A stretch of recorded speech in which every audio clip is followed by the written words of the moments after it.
What's up, Alois? How's it going, Penguin? What do you mean I have a background? What? Thanks, Ridvik. What do you feel? What? Thank you, user one, for the hydrate. Yeah. It's not the first time I've used it, you know. Guess who got banned from Twitch?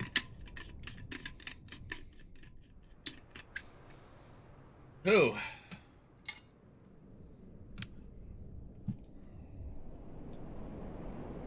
Oh, well, yeah, that I know. He already let us know in the Discord. I don't even want to know. I don't even want, like,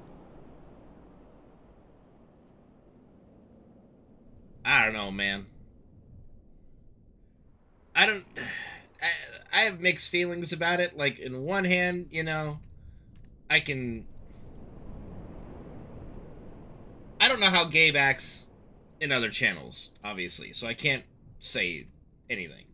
But, like, if it's anything just like the bullshit he says in my channel, it's fine. Like, it's harmless, you know? But, again, I can't pretend to know, so I'm not gonna speculate. All I can say is it's just better to err on the side of caution, really, when it comes to any interaction on the internet nowadays. But hopefully it gets resolved, whatever the fuck it is.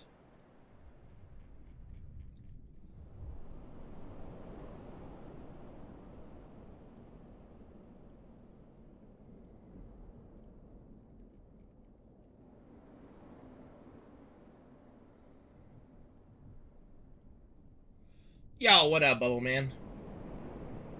You had a theory? Alright, let's hear it. Let's hear the theory.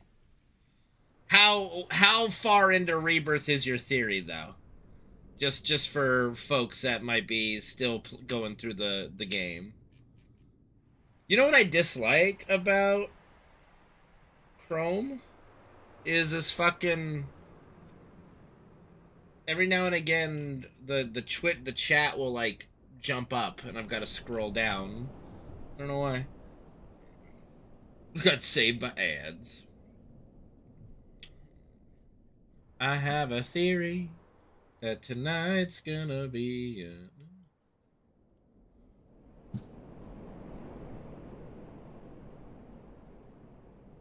Oh my god. What do you mean breaks twice?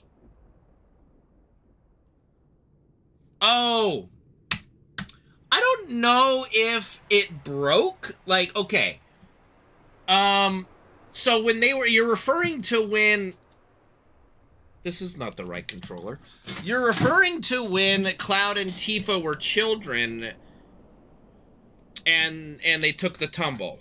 Right? Hello? Hello? Hello? Hello? There we go. I don't think the bridge broke when they were kids. It's implied that Tifa, like, slipped and lost her footing, and Cloud tried to grab her and reach her, but he also tumbled down, right? So the way I picture it by how it's described is just, Tifa's walking, she's not in the best mindset, right? She's a little, messed up in the head, like going to see her dead mom and all that shit. I got the implication that she just slipped her footing, like she just slipped and she started to fall. Cloud ran to get to her, couldn't reach her in time. They both took a tumble down. I didn't get the impression that the bridge broke when they were kids. Now, 100% it broke in the flashback, right, during that. But the way I always interpreted it when they were kids is she just took a little tumble. It's a small bridge, right? She just took a little slip, and he followed trying to save her from falling down, right? That's how I always took it.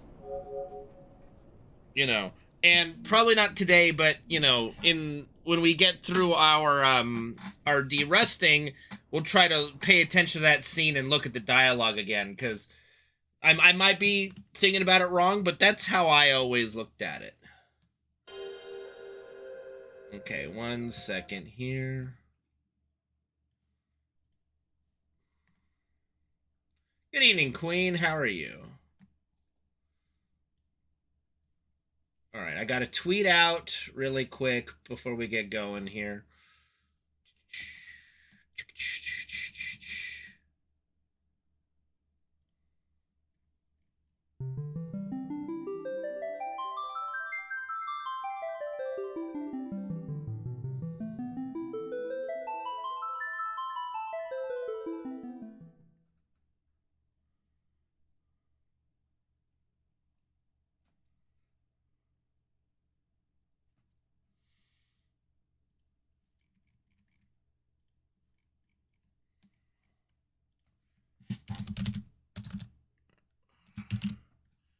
Let me tweet out before I forget, because I'll definitely forget before we get going here, you know.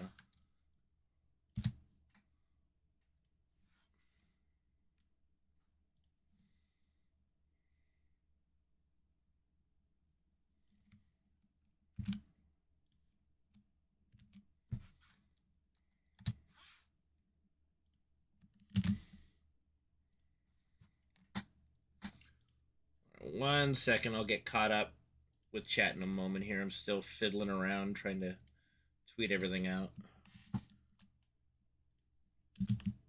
This is our first time back on YouTube streaming and since apparently Tindril progression, so it's been a little while.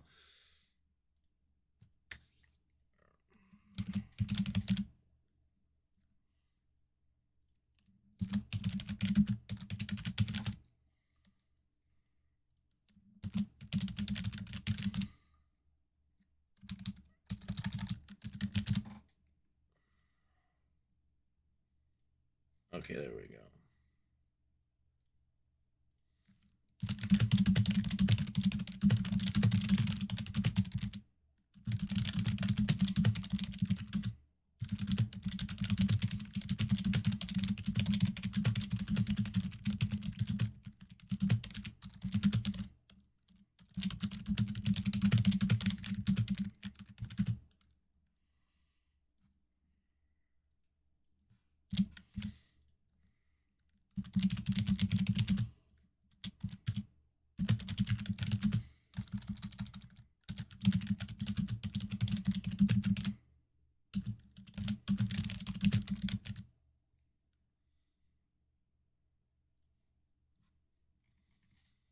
Okay.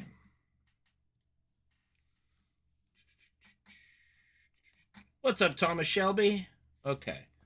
Thank you for the compliment on the Charger shirt. I do enjoy it. We're gonna, yeah, I'm gonna do, like, we're gonna do a few practices on fucking, Materia Keeper just to get settled, and I plan to go ahead of Materia Keeper. We want to get at least a Disc 2 today, if not further, right? Because I kind of just, I need to, honestly, I just need to test out, the step counter and such.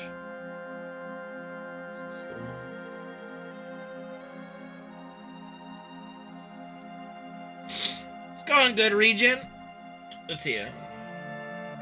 What's meant to happen at the reunion? Do the cells return to Genova, so how would the clones die?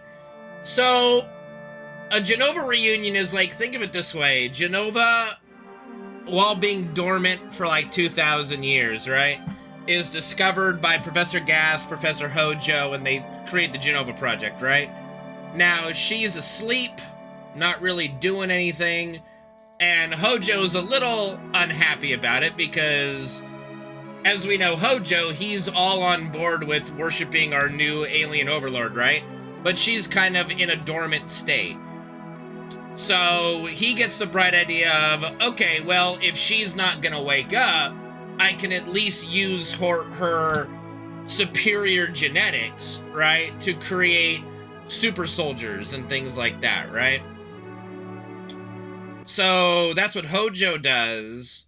And then he develops this theory of his that when Jenova does wake up and she's ready to, like, take over the world again, the Jenova reunion will happen, and all of his experimentations, all of the entities that he has injected with Jenova cells, and any stray Jenova cells that are just out there in the world are all going to congregate back to Jenova and make her whole again, right?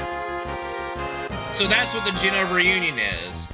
Ultimately, what ended up happening is that Jenova herself started to also get drawn back towards the northern crater where Sephiroth is. And that's where the biggest theory about, you know, Sephiroth's kind of in control comes from. But I don't look at it as something like it's necessary for that to occur. It's more like Jenova's going up there and they're all going to merge together. Like, Jenova is going to be herself and Sephiroth is going to be there. They're going to summon Meteor again, and then then Hojo is probably invited to the party, right? I don't think Jenova or Sephiroth would kill Hojo. Maybe Sephiroth would. Like, if Sephiroth actually learned that Hojo was his daddy, would he kill him? I don't know. That's an interesting thought, you know?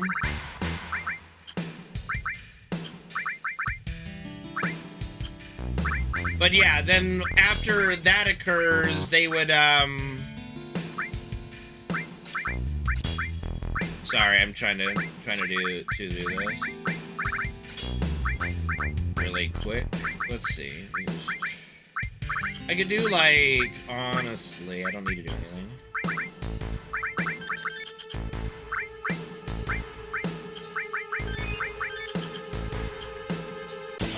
Yeah, so, like, you have to understand that Sephiroth is kind of dead, right? Like, for all intents and purposes, fucker. Okay.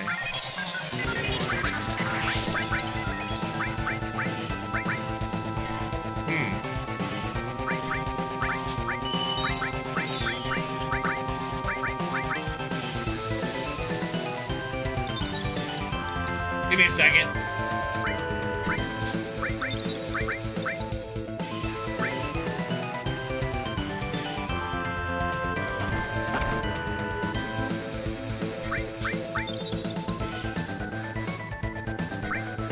Low-key, I love the sound effects in FF7, just for all the abilities. They're so cool.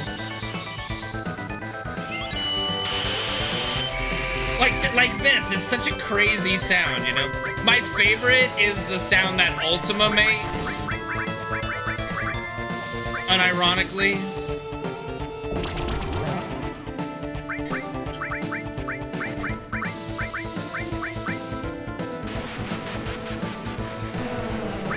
Yeah, give me a second. Give me a second, boys. Give me a second.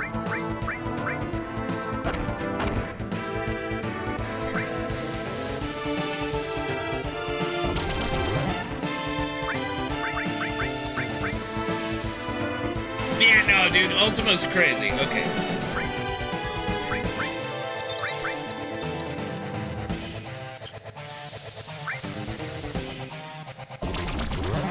'93.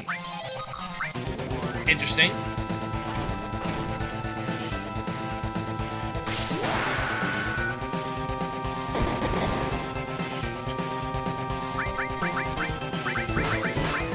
Alright, it's one.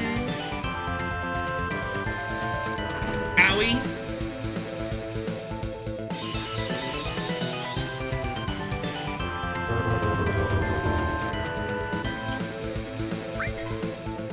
Okay, this is gonna be just fine. Boy, it's gonna be a lot of take. One, and but up. Boom! Okay. Good recovery. I do think I need to pair Restore and all together, though, just in case. Okay, so like Jenova can only get someone she controlled by with the summon meteor, maybe. Well, no, I mean, okay, so the way okay, so we really don't know how it works, right? So if we go through the timeline of FF7, right? 2000 years, like let's talk as if we're in the present day of the time I'm playing, right? 2000 years ago, Genova rode another like piece of a planet, right? So the implication is there that she has already done this type of thing to another planet, right? She is riding the, like, you know, the crumbling part of another planet as a spaceship, and it crash lands into Earth, right? So we don't really know how many planets she has devastated and then slurped up all of its life energy, right? To cause it to collapse. But it's at least one. It's at least one, right? That's like we don't even know if Genova's like a one-off alien or she's like a black sheep of an alien tribe or something. Like, we have no idea about Genova. Like, she's a mystery. And I don't think we're ever going to get more than that, right? I don't think we're ever going to get some grand background of Genova's origin, right? More than we already got, and what some of you have not seen yet in Rebirth, it does touch on a little bit. I won't spoil it because it's my favorite scene in Rebirth, so I won't spoil that. But it's definitely worth playing through Rebirth to see all of the story stuff. It's so good. But yeah, so she crash lands here, right? The ancients basically, at the cost of their entire civilization, are able to only put Genova to sleep, right? So what's going on with her cells, they are very resilient. They're able to survive the life stream. They're able to survive all sorts of shit, right? That's something that we know for a fact. And around the time, like, you know, so we toss Sephiroth, who is one of the most perfect, like, soldier experiments, Genova experiments that has ever existed. I would say the most perfect Genova experiment, right? And it's just the perfect mix of everything that made it right. Whether it be the fact that, you know, his mother and father were human, but then her cells were, you know, injected into her body at gestation, some shit like that. We don't know if that matters, but, you know, whatever the reason. The blend of Hojo, Lucrezia, and Genova cells created the perfect entity, which is Sephiroth, right? The perfect Genova soldier.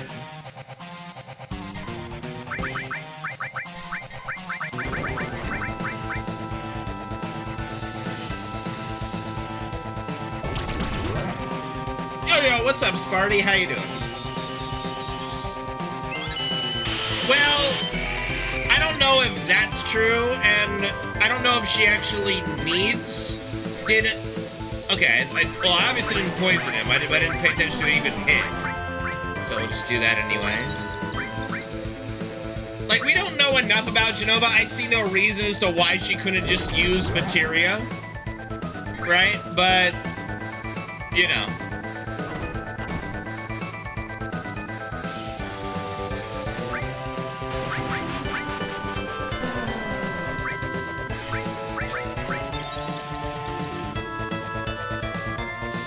Well, Sephiroth takes her head because of what Genova is. She doesn't really need a whole body. You know, I think it's just kind of a weird way of showing, like, hey, it's just easier to carry your dormant self. Because remember, at that point, Genova is still dormant, right? She is not awake. So he just cuts off her head and just carries her with him. Right? Jesus Christ, this fight. You know what I mean? I'll explain in a second, Regen. It's actually quite fun to explain. You know, when it fucking works.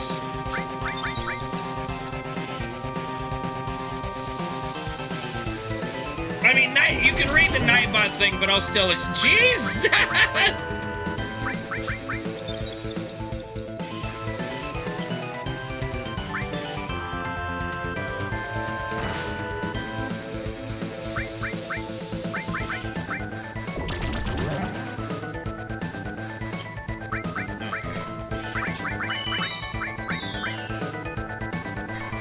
Alright, that's gonna be 1 tick of damage for sure. Did it tick?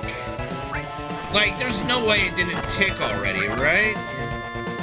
I'm just gonna assume it did not tick yet. We'll find out in a short while here. Blah. Nope.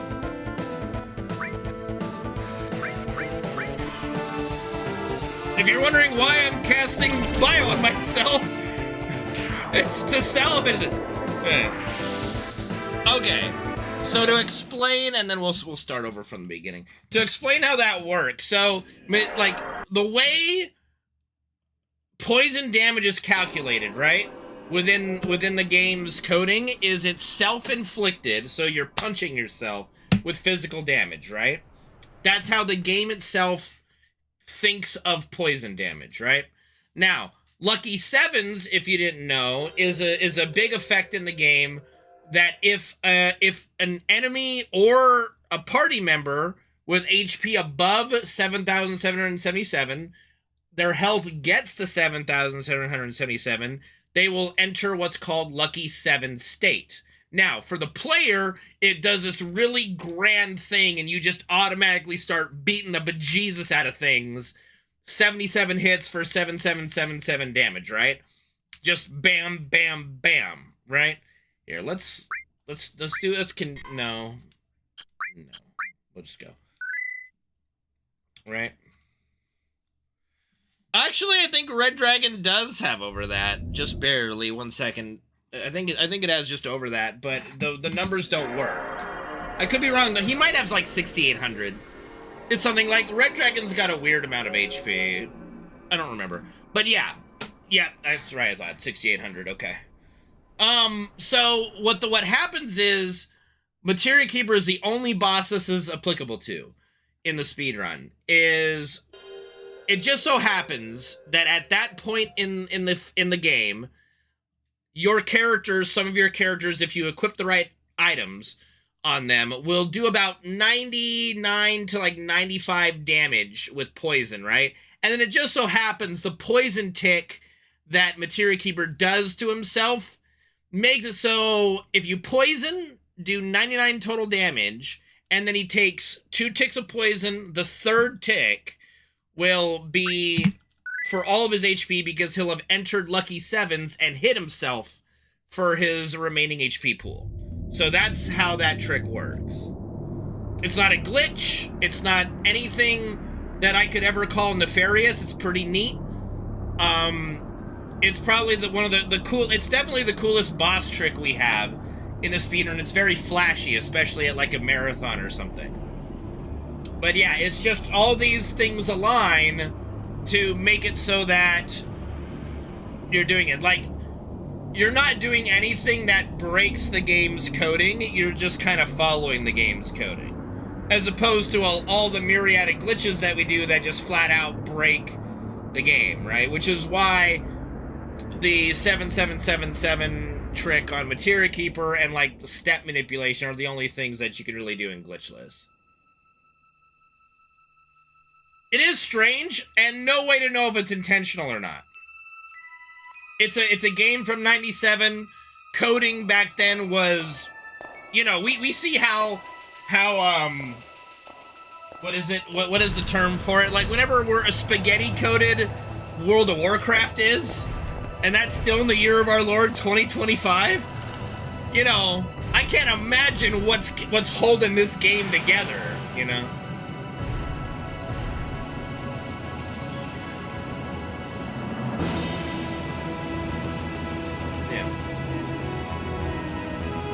I mean, that's the thing about Jenova, is we never know what's the real Jenova, because when we fight her, we're fighting pieces of her that turn into these giant monsters, right?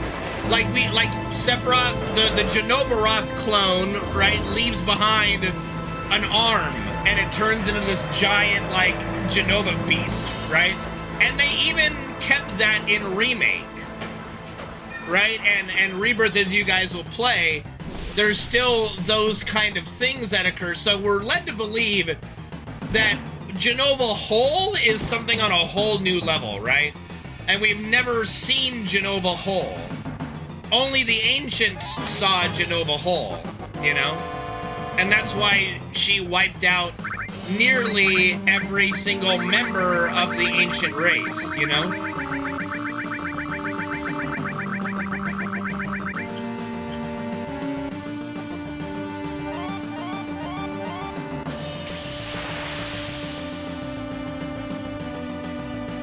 When did I even mention Dick? I didn't mention Dick a single time. I haven't said Dick. Let alone 3 times.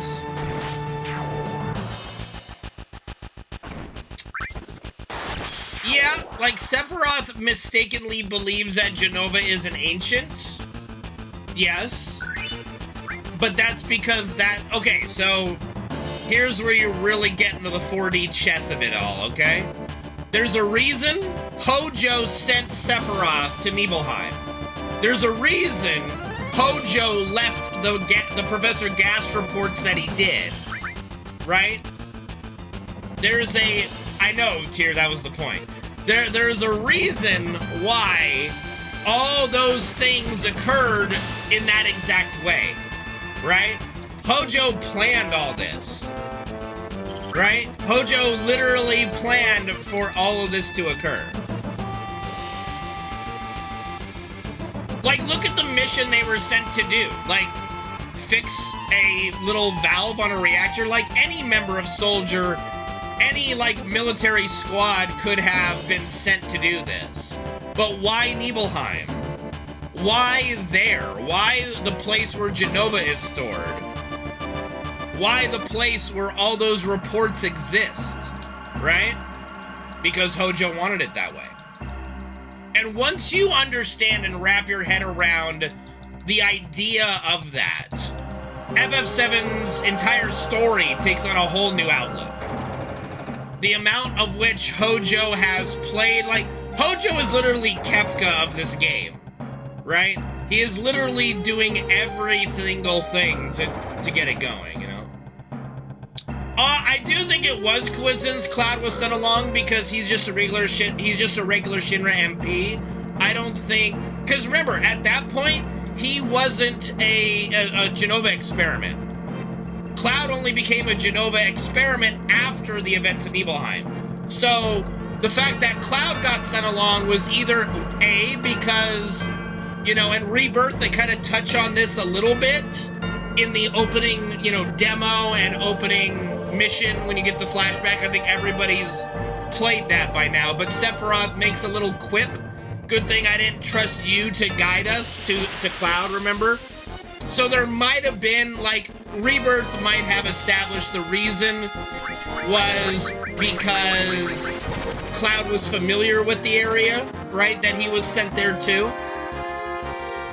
1, 2, 3, 4, 5, 6, 7, 8, 10, 11, 12, 13, 14, 15, 16, 17, 18, 19, 20, 2, 3, and 4.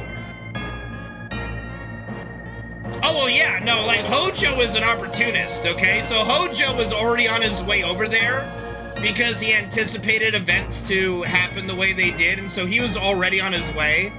So he arrived only a few hours after what happened, after Cloud tossed Sephiroth into the live stream. Now remember, Sephiroth is carrying Jenova's head as he's falling into the live stream. So not only is Sephiroth and, you know, his Jenova makeup in the live stream, but so is Jenova's head, which is what is played on in Advent Children about the geostigma, right? Like Jenova traveling through the live stream, polluting the live stream.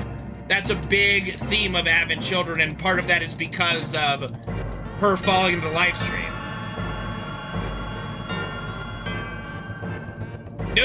No, Bubble Man, give me a second. So, after Hojo arrives and sees, hey, here's Zack nearly dead, Cloud nearly dead.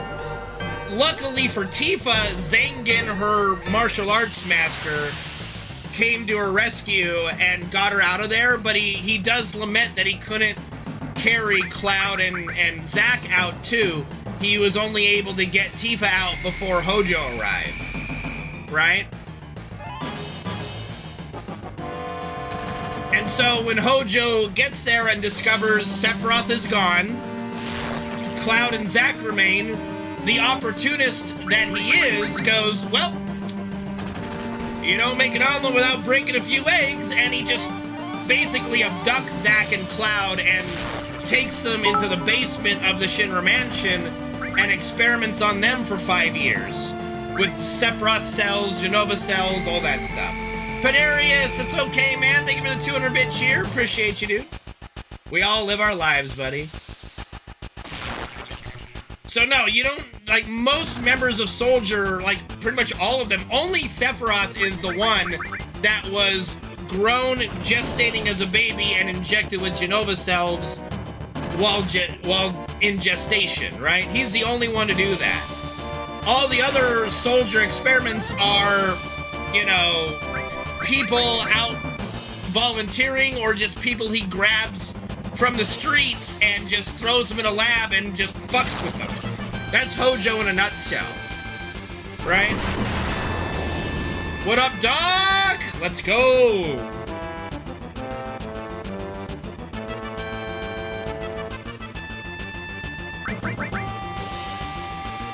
So yeah, so what experiments Hojo did on Zack and Cloud was injecting Sephiroth DNA, Genova cells, like straight, did a whole bunch of experimentation on them because that's what he does.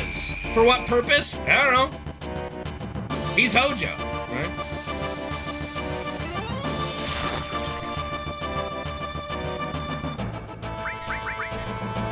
Well, because they escaped. I mean, they escaped. Yeah, they got out. Gotta get them.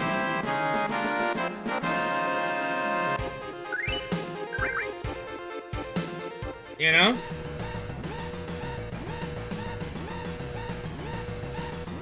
I mean, that's Hojo in a nutshell, Bubba Man, you know?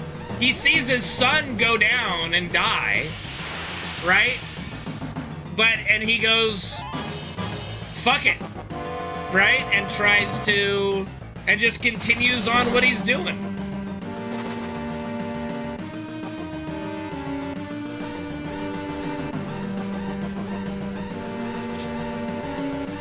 It is very fortuitous, Penguin, that they don't just kill Cloud too. They just let him lay there. But I mean, part of that is established, especially in like Remake and Rebirth, is just how people look at folks that are suffering from Mako sickness or, you know, that kind of thing. They just look at them like homeless people, or like worse than homeless people. Like, just don't even look at them. No, don't even care, right?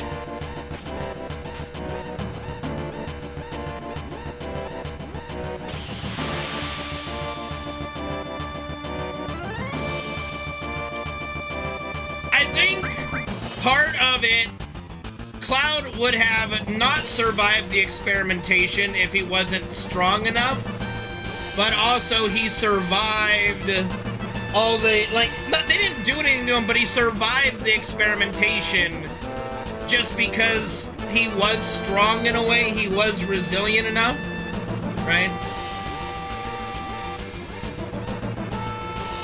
I mean, but that's Shinra in a nutshell, isn't it, Penguin? Just think of, like, the Galbadians in FF8 with how lazy they are at following up with orders, right? It's kind of what they do with Empire people. Yeah, Zack was actually his body was extremely adaptable to the Genova cell experimentation, and he was already accustomed to being injected with Genova cells and Mako because he was a soldier, and he got promoted to Soldier First Class. Members of Soldier First Class get injected with S-type cells, which are Sephiroth-type cells, or just Genova cells, right?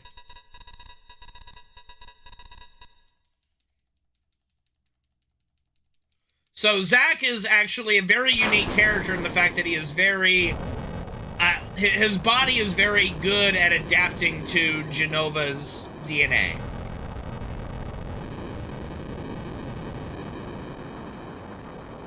That's why he was able to break out and also try to escape with Cloud, because he was able to do so under those circumstances, right? Oh my God, Kane, Jesus Christ.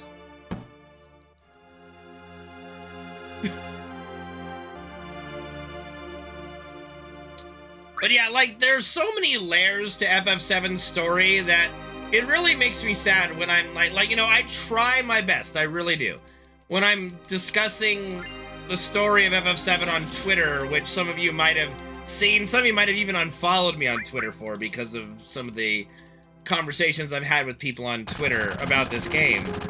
But it just really pains me when I see folks with such a very short, small, and superficial version of the FF7 story, and then how unreceptive they are to learning about all of its nuances and all the different layers to it.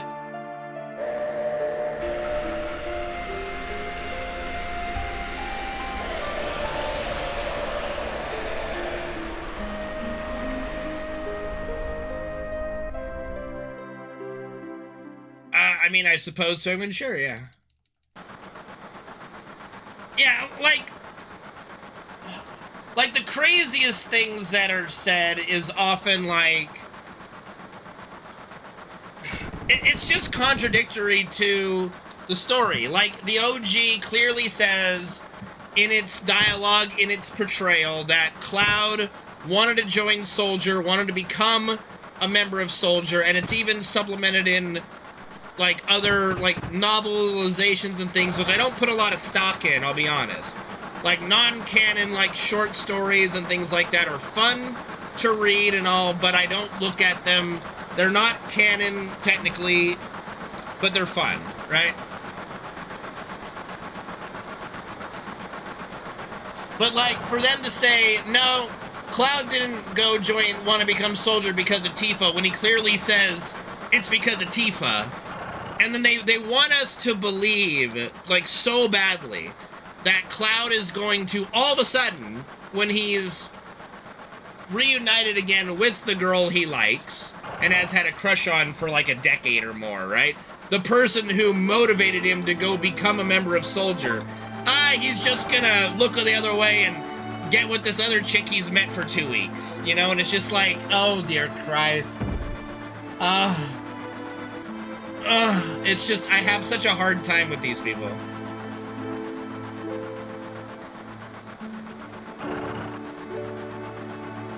Oh, well, yeah, I almost fucked up. Can't do that. Can't do the Jesse skin.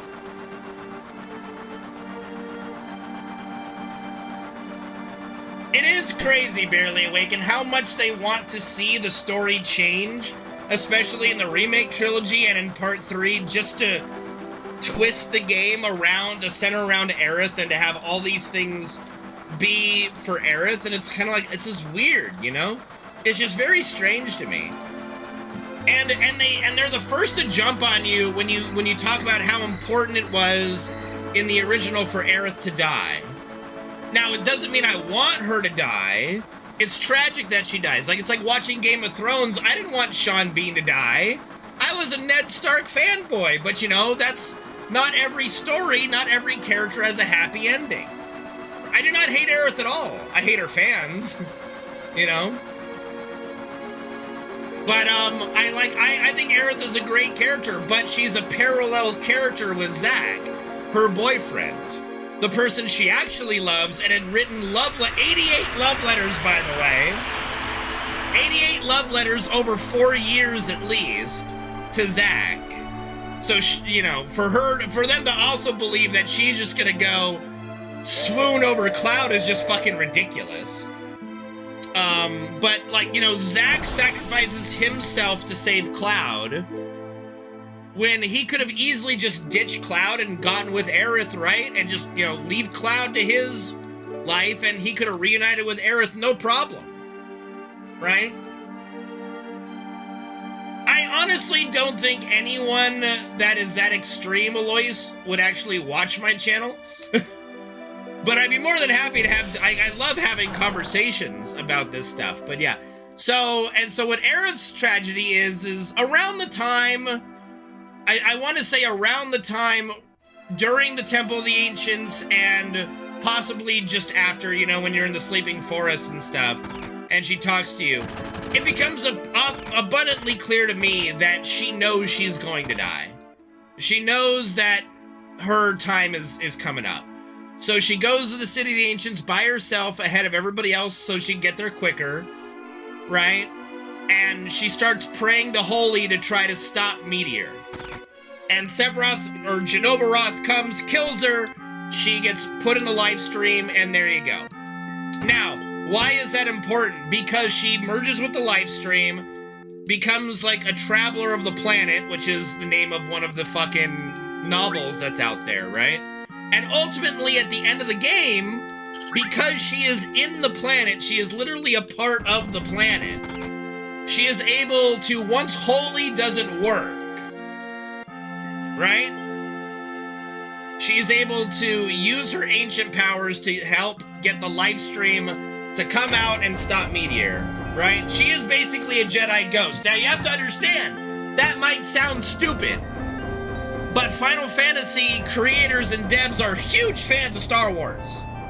Like, absolutely huge fans of Star Wars. They love fucking Star Wars.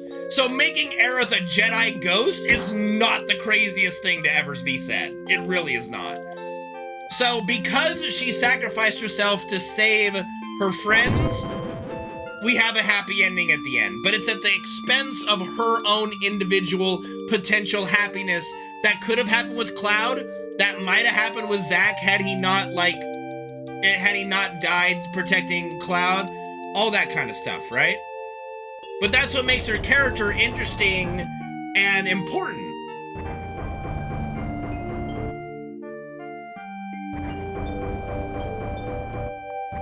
You know, so my belief is that she is important to the story, but if she survives, the world is doomed. Oh, that's Tasha's work. She did a great job with that, yeah.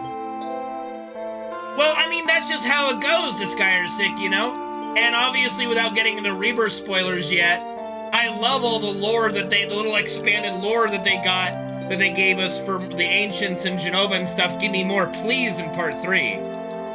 You know.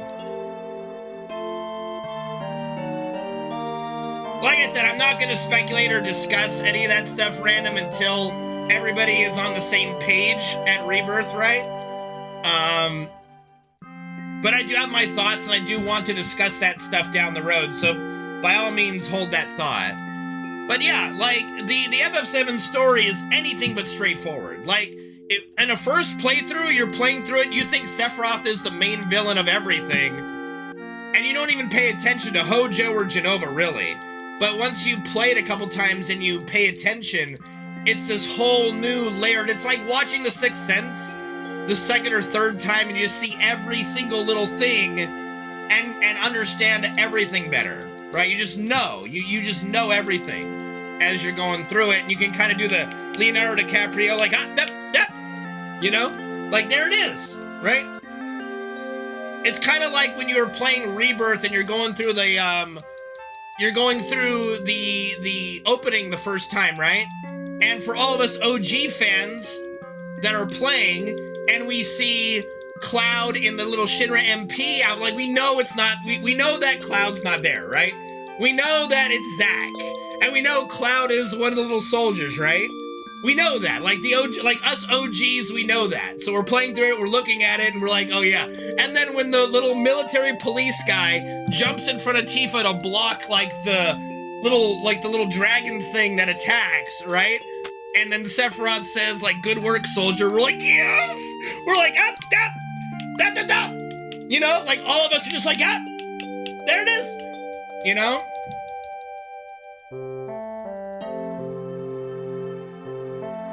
So, that is a good way to nod to all the OGs, while also still not giving away the goat to the brand new people that have only played the re-trilogy. And honestly, part of me feels bad for those that have only played the re-trilogy and have not played the OG, because they're missing out on a lot of stuff, and they're getting, I think, the wrong idea about a lot of things, you know? But it's not my job to go up to them and be like the old man, like, you goddamn kids, you better go play the original, you know, like a 90-year-old geezer on a porch just shaking my fist. Like, it's not my place to do that.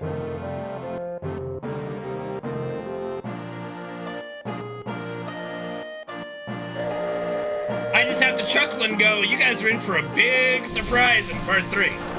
That's all I'm gonna say. You guys are in for a big surprise.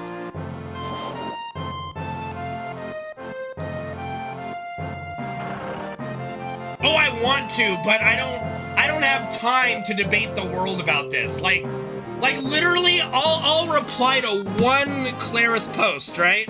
Like one Clarith post with like one message. And then I'll reply to another one with like one message. And then I'll check back like an hour later, and I've got 30 replies. And I'm like, I can't go through all of this. Like half of it is just posting random shit, calling me an idiot or whatever. Some of them are just likes of the tweets, but like half of them are just these giant paragraphs, you know, over and over and over again. And I'm sitting here going like, oh God, I don't have time for this. I really don't.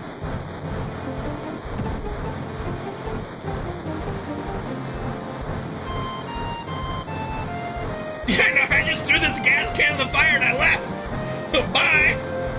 That's essentially how it feels, dude. I'm just trying to go around and like educate the folks, and they are not ready for it. They're just not ready for it, dude.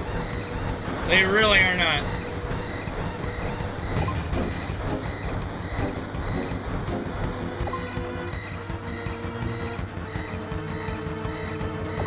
Bro, as much fun as that might be for me, no. As cathartic as it might be, no. We don't need to do that.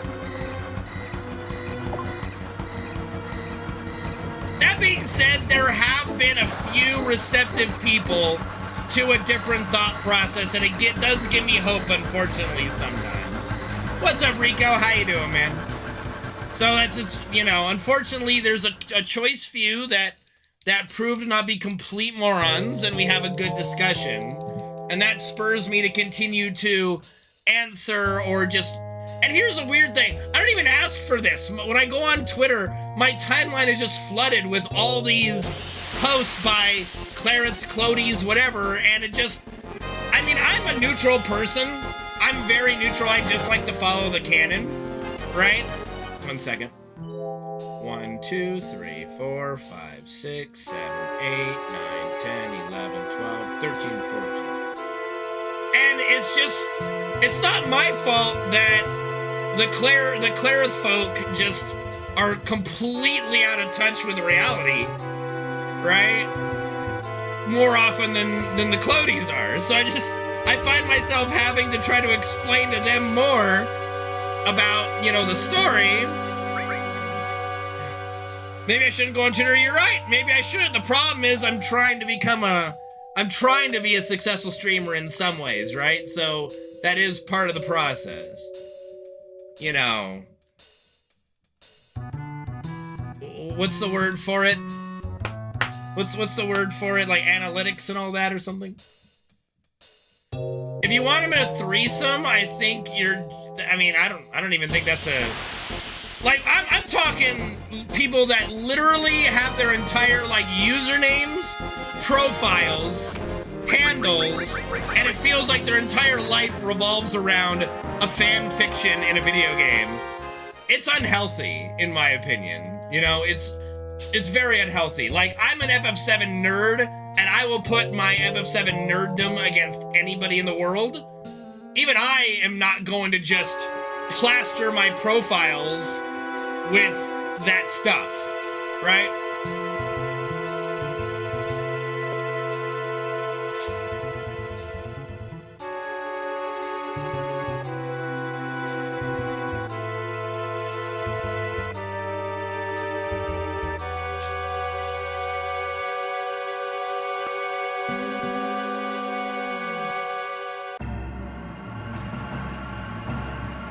Okay, I mean, you know, Alois, feel free, of course, and don't like let me know ahead of time. We just have conversations, you know. I mean, I have not cosplayed as Tifa yet. No, that has not occurred yet.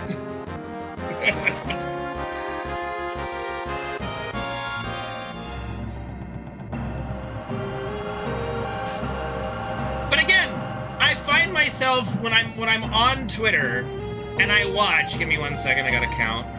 1, 2, 3, 4, 5, 6, 7, 8.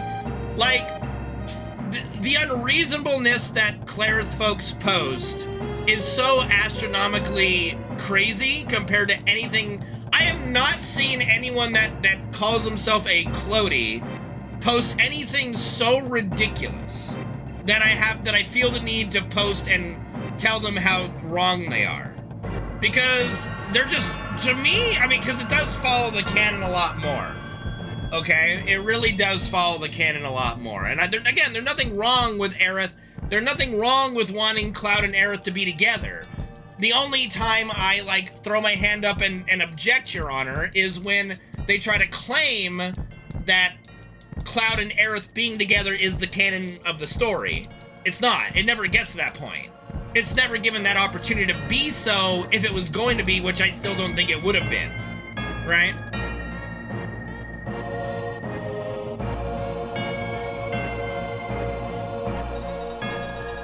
I would love to be able to go to a convention and cosplay. I would love to be able to do that, but, you know, I would need money first. That would be a requirement. You know, but that's a lot of stuff I would love to do, you know? But yeah, I'm just a nerd that loves talking about FF7, Lord of the Rings, Back to the Future, whatever the fuck, you know? I'm just a nerd that enjoys things. Well, I mean, Cloud's mental state, that's the biggest thing, isn't it? That's the biggest thing, isn't it? And it's why the live stream scene with Tifa going in there with him, and they figure out the truth of their mutual history, because they're both incorrect in ways, right? And that's what makes it more interesting. It's not, oh, Tifa was right, Cloud was wrong, and Tifa kept it from him. No, Tifa's wrong, Cloud's wrong, but they figure it out together. And at that point is when they kind of get together. Officially. Like, that's the moment where they kind of get together officially. Then you are lost!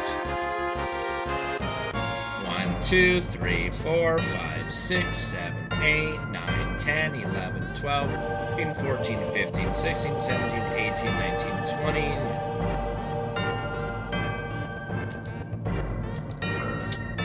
The more the merrier, Alois. The more the merrier, you know? Oh yeah, it's extremely reasonable that they're both wrong. Tifa was in a coma for 7 days after Nibelheim. Her second 7-day coma at that point. You know. Little early. Little early. Little early. Little early. There we go. Yeah, I mean, the game, like...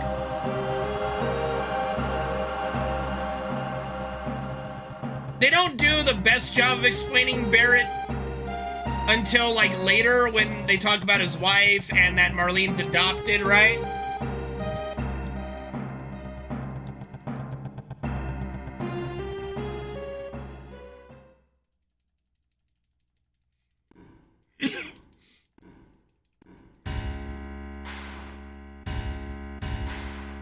No, Tifa did not date Barrett. But it's something that people, okay, again, look, I don't like to talk shit about people in general, but that's one of the more, like, ridiculous and downright heinous things that they always try to claim, like the Clareth group, is that Barrett and Tifa are, like, fucking or something, and it's just really ridiculous.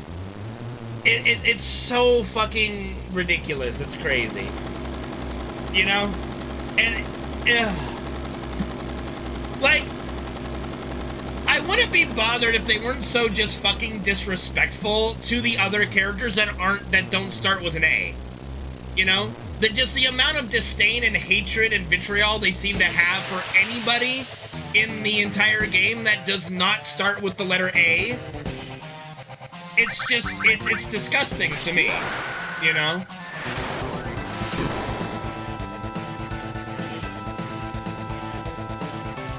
Yeah, I mean, I can see a young person thinking it, for sure, Jake, until they explain it, you know?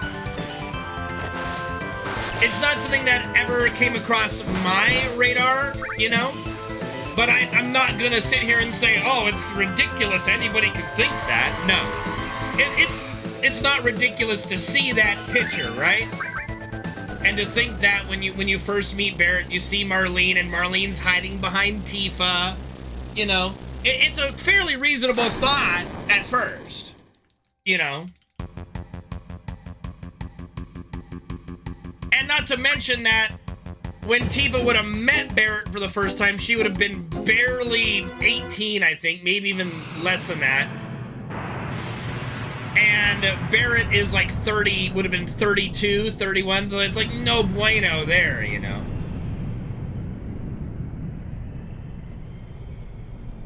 Well, you're not thinking about that stress when you're like 10 years old, you know. Again, preface said, I didn't think about it that way, you know. But you're not thinking about that when Barrett says Marlene's his kid, you're just looking at her going, okay, it's his kid. Only later once you discover, you go, oh, okay. Adoptive daughter. Got it. Makes a lot of sense now, right? They really do a lot of things with adoption in FF7, honestly. Like, even in Advent Children, Cloud and Tifa basically adopt Denzel, and they're basically godparents, if not officially godparents, to Marlene, while Barrett's off oil drilling randomly, right? Like, that was the weirdest thing in fucking Advent Children to me, is Barrett's just off oil drilling. Like, okay. Yeah! You know? I just had the Beverly Hillbillies theme playing in the background of my head when I was hearing them talk about that. But it's like, okay. But, you know, they do tackle that situation quite deeply in FF7's story, the concept of adoption. It's not something that you see in a lot of things, let alone a video game, you know?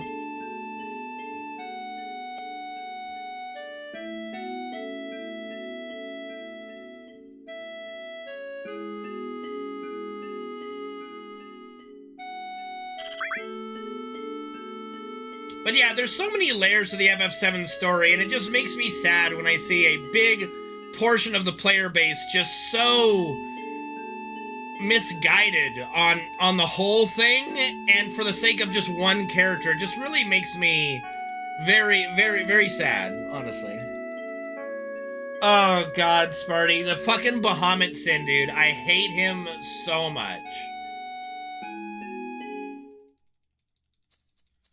Well, no, oil is oil. Mako is Mako, remember? Like, Barrett doesn't want to use Mako because that's the lifeblood of the planet. So oil is just oil, right? What is oil? It is the decomposed bodies of ancient dinosaurs, right? Like, that's what oil is in our world. So it's very, you know, similar, I would say, in there, you know?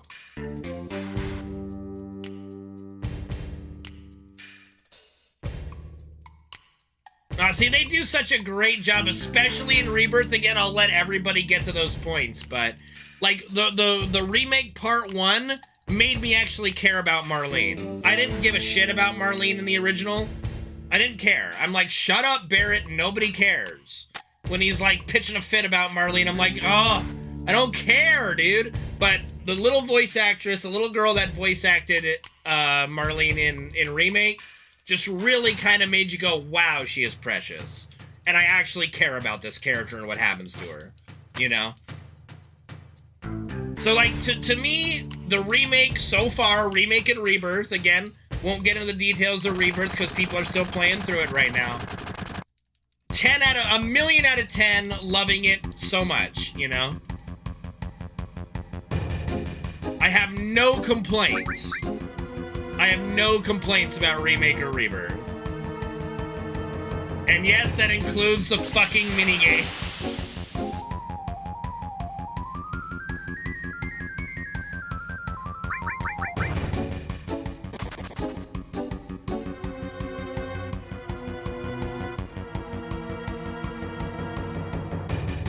Oh. I mean, that's fine, but I mean, I love the English voice actor for Barrett got nominated for an award. I think he did a great job. I personally have never, like, gravitated towards the Japanese actors, the voice lines, because I can't get into it. I can't get on board when I'm not understanding what is being said, the tone that is being said, and all that stuff, right? It's just, that's why I watch anime in the English dub, because I can't get into an anime, I can't get into a story if I'm struggling to understand how it's being said, you know? Well, the Kate Sith, I believe, is a Scottish, like, folk entity, for lack of a better phrasing, right? So it makes sense for his voice to sound a little Scottish/Irish, right?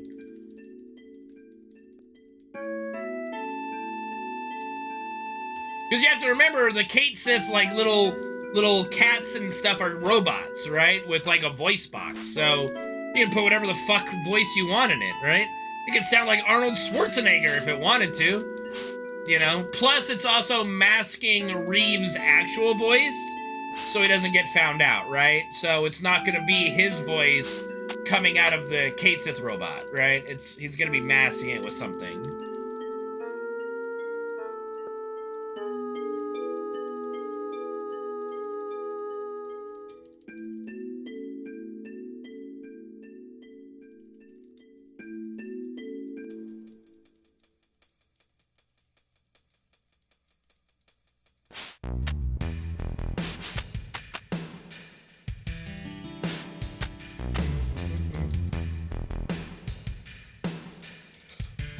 Oh shoot, I just realized I didn't have my YouTube chat up. Let me pull it up in case somebody on YouTube said something. If they didn't, yay. If they did, I'm very sorry if I missed something. One moment. When did Reeve turn good? I'm gonna say he starts turning good right after, like, Aerith dies at the temple, I'm gonna say. But he officially, like, turns all the way good by, like, when he tells us about the huge materia, you know? So, like, right at, like, okay. Official, like, it's very easy to pinpoint.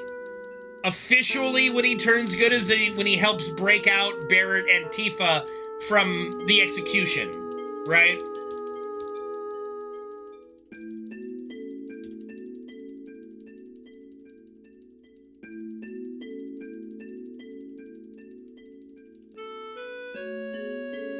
Oh, lordy. Offensive language, oh dear. But yeah, so that's officially the moment where he kind of turned good, but, you know, there's a few things that happen before then, like, you know, Aerith dies and he goes with us up into the northern crater, all that jazz. I mean, I think he's leaning towards turning good when he sees what Hojo and all them brought. Like, when Meteor is summoned, I think that's the moment where Reeve went, okay, we're fucked if I continue helping Shinra, right? I don't know. I think everybody has their preferred emotes and and all that jazz. I do need to get more emotes. I took a picture of Fred. I took a lot of pictures of Fred yesterday. I'm gonna try to find one that is good enough to turn into an emote.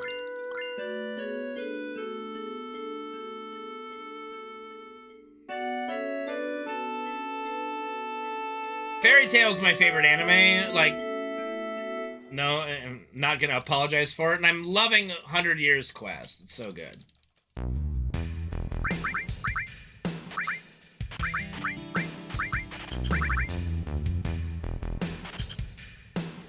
Berserk is yours. I've watched through Berserk. I like Berserk. I've also watched, like, the Berserk 2016, the Golden Age, or whatever the fuck. I don't remember what it's called, but it was basically like a more redrawn version of the old series, something like that. I've watched all of it. And I really do like Berserk. I'm just sad that it ended so abruptly. And, of course, the creator has passed away. That's okay, Queen. Make sure you can yap all you want. Well, Urza is definitely my girl. Now, I love Juvia. Like, and see, this is what I like about storytelling, okay? This is hard to describe. I don't do shipping. Like, I either like a story and the characters that are becoming a couple, or I don't. Right? I don't look at something and go, oh, that person should be with that person, and then make this all headcanon around it. Right? Like, I don't like Sakura in Naruto, so I'm glad that Naruto got with Hinata, for example, because Hinata is amazing and Sakura sucks. And Sakura and Sasuke deserve each other in their mutual suckage. Okay, and I'm happy about that because it's canon, right? And I'm happy to enjoy the canon because fuck them, right? But, like, when I watch Fairy Tail and I see Juvia and Gray's love story, like, progress, especially in 100 Years Quest, and how Gray is coming around more, and especially the last couple episodes, spoiler alert, I'm really loving it. I'm like, yes, let's go, buddy! Let's go, buddy!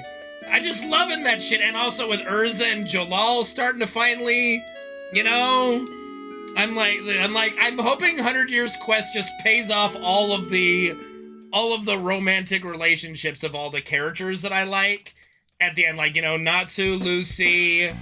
You hate Jalal? I can understand that, but I like Jalal. I think he's funny as hell. You know?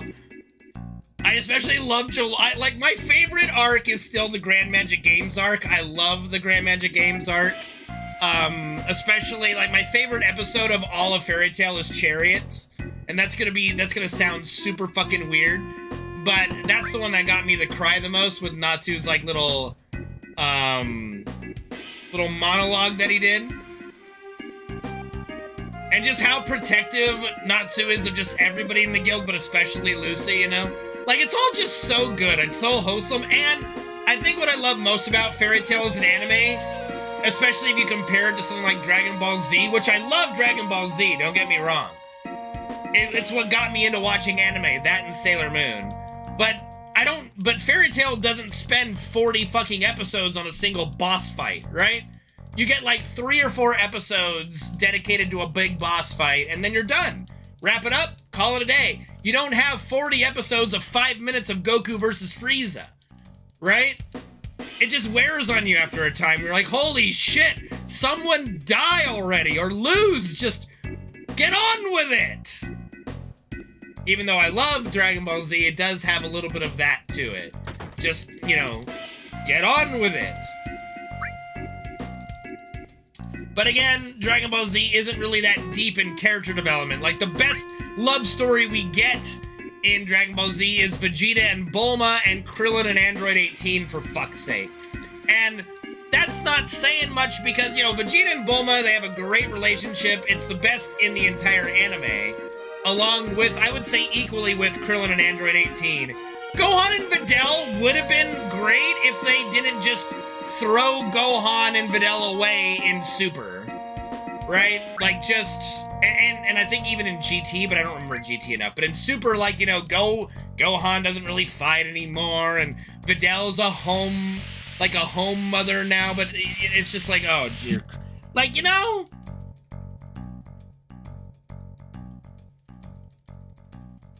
See, I can't even watch Dragon Ball Z Kai because it's too abbreviated for me. You know, it's weird. And yeah, like, they did so many weird things with Gohan, and I loved Gohan's natural, like, relationship he built with Videl, it's the only good part of that entire stupid Great Saiyaman Man high school drama, right? I don't know. I've never read the manga, so I can't say, you know. You love One Punch Man, Goober? I've still not watched One Punch Man. It's just one of those things I haven't watched, even though people tell me. Yeah, no, Gohan is a great character that they just, you know, they didn't know what to really, they didn't know how to have him exist alongside Goku. They originally wanted him to replace Goku, but that didn't work, right? So, yeah, Gohan's just kind of, he's just probably the most mismanaged character in Dragon Ball Z, and unfortunately, Videl is a byproduct of that, you know? She does become a little bit of a byproduct of that. I don't blame her as a character, you know? I blame the writer, and, you know, God rest his soul, he's a great anime artist and stuff, but juggling just too many characters. Like, it's kind of like what happened to Launch. Like, Launch, I didn't even watch Dragon Ball, the original Dragon Ball, and even I know who Launch is, you know? 1 second.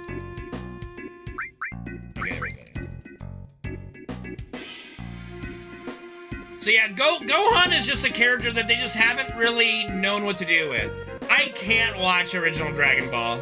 I've tried more than once to watch the original Dragon Ball. I can't do it.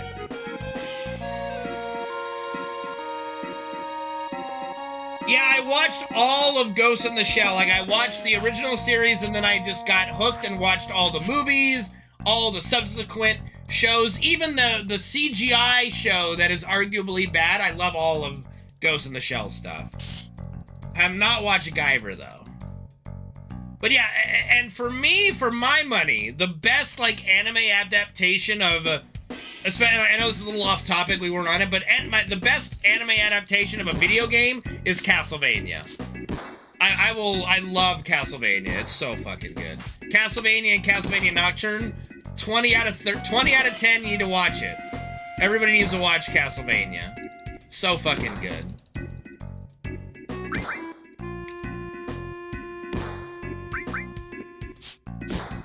It's so good, dude. Castlevania is so fucking good.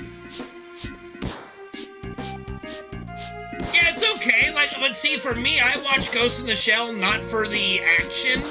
I watch it for the character, you know, development, the story, and, you know, hey, are we, you know, any chance we get to see the Major in less than covered clothing? Am I right? Just like Ghost in the Shell's action isn't what I watch it for, you know? Wait, there's a Devil May Cry anime? I haven't ever played Devil May Cry, but it's probably been pretty okay, you know?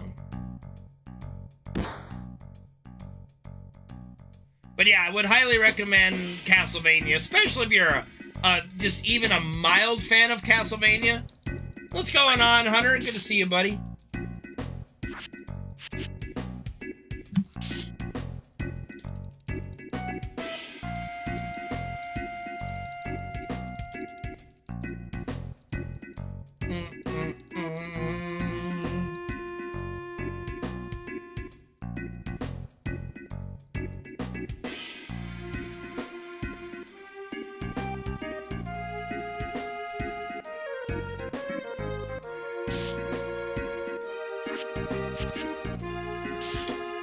Honestly, love season 2, love season 3. Obviously, season 1 was a 4-episode little teaser to see if people would really like it before they went all in, you know? I love Castlevania Nocturne. It's very good. I love the music when it does play, like, you know, the Bloodlines music, and it, like, they don't overdo it, right? Like, they don't just blast, like, the boss themes and the music at you all the time. It's very much like one time every season, or one time every season, we're gonna blast you with that fucking intense battle music that you've been waiting for, and it just works so well.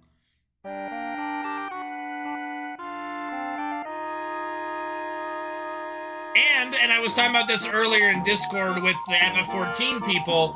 Oh, yeah, you brought up Sypha. They have probably made one of the best female, like, strong female characters in anything I've ever seen.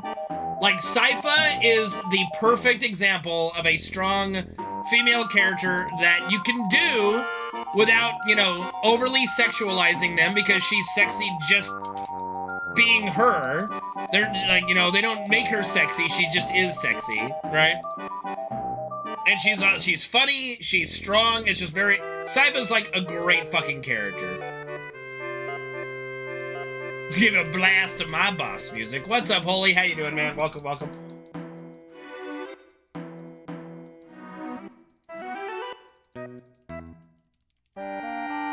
Like, my favorite moment of the entire series is still when Sypha and Trevor are fighting in the wheat field, and she's like, just upset because of all the shit that's happening to them, and she starts blaming Trevor for it. He's like, me? What did I do? And then, you know, she's just like yelling, screaming, and she swears, and he goes, what did you just say? I said shit, okay?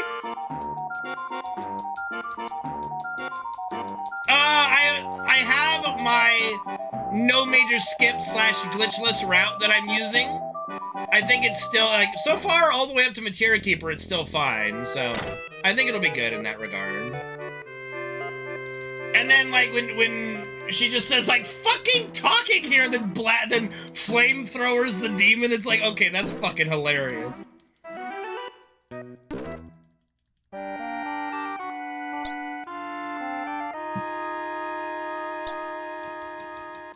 I don't know, like, Castlevania as again as an anime, I will recommend all day long.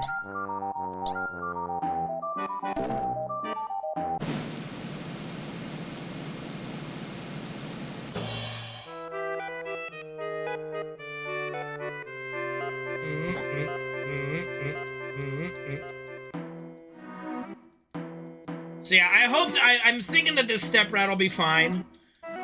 I'm probably going to have to later on, like, once we, like, really fine-tune the run, design an elevator route.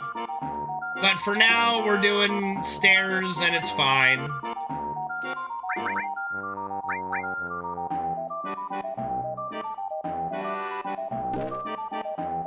I mean, League of Legends is pretty good. League of Legends is pretty damn good, I'm gonna say. As someone who has played League of Legends, doesn't really know the lore a ton, but knows enough, you know? Arcane is really fucking good. The Dota anime, I watched it, I enjoyed it, but I can also look at it and go, it's not really that good compared to it, you know? I don't even know who Mac Miller is, I'll be honest with you.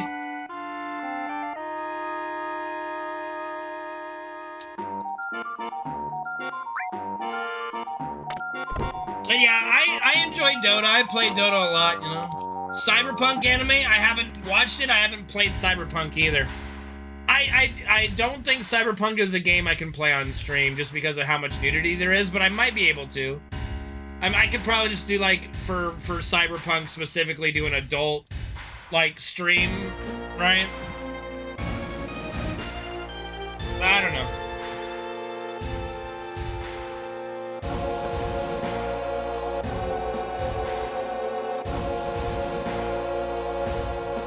It would just really boil down to if anybody would watch me play Cyberpunk, you know? Yeah, and Yakuza, and Tales of, and Naruto Ninja Storm. What else? What else is on the list, Holy, of all the... Oh, Arkham games, the Arkham games that Zeno sent me, like, almost a decade ago now. Uncharted. No, I haven't played Storm. I've only watched Tasha play through Storm, but I have, like, all the games. No, I haven't played Storm yet. Like, there's so many games! So many games!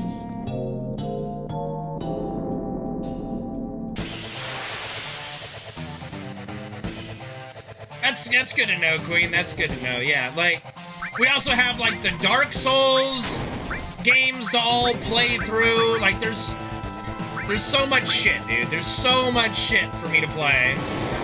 Persona, God bless it. Hey, I'm just saying right now, those 100 jumps is not going to be like a roadblock for other things. That's a long time process if I even can, like, you know, finish it all up, you know? But we're gonna be, not tomorrow, but next week or the week after, we'll start firing away at the other marathon games. Like, Super Jumps is gonna be relegated to like an hour here or there, you know, to do things when I need to. Like Ghost of Tsushima, right? Sekiro, like Bloodborne, all those Souls-like games, right, are all kind of in that same bunch. Oh yeah, I've never played fucking Fire Emblem. I am very lucky, Holly, you're right, you know? I'm not 50 yet, though, but thank you, ass. Yes, Hunter. Yeah. Mm-hmm. And I've had no problem with Souls games that I've played. I've got plenty of skill, okay? I've got more skill in my little pinky than you do in your whole body. 1, 2, 3, 4, 5. We'll do an extra step just in case. I'm ahead of the step counter by quite a bit, you know?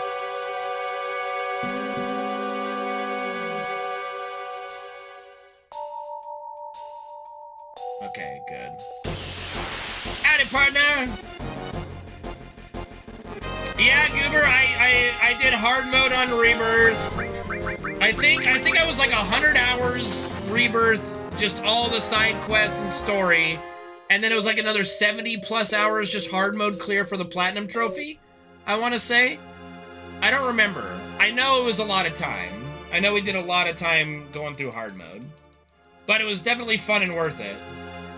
If you guys ever want to look at my hard mode playthrough or just my entire Rebirth playthrough, it's all on my YouTube channel. I broke up all the hard mode fights into like singular videos too. 1, 2, 4, 5, 6, 7, 8, 9, 10, 11, 12, 13, 14. So like if you want to see a specific fight, especially a certain one in the grass with a bunch of weeds, you guys know what I'm talking about, those who have fought them. It's on my YouTube. I barely did runs because nobody was watching because they didn't want to get spoiled, right? And everybody was like, when's OG runs? When are you gonna re-speedrun the game again? You know? I have a feeling that the only time like a remake, Rebirth, and like Part 3 speedruns are gonna be worth doing is gonna be like back to back to back. Once everybody's played through all of them. There'll be like a marathon 24-hour stream speedrun, you know?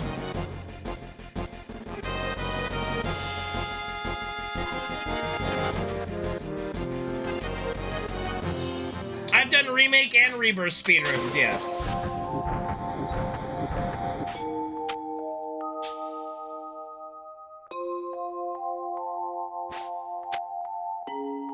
Hello, Sid. It's good to see you, buddy. Oh, and just FYI, you know, next Sunday is the Super Bowl. I'll be watching the Super Bowl, so I won't be streaming. You know. Go Chiefs! Go Eagles!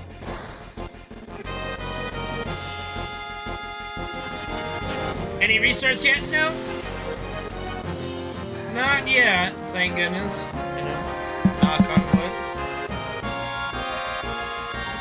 Just another Super Bowl where I'm rooting for a good game.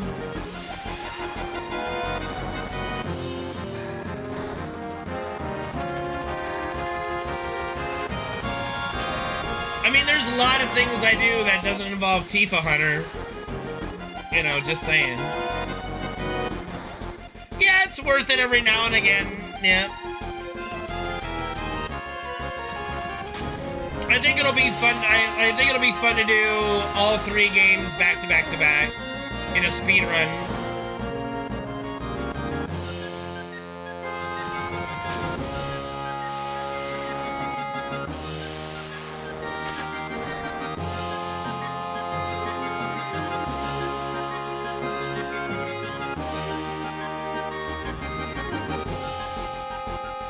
Oh, God, fuck you, Regent.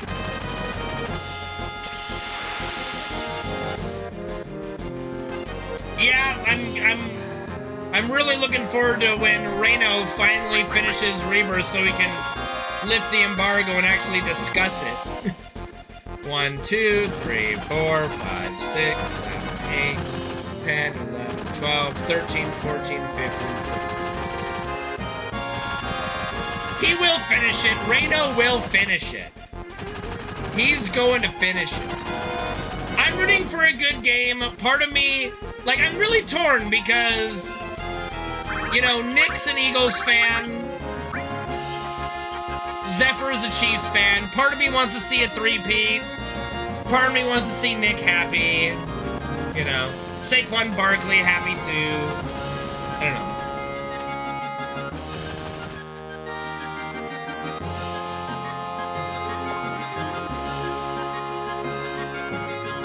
I believe in Reno. I think he'll finish the game. I know he'll finish the game.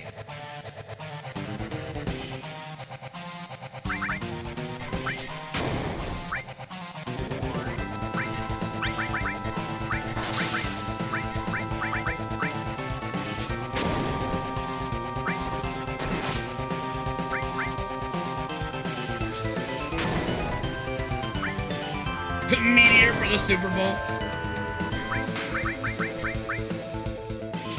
Well, of course Taylor Swift's gonna be there again. And here's the other thing I'm gonna say. Anybody who dislikes Taylor Swift just because she's watching her boyfriend, like, play sports, you got a lot of problems. Did I find the hard mode a challenge? To an extent, yeah. There was some fights that took me a bit, and I also didn't abuse, because I didn't really know how they worked, the, like, partner abilities a lot. So I did all of hard mode and platinum without, like, using and abusing arguably the most broken things in Rebirth's battle system, you know?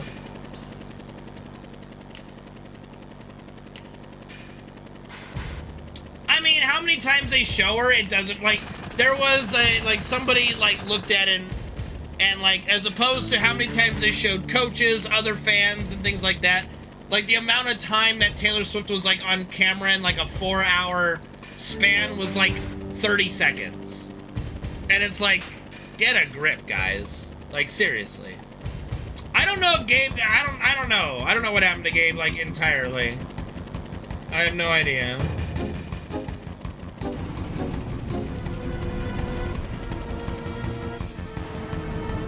I would imagine he got a global ban. I don't know, Holy. I can't claim such a thing, you know? Yeah, fuck that Gabe guy, yo.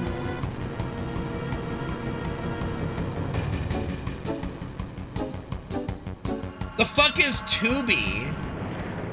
To be or not to be?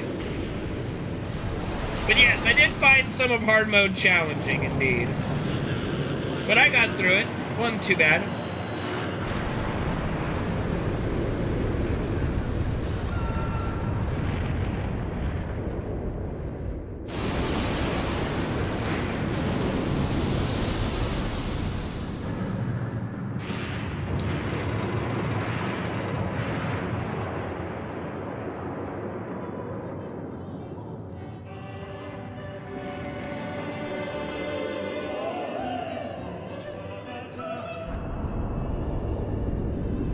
Oh yeah, the VR Chadley stuff is pretty good, yeah. I don't know, there was a lot of good, like, Rebirth had so much content, it was really good.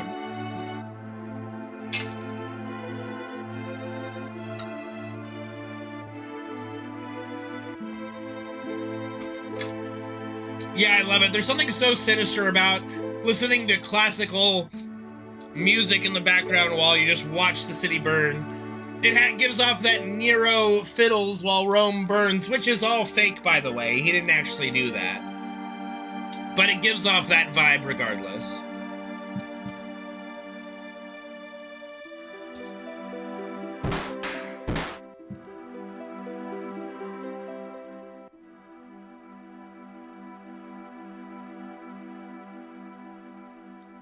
I've actually never seen Clockwork Orange, Priscilla, but I know that that movie's a little fucked up.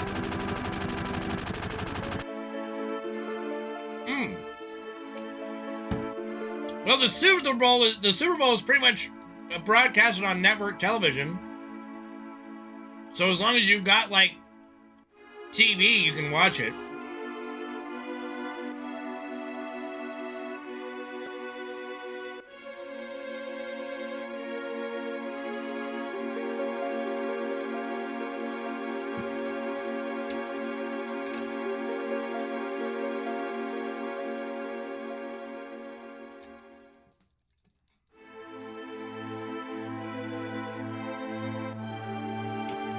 I can see that, Regen. I can see that.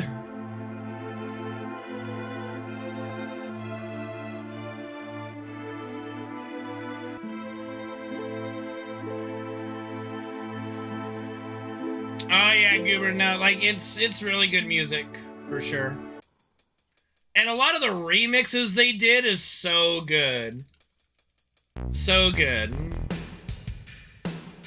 Like the Tifa theme remix during the Gold Saucer date is so good too. Like there's so many great remixes of the music in Rebirth.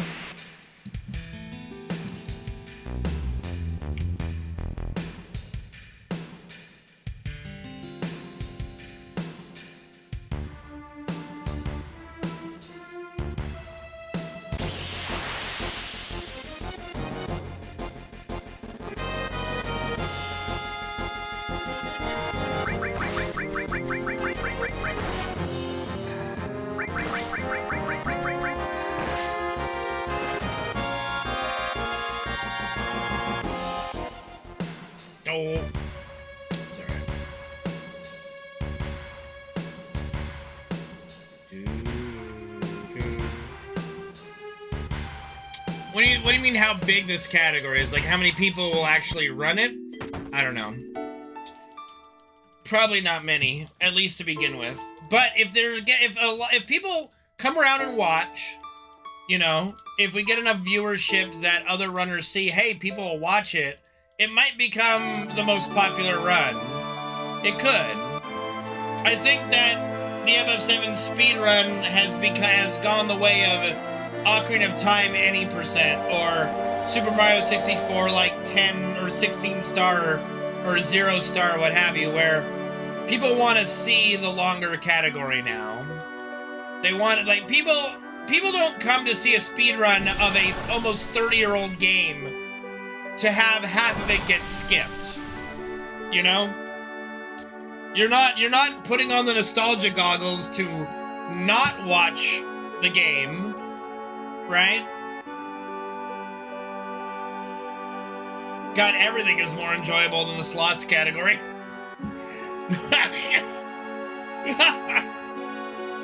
Yeah, Ocarina of Time is a perfect example, you know?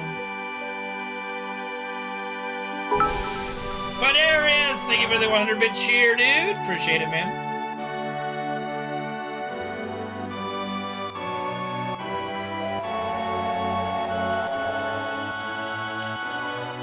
You don't get to see Disc 300 because your old ass has to go to fucking bed. No. Always happy, dude. Yeah. Have I tried the Disc 1 skip at all? No, not really, Goober. Like, that was the straw that broke the camel's back for me. I've learned every single, like, just to preface this, okay? I've learned every trick that exists in FF7. All of them. Every single one. Except for the Disc 1 skip. Because at that point, no. I even learned the stupid elevator manipulation so I could at least speak from a standpoint of knowledge. Right? Like, at least I learned it to then talk about it. I even learned the OG Cosmo Canyon skip that only like three other people knew. The like pixel perfect where you gotta do like eat to here, eat to here, eat to here, knit, knit, knit, knit, knit. Like that painful son of a bitch I learned. Okay? It's not even about whether it's fun to learn. I just have no interest in doing the run that skips not just Materia Keeper, but especially Demon's Gate, right? You're literally skipping the hardest boss and the most hyped boss in the entire run, right? What's the point? What's even the point anymore?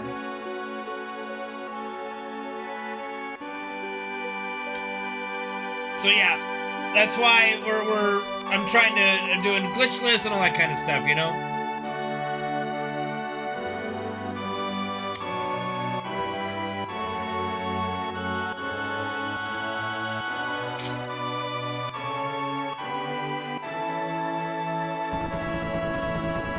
Here we go again.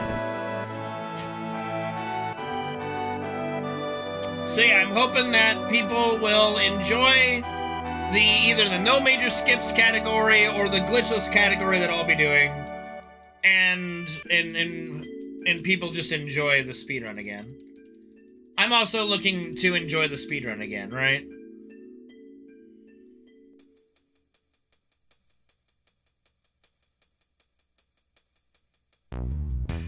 Because the more and more that we've trimmed out of the speedrun, the less and less I was enjoying it. You know?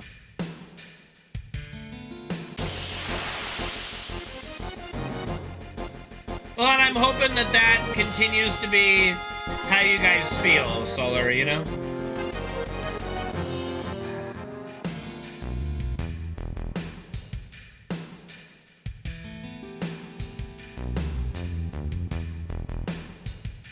Like, this is my favorite game of all time. I didn't pick up speedrunning of it to not play the game, you know?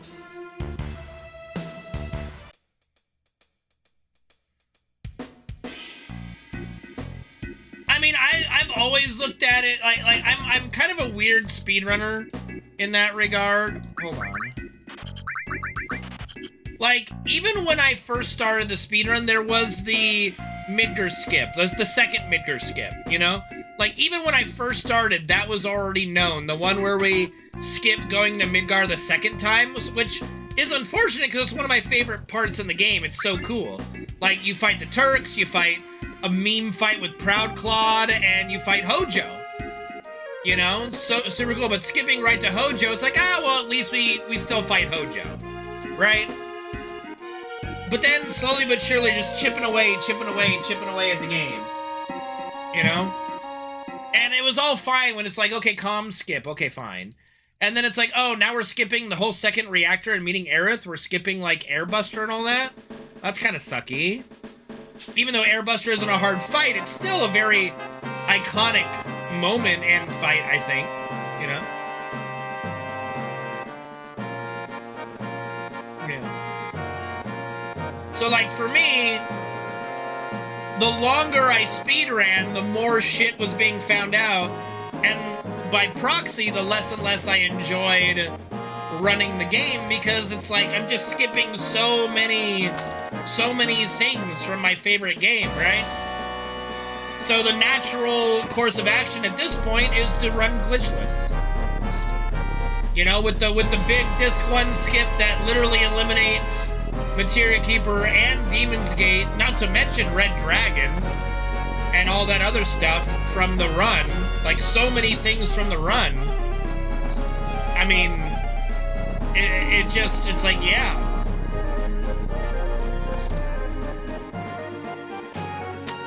This is the natural evolution for me, at least.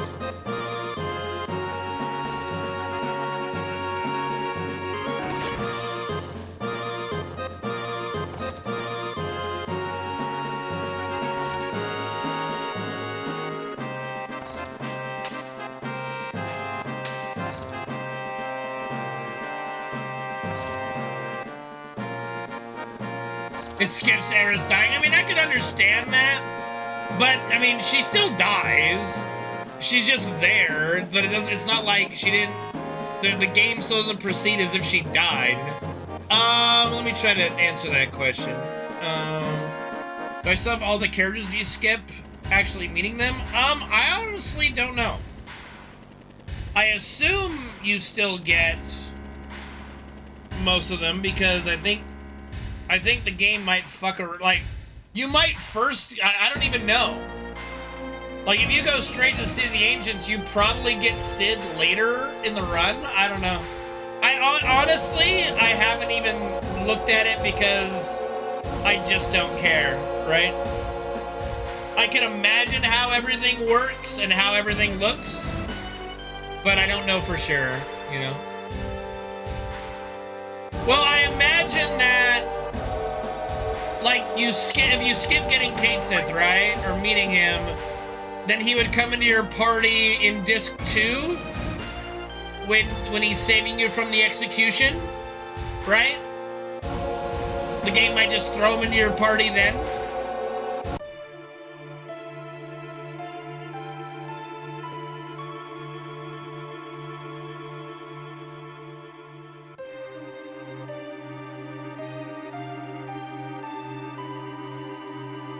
But yeah, I don't know for sure because I haven't bothered to look at it.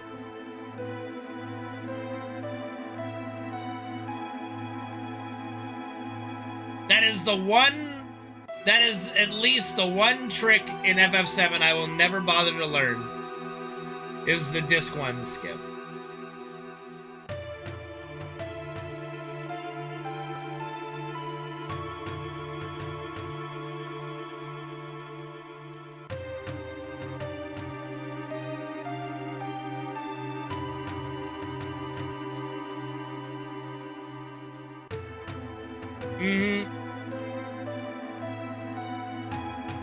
I don't know, man. It's just...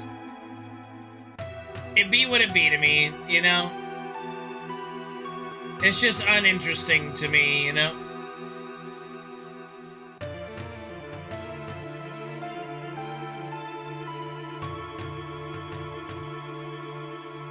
If people enjoy running it and people enjoy watching it, great, you know? Then there's plenty of variation in FF7 speedrunning again. Because I honestly don't know how many people are running slots anymore. Like, there used to be a good mix of slots and no slot runners, like 5 or 6 years ago.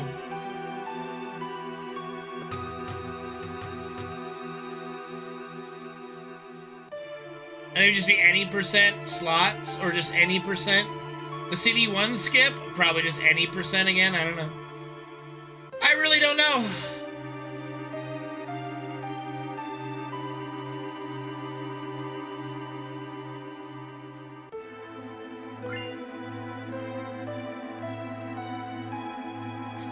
I mean, it would be, I think it would be any % now.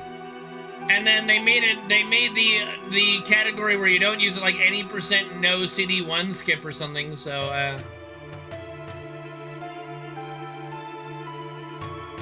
Oh yeah, no, I've done speedruns of Remake and Rebirth, and I do like the speedruns. I think they're fun, and they're good. It's gonna be a lot of fun. I think the only time we're gonna have good viewership for it is when I do like a 24-hour stream of Part 1, Part 2, and Part 3 all in a row, you know? I think that's the only time we're gonna get good viewership for it. Because it's just, as a speedrun, having, like speedrunning Remake Part 1, right? Having it end, like, just right at Midgar, there's just a lot of, yeah, I'll be playing both games again before it, like, once we have a release date for FF7 Remake Part 3, we'll do a quick playthrough and story playthrough of Remake and Rebirth again, leading up to it, just like we did with Rebirth.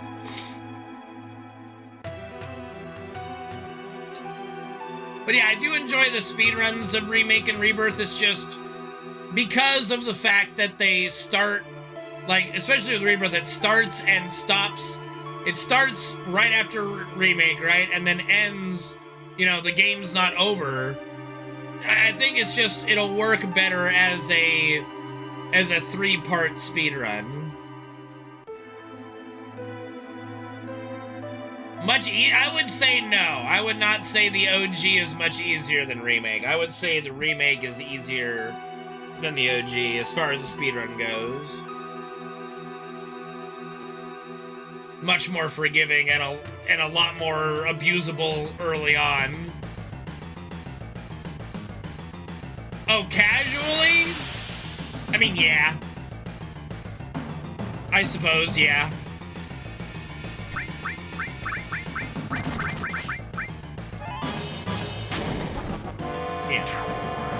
Yeah, I mean, we're talking like casually, I mean, you know, if you know what you're doing, casually FF7 is easy, just like most JRPGs, right? Most old school JRPGs, you know?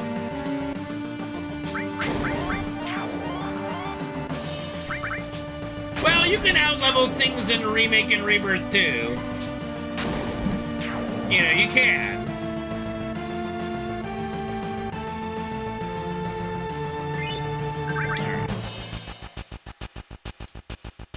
I mean, not on hard mode. I mean, you're talking casually. Like, I wouldn't look at hard mode as casual, personally. But I get you. If we're talking about hard mode, well, then yeah.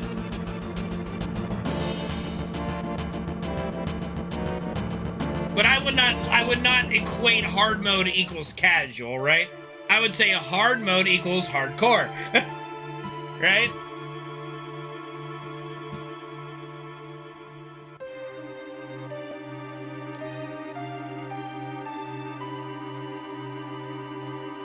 Do you mean Rufus or you mean Reno? Cause I fucking Rufus. Have I talked to Reno? Not in the last couple days. I hope he's got his nose to the grindstone and is playing the shit out of Rebirth. Yeah, I thought you meant Rufus, cause I'm like, yeah, Rufus is a fucking dingleberry. Fucking Rufus, dude. Oh, where am I going? Right? I mean, the controller made me go up and right instead of just right. Almost fucked me over there. I would suggest Remake and Rebirth, absolutely. Fucking love it. Absolutely. Rebirth is the only game I've ever bothered to plat because I loved it so much.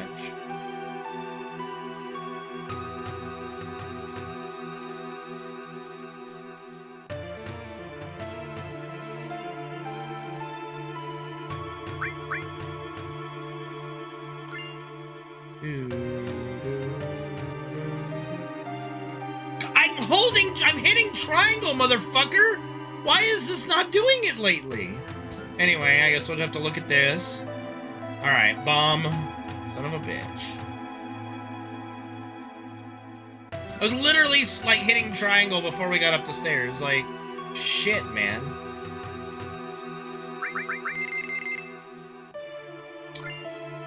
Yeah, his weakness in Remake was, like, if you time a Braver properly or something, he'll instantly get staggered.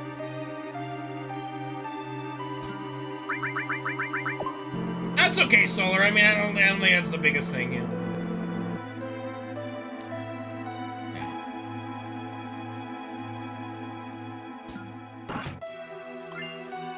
Yeah, that's understandable, Stormtrooper Bob. That's why I really love the voice acting in English that they do. Like, you just watch the movie of FF7 and really enjoy it.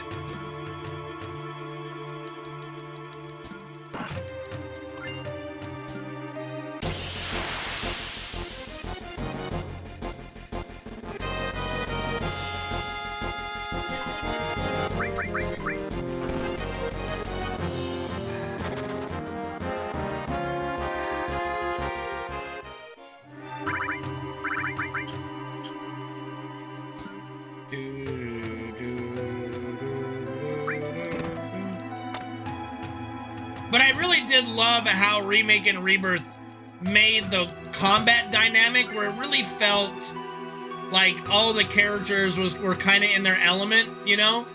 And you could see how they worked together in a battle situation, you know? It felt really good in that regard. I'm really looking forward to what Part 3 does. New tech? No, it's just glitchless, you know? Just doing the speedrun without all the glitches that have mounted up in the game. Yeah, no, I mean, I'll be honest, I didn't really use Kate Sith. I still have my my prejudices against him from the OG and just, you know, there's just so many cooler people to use.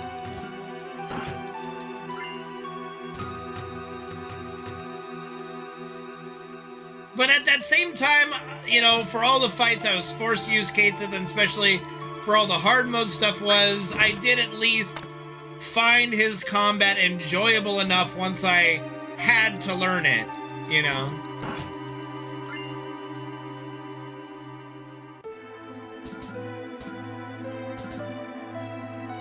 I mean, waste a little bit of time in the OG, yeah, but I mean, speedrun-wise, yeah. Yeah, Yuffie's pretty awesome in Remake and Rebirth. I think she's good. I mean, I guess she's not in Remake. She's in Rebirth. Duh. But yeah, she's pretty cool.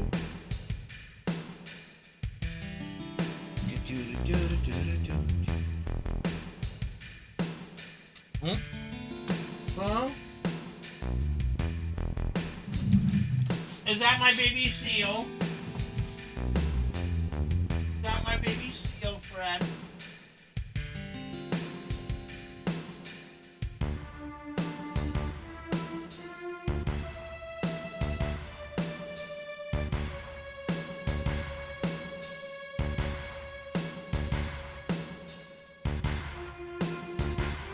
I'll say Yuffie, Yuffie, whatever.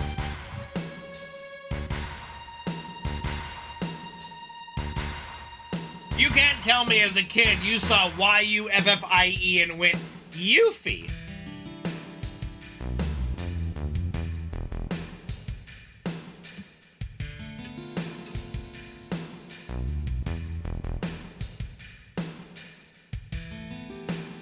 Yo, not all those are fucking Spanish, Solar.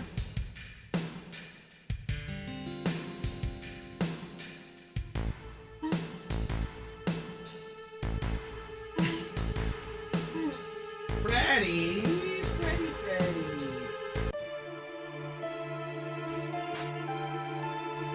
The seal has awoken.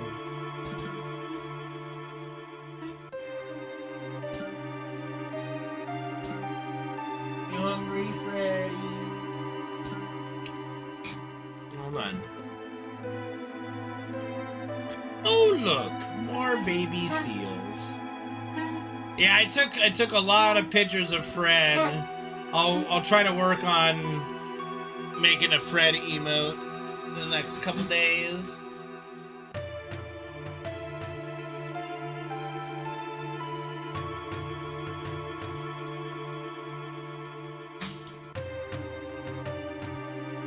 Hold on, Freddy. Hold on, baby.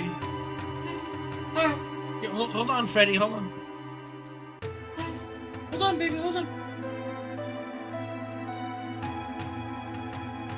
That's a good question. Let me just be Karn Fred. Just Karn Fred. Okay, here. I'll give you the rest of these little biscuits that we got. Not that many around. Oh boy.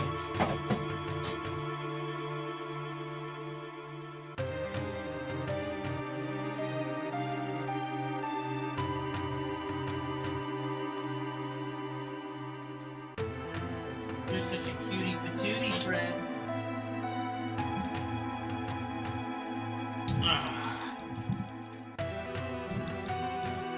I do appreciate your guys' patience with my streams in like the last couple of years, especially with Fred and stuff. So I do really appreciate it, guys.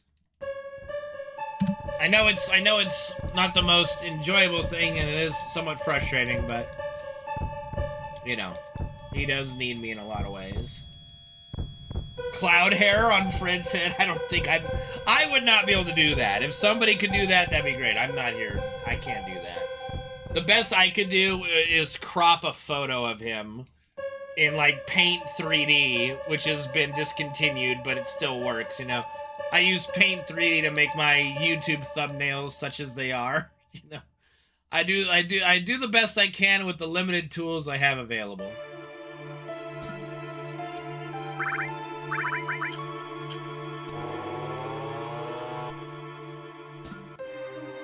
Yeah, and that do be that way, Solar, And I had Fred and Ricky before I even started streaming, and they were just little babies at that point, so they've kind of grown up with the stream, and, we lost Ricky during COVID. Unfortunately, I think he caught COVID. I think he caught something bad from the vaccine he took for COVID, because right after he got his shots, he just deteriorated. And before I could even get him into the emergency room or to the vet, he had passed away that night, or that morning, I guess. But Fred is he's a good boy. He's a good boy.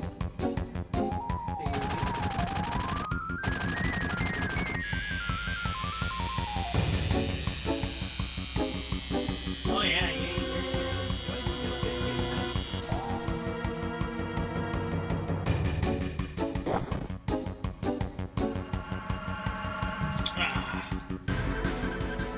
Indeed.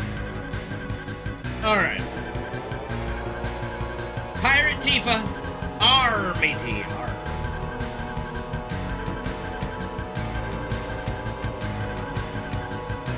A Pirate Tifa emote would be pretty cool if we could, find a way to blow up that shot where it looks like she's got a pirate pat, like a eye patch on her face.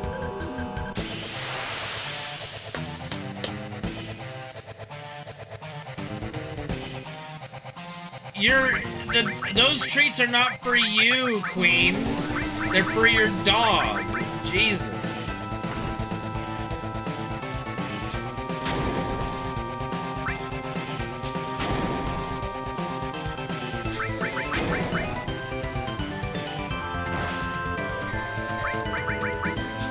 Man's gotta eat.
Okay, Freddy, I'll take you out in a moment, okay? Alright.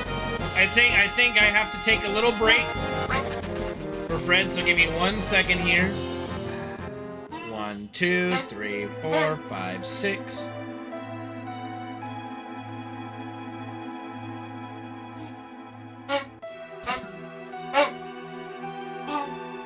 Alright.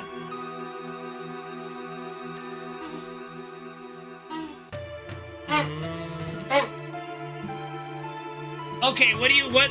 No, you know what, never mind. We're just gonna... Would you press up, please? We'll pause here. Alright. 1 moment. Okay. Ready? Relax.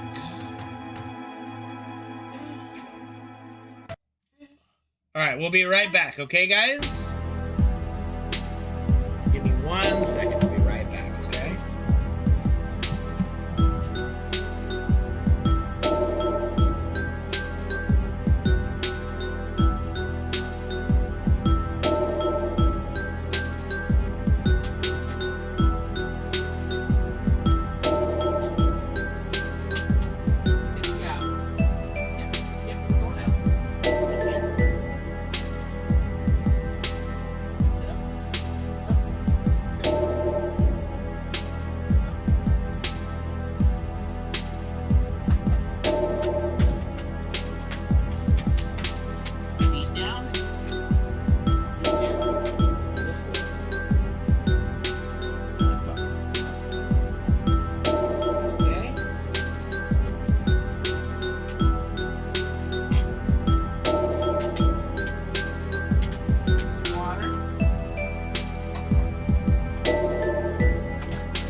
Everything okay with my dog? He's just old.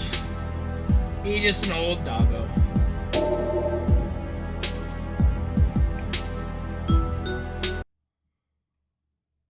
Doo-doo.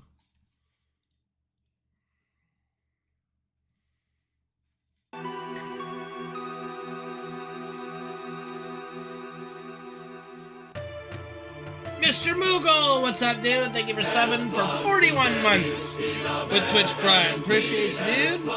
Thank you for the support, Mr. Moogle. Alright, sorry about that little delay. We will continue now. Let me just double check that everything... Am I on the right thing? Yeah.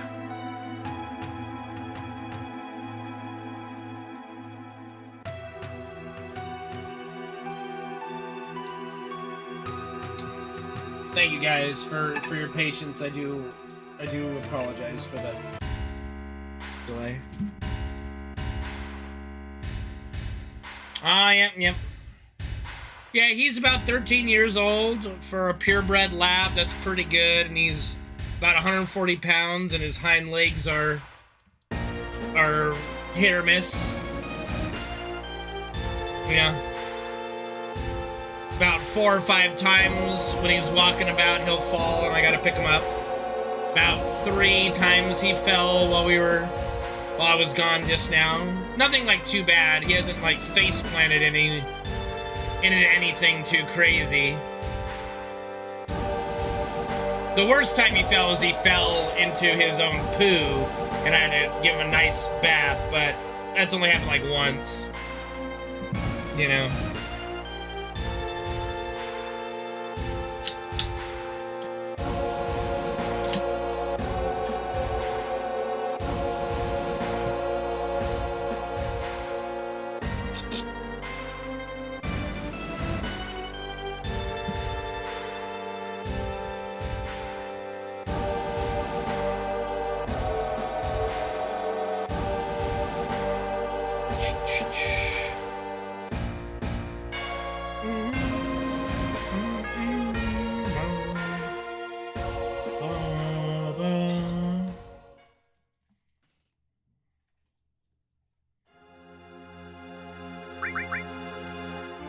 Oh, Freddy, you tipped over the bowl already.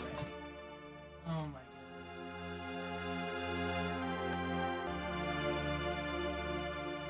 Try not to get the ice all over the bed, huh? Good boy.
Of course, Queen, of course.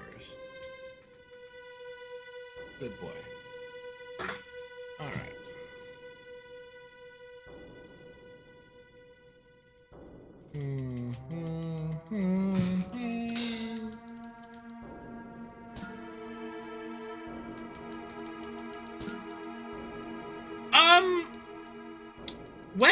more than, like, the only lore we really get, oddly enough, is from Advent Children.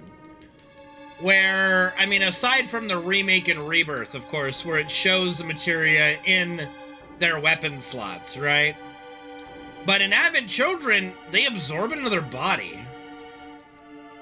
Like, at least Kadaj and his gang do that. Right? So, it is very interesting. Like, there has to be, in my opinion, there has to be some connection between the materia and your body. Like, it makes more sense to me that you absorb the materia into your body, right, and then you're able to use it, than it does of, oh, I've got it in my weapon, now all of a sudden I can use magic, right? Because absorbing into your body, it's connected to you, it's connected into your body.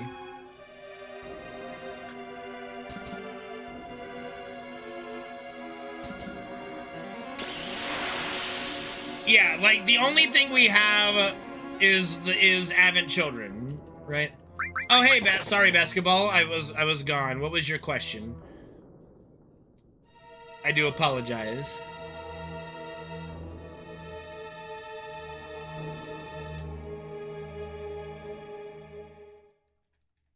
Will begin and end?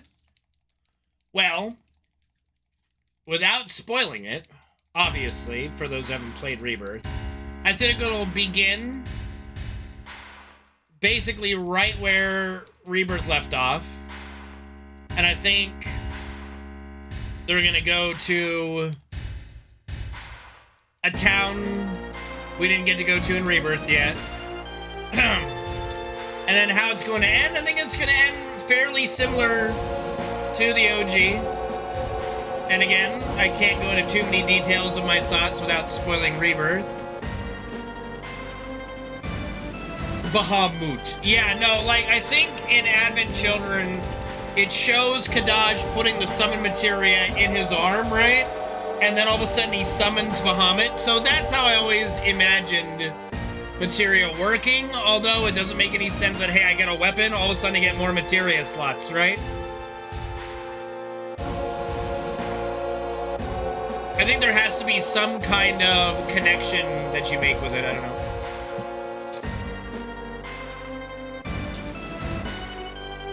I think it's gonna follow the OG, like I said, yeah. I actually don't think so, Solar. I don't think we're gonna skip Icicle Inn.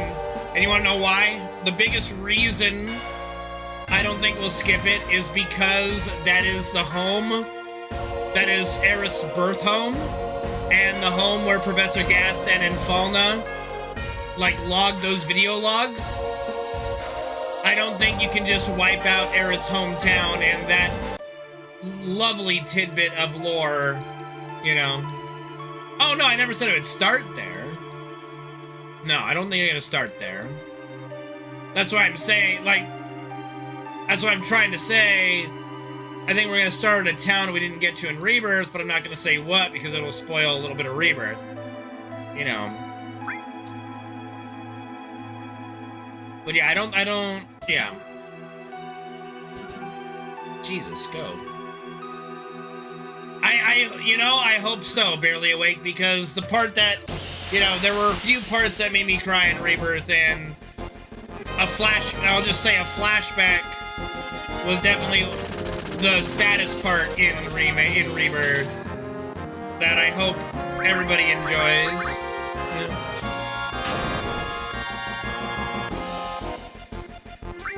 Fucking violins!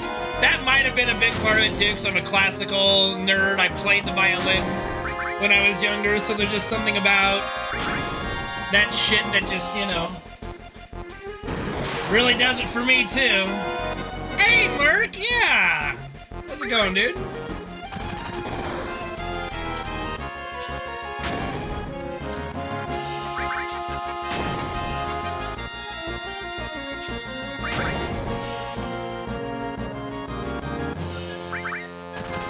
Like, honestly, again, I hope everybody that's playing through Rebirth for the first time has a great time with it. It was such a great game. Definitely my game of the year. I had so much fun, and So far, the remake trilogy has been everything I would have dreamed of and more, you know? And just think, in part 3, we're gonna get the high wind, but also the submarine. Like, shit's gonna get fucking wild, dude. It's gonna get fucking wild. Like, somebody on Twitter reminded me, it's like, oh yeah, just so you guys know, there's a whole underwater section to look forward to in part 3, and I'm like, I completely, like, just spaced on that and forgot. Oh yeah! All of the underwater!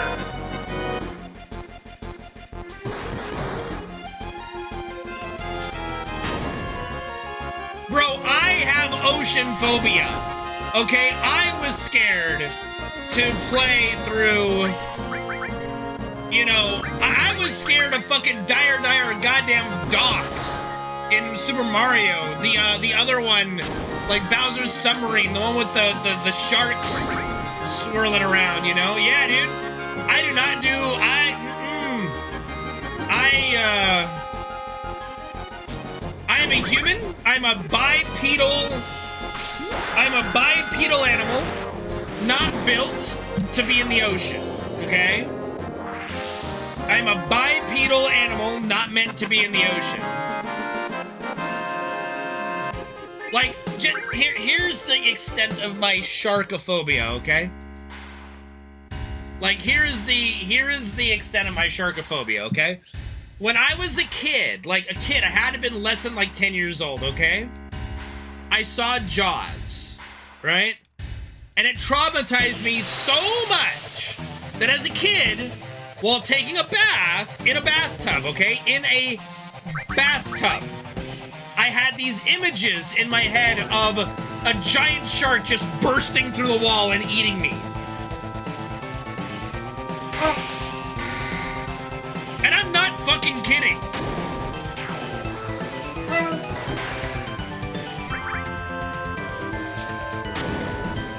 How dirty? Not dirty at all, I'm just saying. Like, I just had this unnatural fear that I was gonna be gobbled up through a wall, you know? My poor little baby Fred. But yeah, I am terrified of the ocean. Like, so much so when we play Ark Survival Evolved, we played that. One of our other teammates who loved the ocean was like our water guy. I was always petrified to go in the fucking ocean. Eventually I had to suck it up because, you know, he stopped playing, and there were caves to explore and things again, but god damn it, was I terrified of the water in Ark. Kenai, what's up, dude? Oh, the ocean is beautiful, don't get me wrong. I just don't belong in there. Like I said, I don't have fins, I don't have gills. We can barely hold our breath for 2 minutes. We don't belong in the fucking ocean. There's a reason our ancestors got up and left. You know what I'm saying? Like, there's a big reason why we are not dominant in the ocean, okay? We did come from the oceans here. That's actually how evolution works. We originated from the ocean.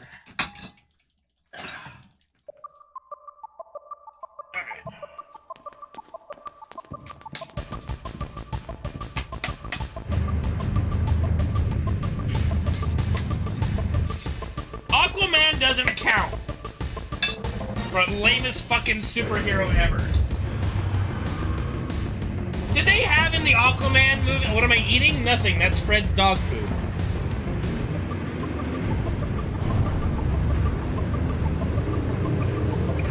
No, Random to Rage, because I see a video like that and I go,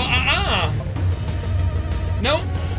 Like, for those Aquaman movies with, what's his name? Khal Drogo, you know, the big Samoan guy.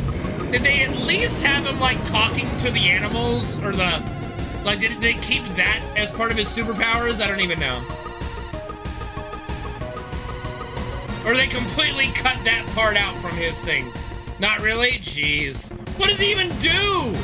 What does Aquaman even do? That's like his whole thing is I talk to marine life. Yeah, Jason Momoa, thank you. I don't remember everybody's fucking name.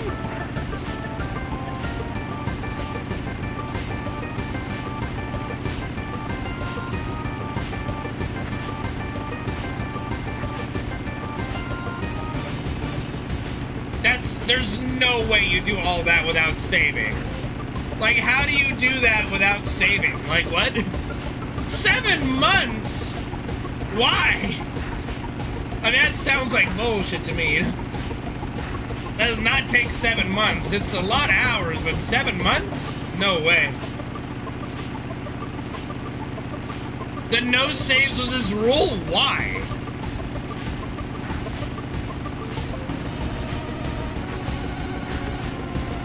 Why?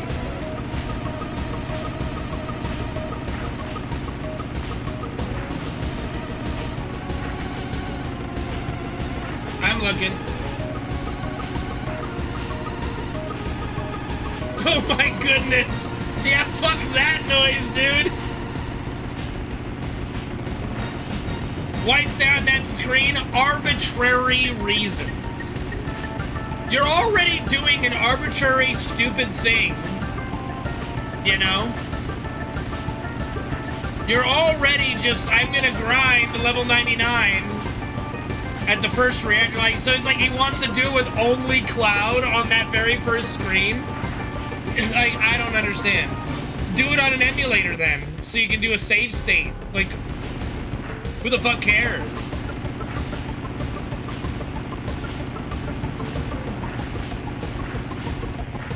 Like, seriously, you're already doing something insanely dumb and boring. Who cares if you go save? Or who cares if you run it on emulator and use a save state, right? Like, I just don't get... sometimes I don't get people. Like, that's just somebody that does not value their time. I'm being dead serious. Like, you're gonna level... You're gonna waste time in your life leveling a character to 99 on the first screen of the game and not save. Why? Why?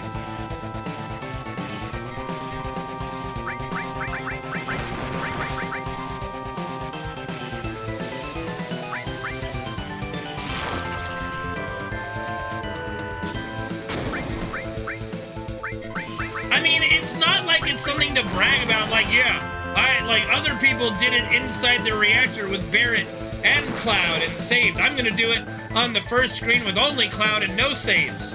So what? It's still fucking dumb.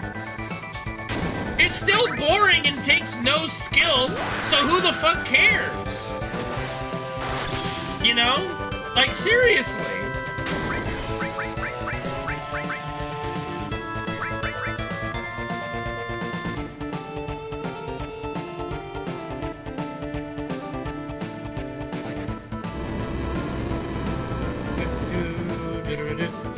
It's a long time in the lives of us individually, you know?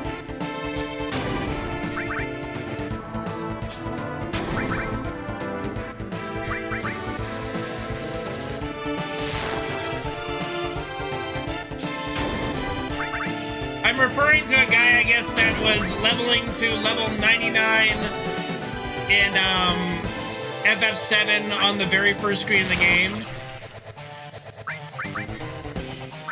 And without saving or whatever, so I guess he just left his PlayStation on for 7 months straight. Like, that's a dumb thing to do.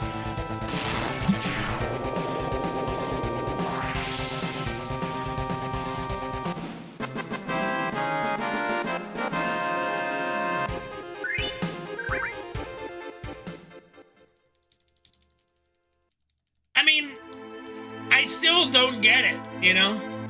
It's still, like, I don't know. It just sounds like a waste of time to me. You know?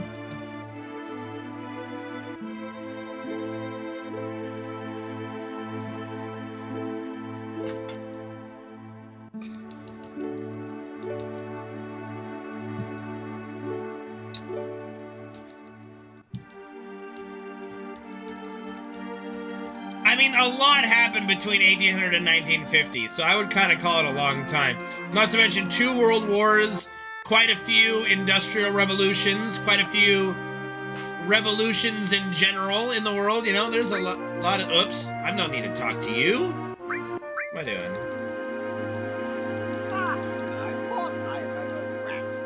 I don't think so, Gary. Like, streaming is like... That would be like saying that going to work and earning a paycheck is a waste of time, right? But thank you for the 28-month resub, Gary. But then I suppose in some sense streaming is about wasting time.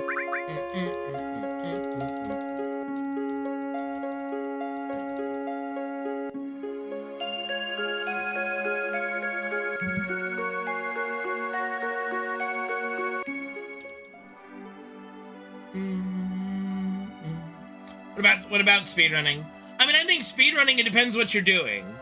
Like, if you're speedrunning and you're pursuing something worthwhile, I don't think it's a waste of time. Especially if people are enjoying it. But if you're speedrunning something stupid that nobody cares about, then it's kind of a waste of time, right? I think it just all kind of matters to an extent what you're doing, right?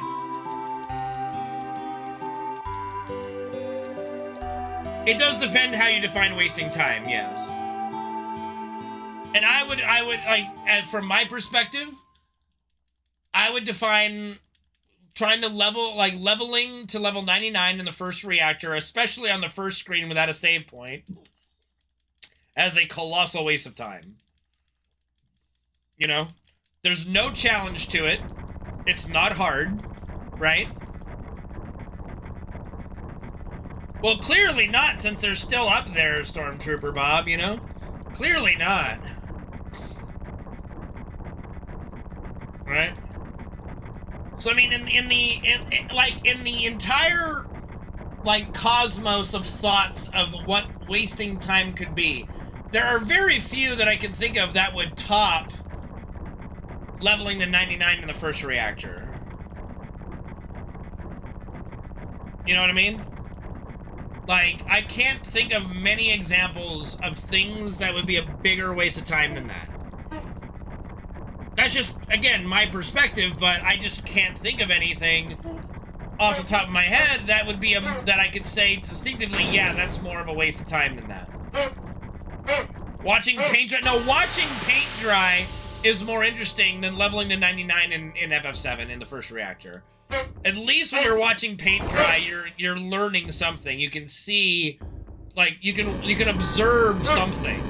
I can learn how paint works. I can observe how long it takes for paint to dry. You know? No, we don't get Yuffie in the speedruns. No, we don't get Yuffie. She's just not worth it. I remember leveling, like, when we first get back from the first reactor mission and Cloud is alone, I remember going to the train graveyard and earning Meteor Rain before I even recruited Tifa. You know, and that's always fun. Having Meteor Rain before Airbuster.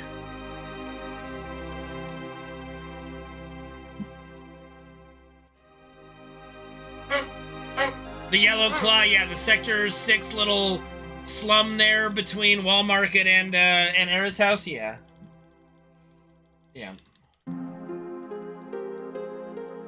You know where's a great spot to farm is actually the second reactor. When you're in the subway, you just go all the way down and there's an area where you fight, I think it's 4 red Shinra grunts. And they're just a constant, repeatable fight. It's just, and you can just get so many kills and so much experience so quickly there.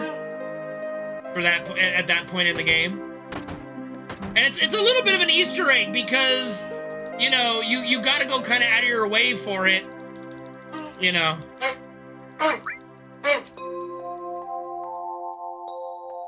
I mean, you just gotta get through Midgar, Merc. I know how you feel. Especially if you watch my speedruns as long as you guys have. You know, you just gotta get through it. You know, you just gotta get through it. Oh, goodness. I forgot to have my YouTube up again. Okay, at least nobody talked anything new on YouTube, so that's good.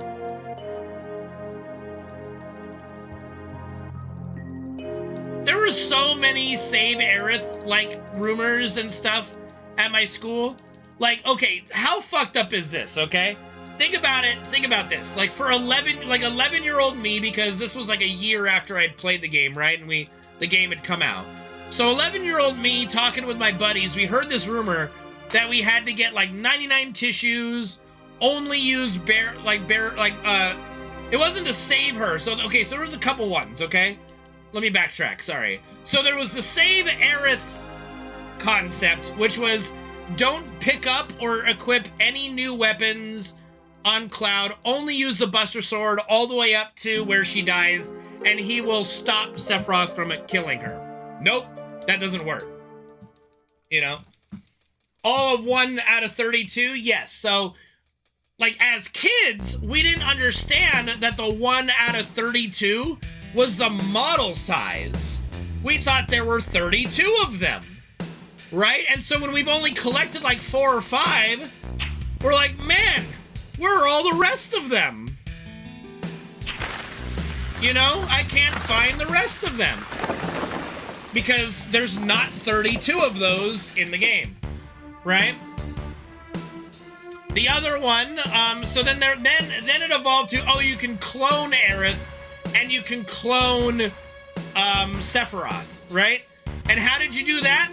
By farming tissues at the speed square. Why tissues? Well, 1, 2, 3, 4, 5. Our little, 11 and 12-year-old selves, for whatever reason,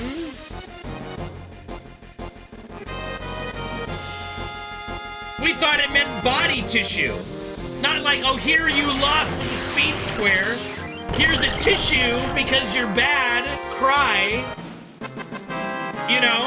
We thought body tissue. Like cells to clone with. Right? So I painstakingly farmed 99 tissues, got the umbrella and a whole bunch of other things that people said you had to get the Great Gospel Limit Break.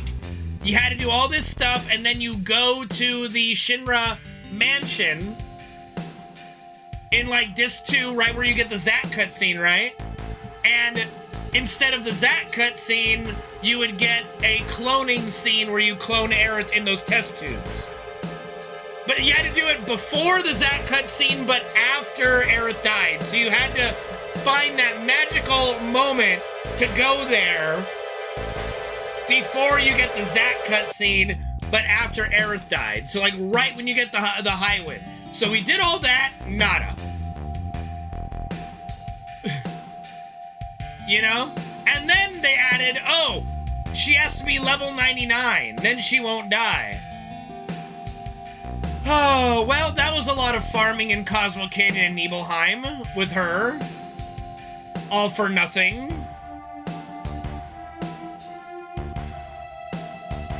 So, I mean, I tried every rumor, every little thing, that we were told or that cropped up anywhere. And this was all word of mouth. We didn't have game forums and things like that really back then. It's just like so-and-so, my friend's friend of my friend, said this is what they did. Oh, okay.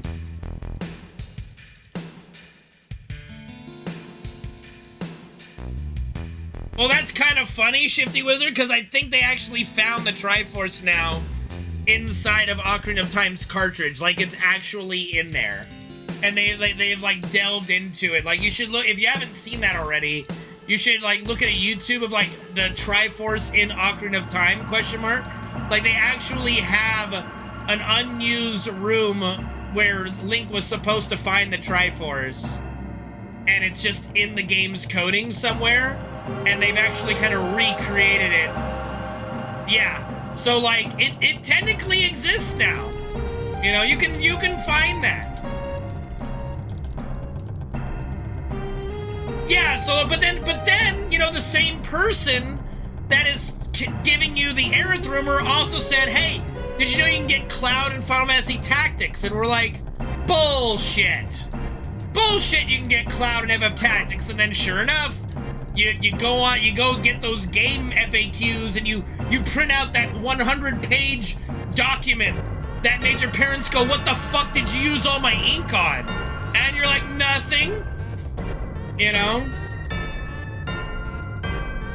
And you're just reading it, and you're finding it, it's got all those acrylic, like, you know, words spelled out, like, you know, and then you follow the guide, and there it is, FF Tactics. How to get Cloud, and you're following, and you go, holy shit! Cloud is in Tactics!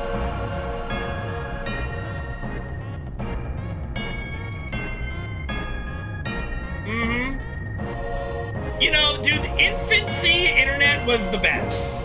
Okay? When you guys, okay, this is mostly for the guys. I'm sorry to all the ladies in the stream. This is more the guy talk, okay? Guys, huddle up. The old fucks like me, huddle up, okay? We all remember when we were like 12 or 13 on dial-up fucking internet trying to print out like just a pornographic image, right? And just the printer going ka-choo, ka-choo, ka-choo, and you know, all your color ink is gone. Like, it's just instantly destroyed, and you're like, yeah, we had to print porn back then, okay? Yeah, we had to print porn.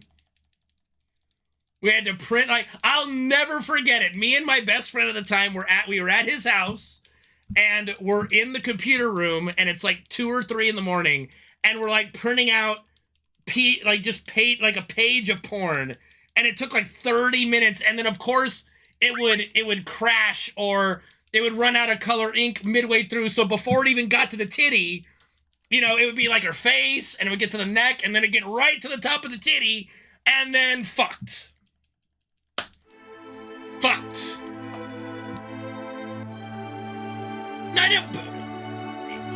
Okay, Tasha, we were like 13 years old.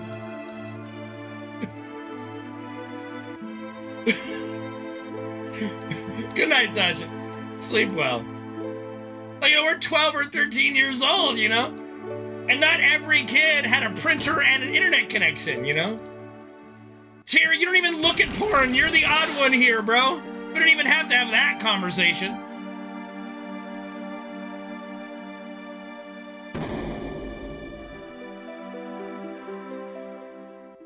Well, you print it out so you can have it for later, Regen. Jesus. You know? No, it didn't circle jerk too, for God's sakes.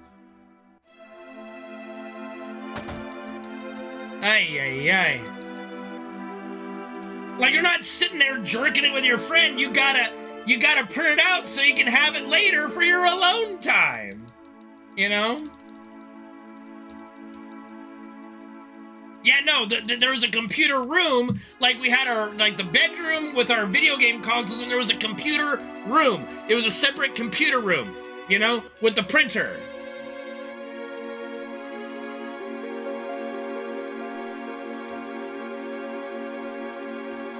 It was the Dark Ages, okay? It really was the Dark Ages, all right?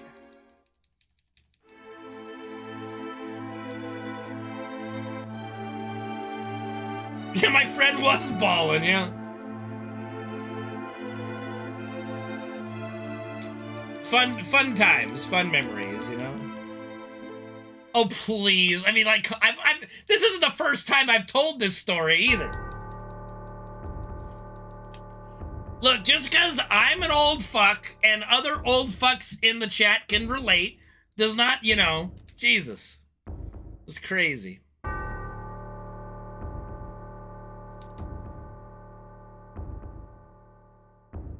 There are a few that were yeah, there are a few that related.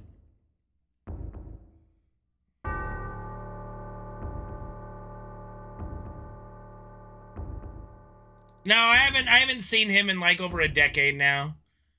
You know, we just kind of drifted apart after high school. He went down the road of marijuana and stuff at a time, and I'm just like, you know, I'm not into that, and we just kind of went our separate ways. I don't have anything against him at all. He's a good guy. We just didn't hang out much after high school. Just stole a Playboy. My dad actually gave... My dad gave me, like, Playboys, like, his old Playboys from, like, the 70s and 80s. And then my sister, the only thing she ever did for me that was good was she did give me a college Playboy with, like, it had no art. It was like a special edition that was just no articles, just like so many college girls. It was fucking crazy.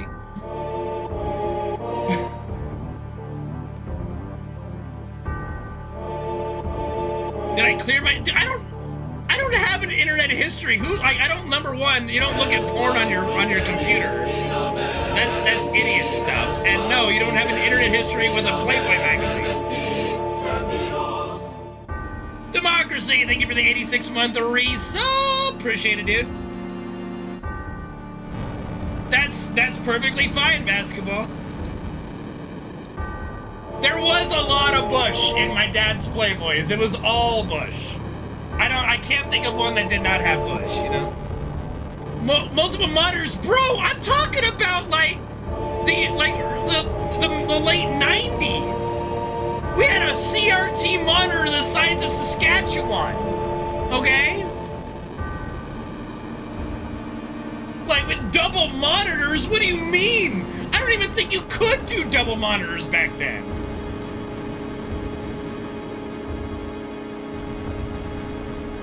Well, I mean, in this day and age, if you're actually looking up porn on your main computer, that's a big red flag, I think.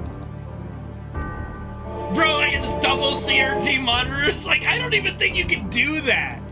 Like there's no way you could do that. I don't even think a video card back in the day had 2 slots. You know, I don't even think that the video cards back then had 2 slots you could even plug into.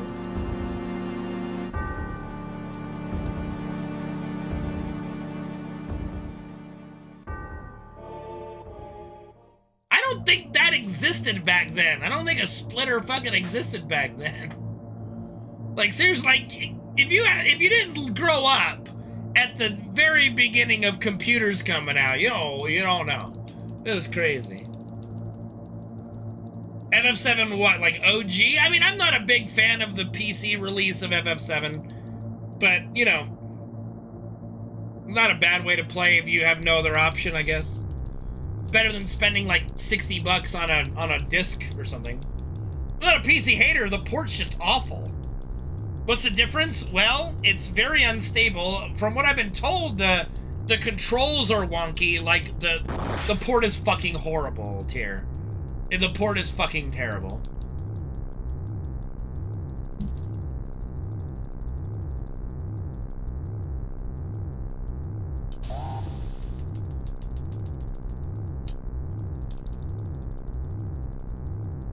Okay, we're not talking about mods. We're literally talking about the port.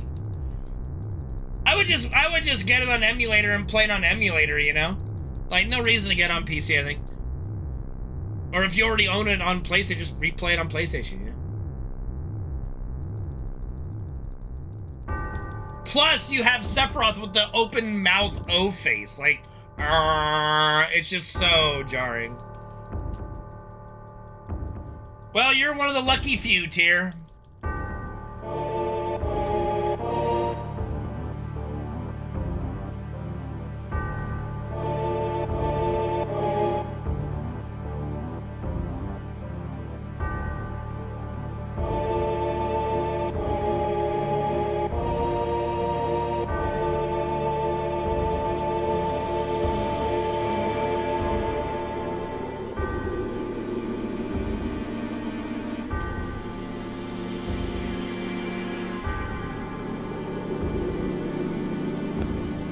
Me? I've played the original PC port.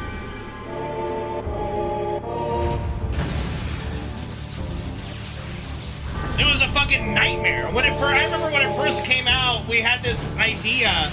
Like when it first came out, when I was speedrunning, that we thought, oh man, the PC release is gonna be so good for the speedrunning community. And it was just fucking garbage. Well, it wasn't really the PS3 port, it was playing original disc 1 discs on the PS3. This is the original game, yeah. I have an upscaler. I have a Retro Tink upscaler. That's why it might look pretty good. I'm playing on a PS2 Slim with a Retro Tink upscaler. Yeah.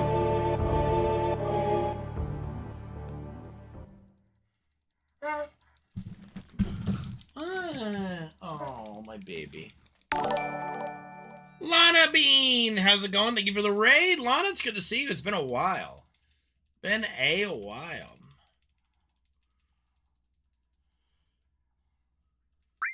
One second, let me try to comfort my boy. Over here. Come on, baby. Come on, baby. Come on, baby. There we go. Yep. Okay. Doing good, Lana Bean. It's been a really long time. Hopefully you're doing well.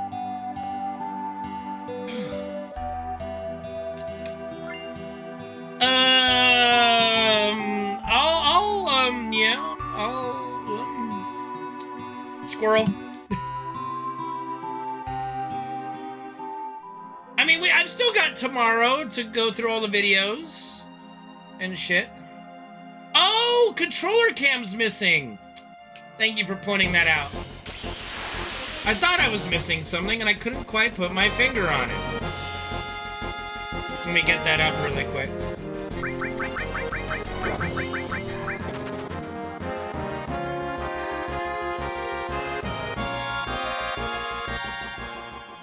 Oh my god, we're doomed! We'll be fine. I'll look through it. Okay, we're gonna hope that the nope, he did not go to a good spot. Unfortunate. Why is that important? I don't know, it's just a fun little visual for people and they can see it.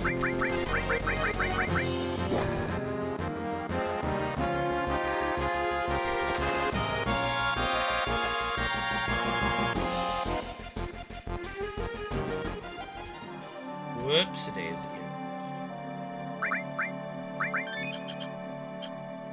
Okay. Alright, Zalem, here we go.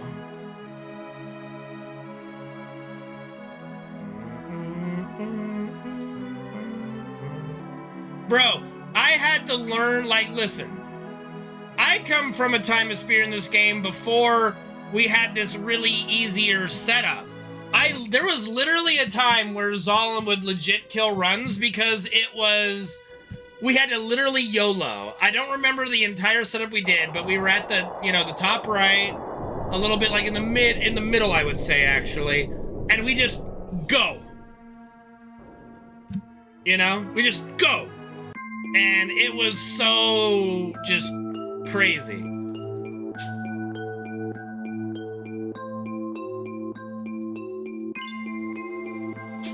Yep.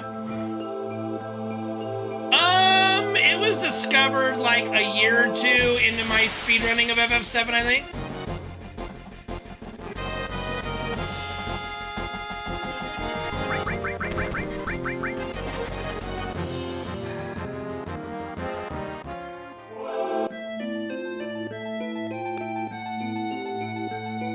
Like, I think I did a full, 4 or 5 months. All right, Hunter, take it easy, buddy. And One Trick Wolf, thanks for subbing to the channel, man. Appreciate it. I think I did a good 3 or 4 months on PS3 before we got a PS2. And then I did a year of speedrunning of just constantly knocking down the time till it was 8 hours without a step counter and all that jazz. And shortly after the step counter was found, I want to say the Zalem setup was found. So probably a year or two after I started. Thank you, One Trick Wolf, for the 22-month resub with Twitch Prime. Ready. Okay, he wants on the floor for some reason with me. 1 second, boys.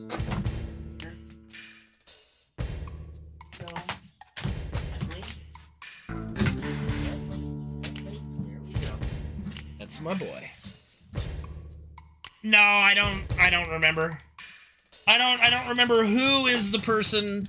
I don't remember if it was Cart 7 or if it was Ben, Luzbel. I don't know who figured out the the Zalem skip that we have.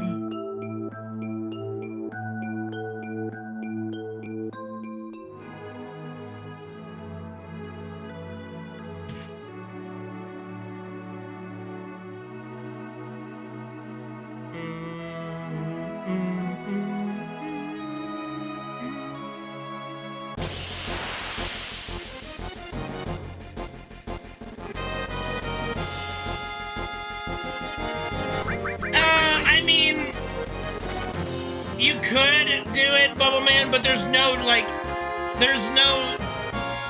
logical reason to ever say no step counter. It's not like the step counter is a glitch. It's not like it, you know what I mean? All right, Merc, we'll see you later, buddy. Thanks for hanging out. Like, it would just literally be for the memes, and I don't know. Not many people enjoy just watching things for the memes in that regard, you know?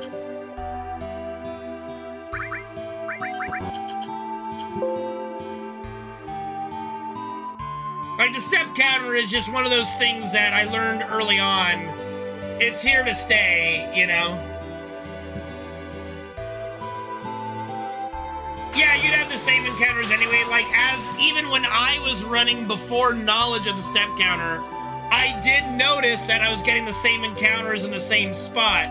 Because when you get pretty good at movement in the game, you're going like, oh, I'm getting the same, like, you're seeing in live time, you're going, I get that encounter in roughly the same spot every time, you know?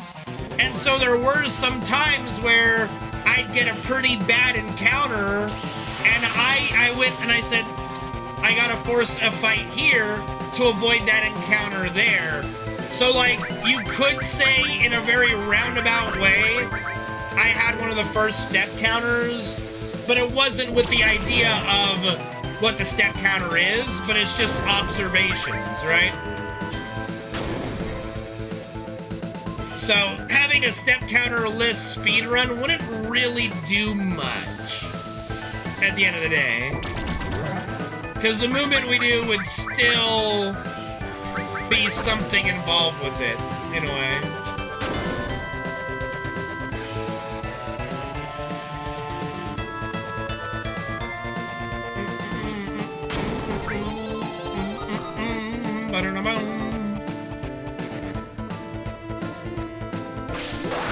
It's quite possible you didn't, Solar. It's, you know, we've had the step counter now for longer than we haven't, you know.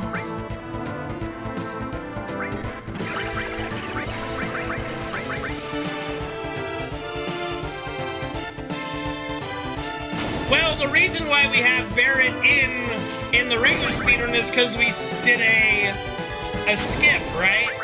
To leave Midgar, but that's a glitch, and we can't do that in Glitchless, so you get to choose your team. So yes, I choose red.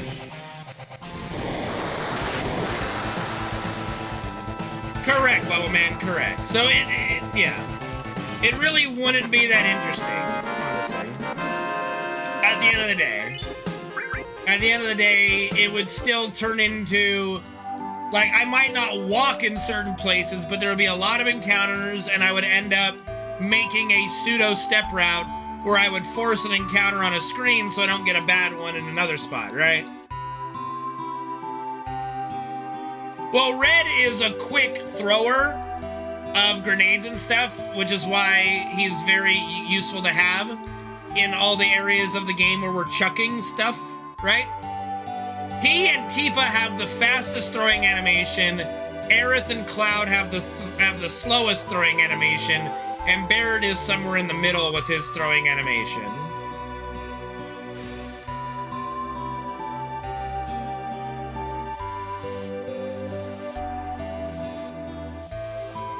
Like, Tifa and Red are twice as fast at throwing items and resetting and letting the next turn happen as Cloud and Aerith are.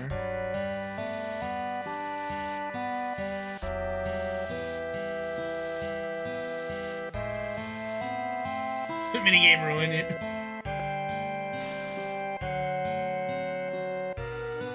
It's going good, Cheap Thrills. How's it going with you, buddy? How you doing? Hey, okay, Solar, you take it easy, buddy. Thanks for being here, man. Get some rest, and we'll see you tomorrow, hopefully.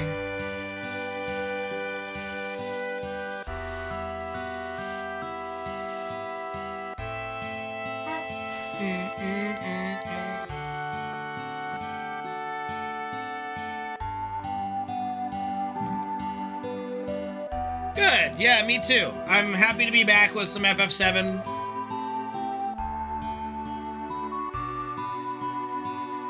Man, I don't know, she's Yuffie. How does she get anywhere, you know? Alright, basketball, thanks for watching, and lurk away and enjoy the rest of your evening / morning. Whatever it is.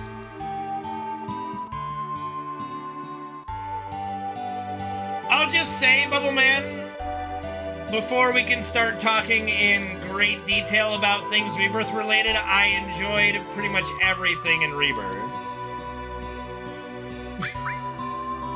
And I implore everybody to finish the game so we can fucking talk about it.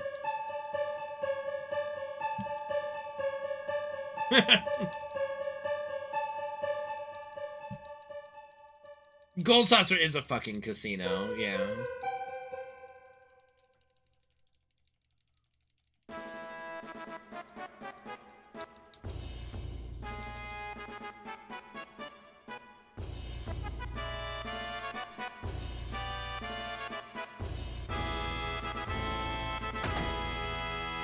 I will say, I hope in part 3, Queen's Blood comes back, and there is also, like, a constant way to play that is enjoyable somehow. I know that's going to be difficult. And, I mean, I guess Triple Triad and FF8 also suffered from this, where once you beat players and get your cards, like, playing anybody kind of loses its, you know, luster. Thank you, Sap, for the 200-bit cheer. Appreciate it. But I do want to see more Queen's Blood in part 3. Queen's Blood is a lot of fun. Dio built that shit in, I think, less than 4 years, but I don't know. The timeline on that is a little sketchy. The timeline on that is very sketchy. It's definitely not in a long period of time, you know? FF9's card game suffers from the RNG factor. Otherwise, FF9's card game is actually pretty fun and enjoyable. But where it's not enjoyable is, oh, I've got this really good card. Oh, I got a bad roll against a worse card, which had a good roll, and now I lose. And now I lose my card. You're like, oh my god.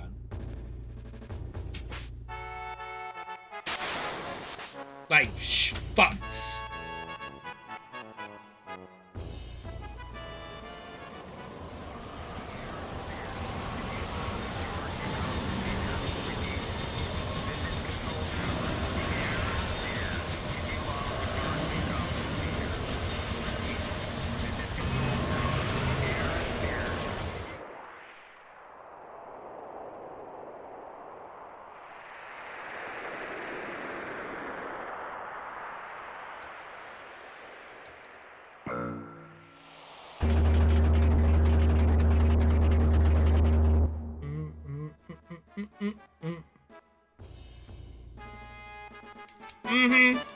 Yeah.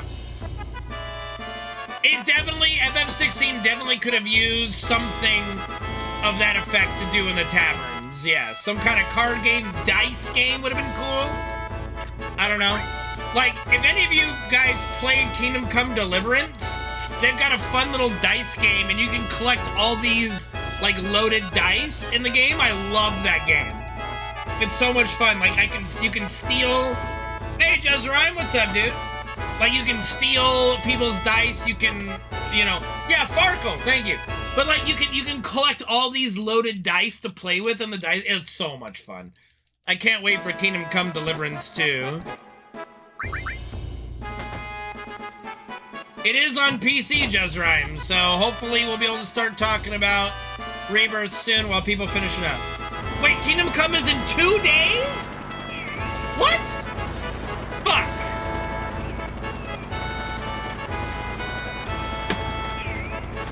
Well, yeah, I didn't know it was coming back in 2 days, though. Fuck!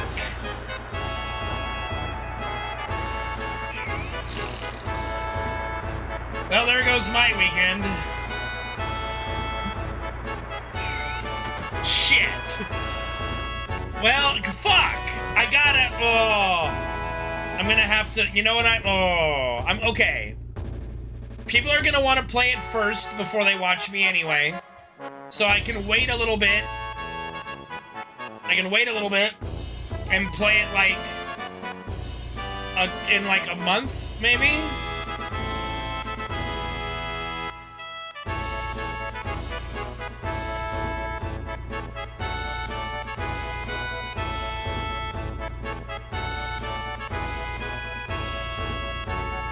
They'd rather watch me dick around.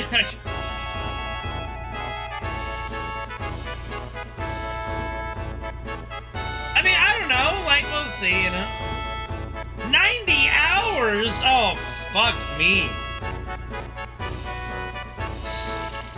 I might not be able to stream that. I want to stream it. I want to stream it and put it on YouTube. I do. Shit. I'll have to see. We'll see. Probably like a month. You know? I don't know what you're talking about, Queen. This is your first day in my channel. Oh, does it, Stormtrooper? I mean, I love Kingdom Come Deliverance 1. It's a guilty pleasure game. I've played it offline quite a bit. You know, I think I want to play Kingdom Come Deliverance 2 on stream at some point, but it's got to be like in a month. It's got to be in a month. We got to get some FF7 actual runs going, probably by next week.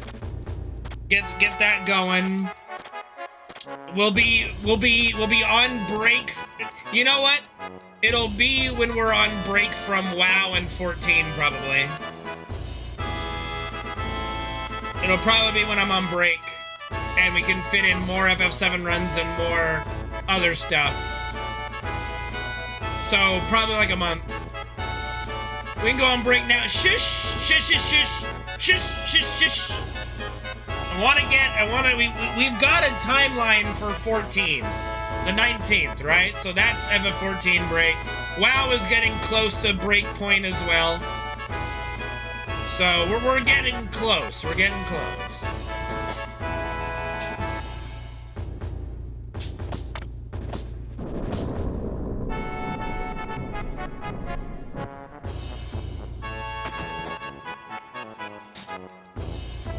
Man, week 42? No, it's not fucking week 42. We have not been doing FF14 twice as long as WoW. WoW's on like week 21. No fucking way.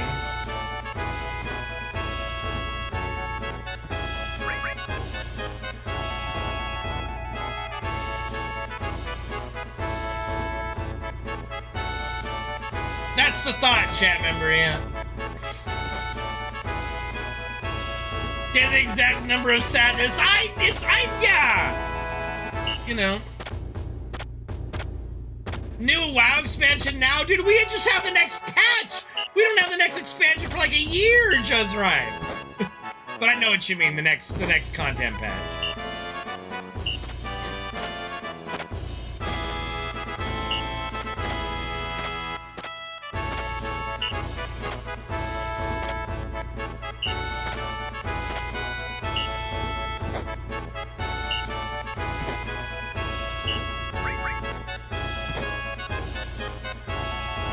Bro, I would love to get a group for our static team that can get FF14 raid done week 1.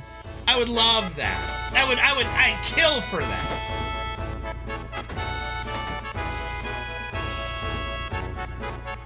It won't be Garrisons 2.0. They won't make that mistake. No way.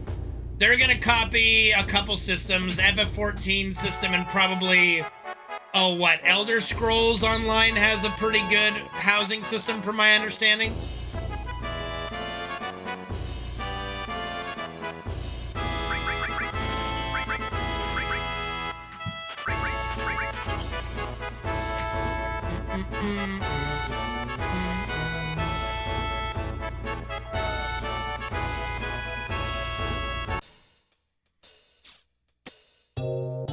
Bro, I haven't even played...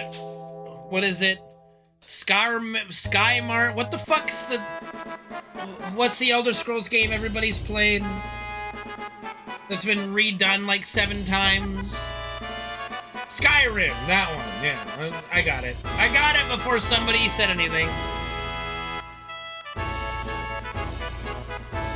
How's the housing system? FF14's player housing is fucking ridiculously awesome, Just Rhyme. Just come by my stream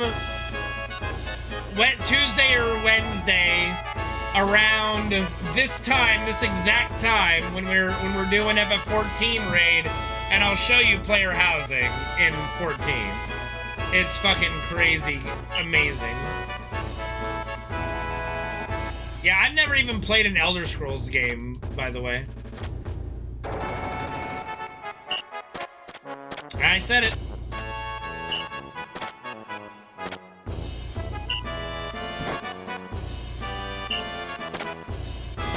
Week 30.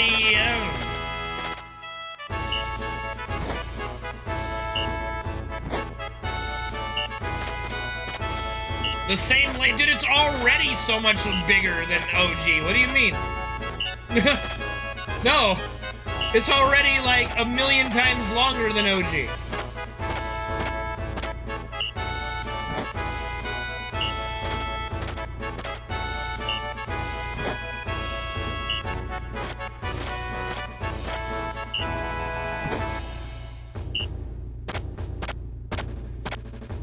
I mean, casually, it's hard to say. But, like, if you look at it in a speedrun point of view, right? Like, remake speedrun is about 8 hours. Rebirth is around 8 hours, 9 hours. And the OG is like 8 hours. So, I mean, all of OG is a third of what re-trilogy speedrun is, and that's just the speedrun setting, right? Not to mention casual playthroughs of remake and remake, you can do everything. I didn't do all the hard mode stuff, so I don't know about that. But you can do all of it, like normal playthrough, casual, like 40, 50 hours. Hard mode, probably tack on another 20 hours. Rebirth was 100 hours casually, 70 plus more hours hard mode, so 177 hours total.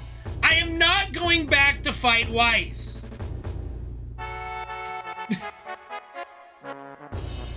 I'm not doing it. So yeah, like, you can do everything in OG and it won't even come close to Reaper's time doing everything, you know? There's just so much more.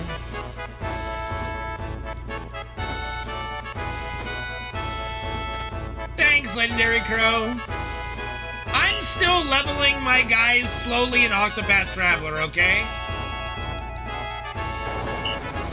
Alright, I never agreed to fight Wise. Tasha just told me to go to a place. I got my ass kicked. I'm like, okay, great. I'm not farming for 3 days to fight him. We've got Rebirth coming out. Like tomorrow. With each battle, I grow stronger.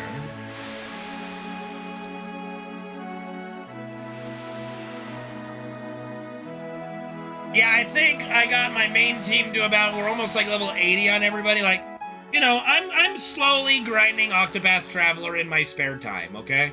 Which I don't have a ton of, okay? Cometh, if thou darest. Yes, ma'am. Can you imagine, can you imagine her in fucking bed, dude? I could grief.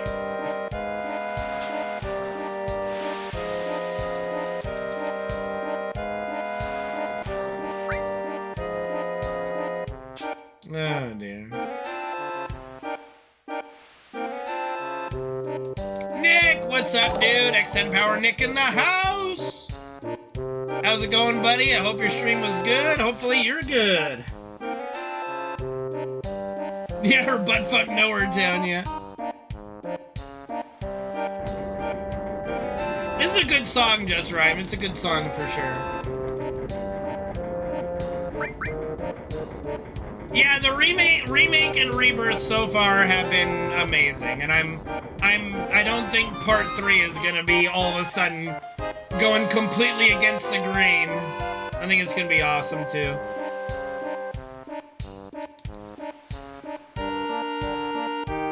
Kirby Dream Land 3, interesting.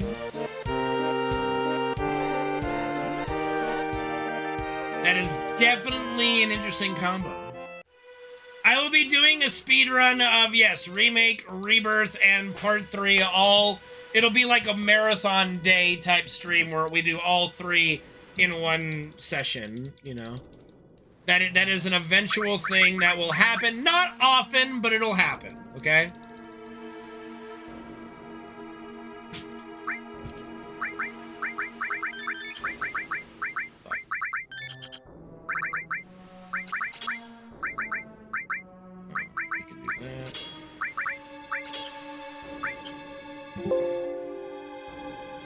I honestly don't think Part 3 is going to go off the rails.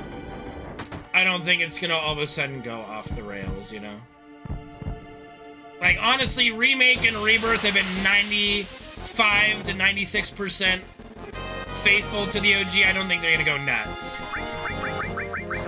I don't think it's going to go completely nuts.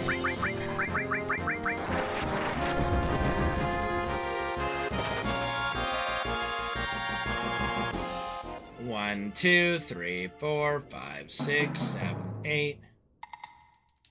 Well, yeah, I mean, I wouldn't be able to do a speed run. Like, it would be any percent speed runs of Remake, Rebirth, and Part 3 all in one go, because you wouldn't be able to do a lot of side quests in it, you know.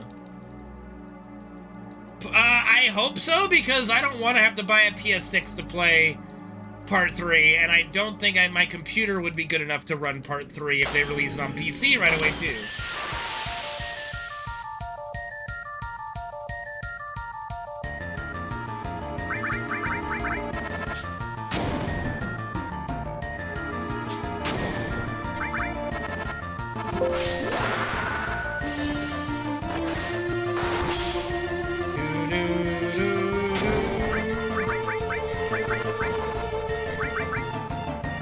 No crit this time.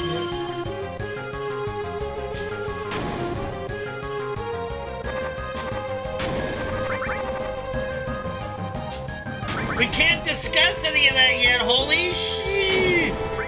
Stop it!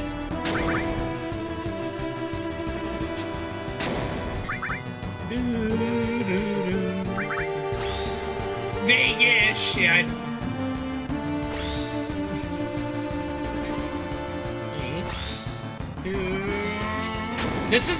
I love this battle theme, dude. It's so fucking good.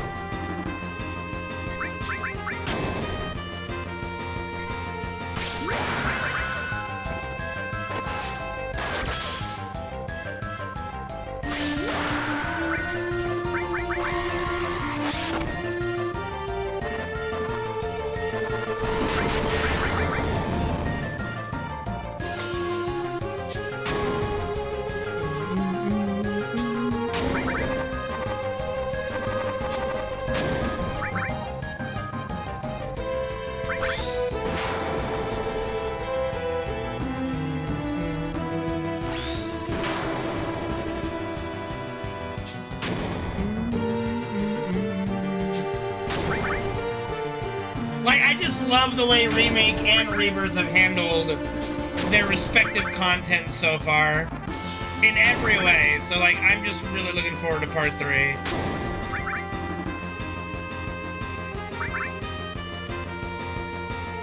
No, we've had people say that they haven't finished yet. You know, we can be a little more patient, okay? We can be a little bit more patient still. Well, we already know they're going to add the snowboarding minigame because in Rebirth, this is not a spoiler, really. You can see like an under construction for the snowboarding minigame in the Wonder Square when you're over there. So we do know we're gonna get a snowboarding minigame, whether it be in the main story like it is in the OG or just a minigame. Obviously we don't know, but it would be pretty fun if they did incorporate the snowboarding part. Even as awkward as it is, where it's like, oh hey, Aaron's dead, let's go snowboarding! I still think it would be fun if they did that.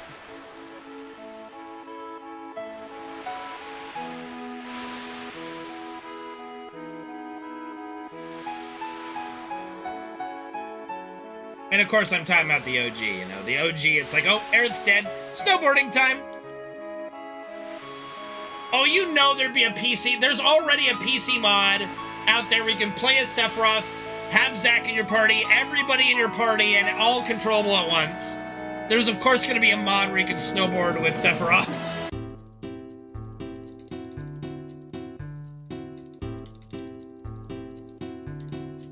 No hint at a submarine minigame, but we know that it's coming. I mean, maybe not coming, but we know that, we pretty much know we're going to get a submarine, and again, not spoiling it, they did a good job of building up the crew.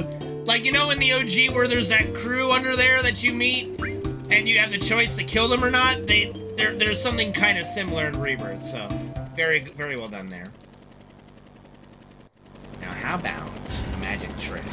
I'm gonna make this UPS man disappear. Watch the UPS man. He's a little stranger than usual. That UPS man. Don't we all just love the UPS man? I don't. Not one bit. So, it's simple. We kill UPS man. Ta-da! And he's gone. Like, what happened? Balls drop off or something? Looking brown for you. Thank you, Disguyer6, for the enlarged emote bits. The tickle bitties to enlarge the emote. Appreciate it, Disguyer6.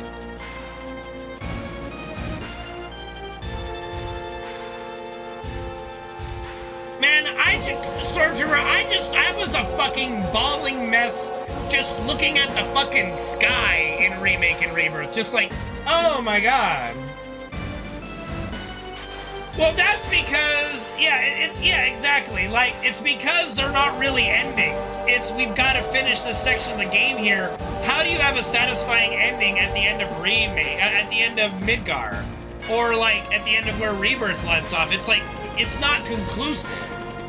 It's just, it is what it is. It's a very tough task. So I think they did the best they could with it, with some pretty cool boss fights and things like that, but at the same time, I'm waiting for the actual conclusion. It would have been better if it just threw up a big to be continued sign and just started rolling credits, you know? Like, honestly, I would have been okay. I would have been more okay with that. Because I would have at least understood. Like, see, you don't have to end it if you just to be continued it. You know? Which they kind of did in Remake Part 1. I want to say that the ending of Remake Part 1 was more of a to be continued kind of thing.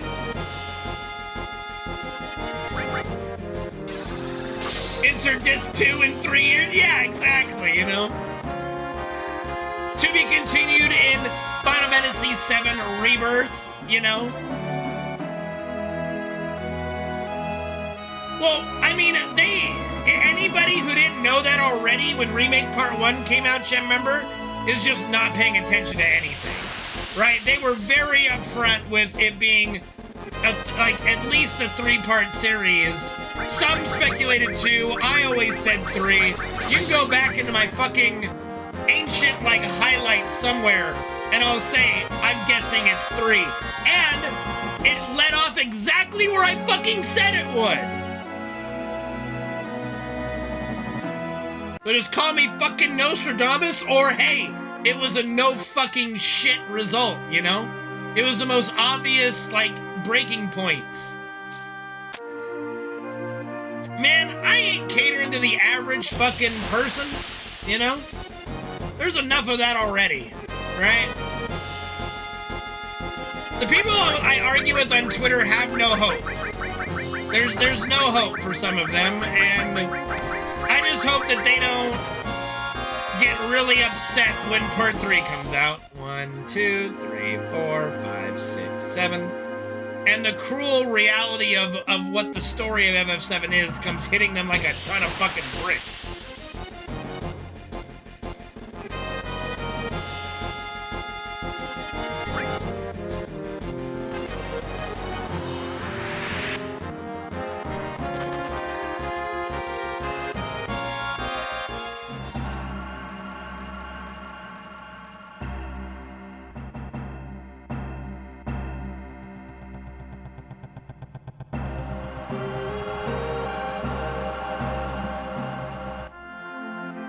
Fred likes to do that sometimes, not standing on my back, but he'll like, you know, rest his upper body on my back, and it's like, okay. I would be interested in that too, Holy. I know that there's quite a lot that have not played the original, because I have seen them. I have tried to converse with them. I have tried to make them understand. And they're just like, I haven't played the original, I've only played remake. And it's like, then stop talking like you know anything about this game. Like, please. Stop talking. You know nothing, Jon Snow. Like, there are a lot of Jon Snows on Twitter when it comes to FF7. It's crazy, actually.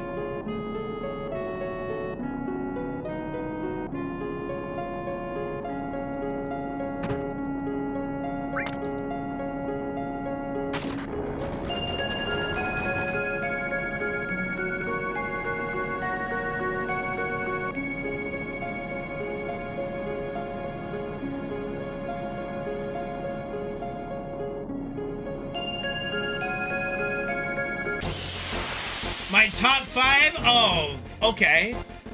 Well, I mean, are we talking numbered only or side games like FF Tactics included? Like, give me the criteria out front.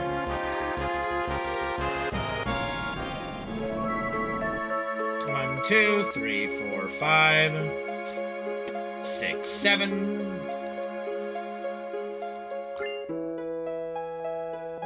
All included, no specific order? Well, obviously for me, it's FF7 and FF6. Now, for me personally, it's FF7, FF Tactics, and then FF6.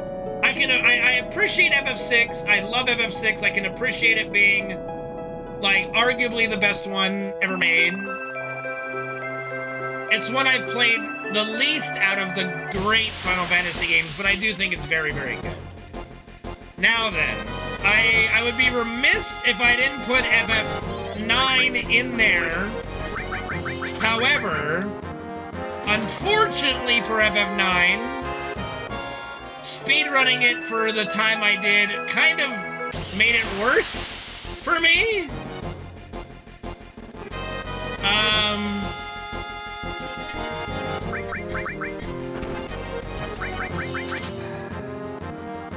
But I'll still put I'll put FF10 as number 4 for me personally. Then I would put, oh gosh, I put FF16 now over FF9. I put FF16 in my number 5 spot.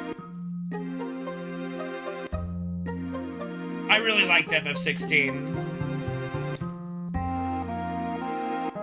I wouldn't put 13.3 in over like 9. I would put 13.3 in my top 10 as my number 10 surprise edition, because 13.3 is actually fairly tolerable and fun compared to all the shit that we had to do before, you know? Let's see, how many fucking Malta? 28. What else? Oh, Lycate, Motor Drive, Ether. Why am I short so much money? Oh, I bought 10. Oh, shit. Oh. Uh-oh. I bought a lot of echo screens. That's kind of unfortunate. I thought I must have hit right to buy 2, and it hit up to buy... Oh, cunt bubble.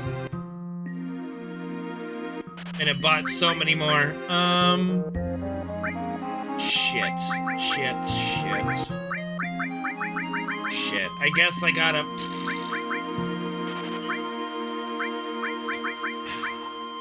What a pain in the ass. Okay.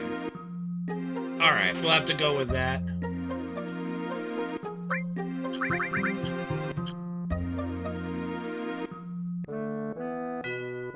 Unfortunate. Well, I mean, this is just derusting anyway. I just want to try to get to... What I want to try to do is get to the temple at least so we can make a save to practice Demon's Gate. Practice some Demon's Gate, and then I say just go feet first into speedruns and see if there's anything I need to practice, like with the step counter. I mean, again, like, you have to understand for me when I put together a list, you know? You have to understand for me, combat is my least, unless I'm playing something like Dark Souls, where literally the entire game is basically combat, right? If I'm playing an RPG or a JRPG or something like this, combat is so far down the totem pole for me, as long as it's not the worst thing ever, right? Then everything else just trumps it, right? What up, Noel? Good to see you, buddy.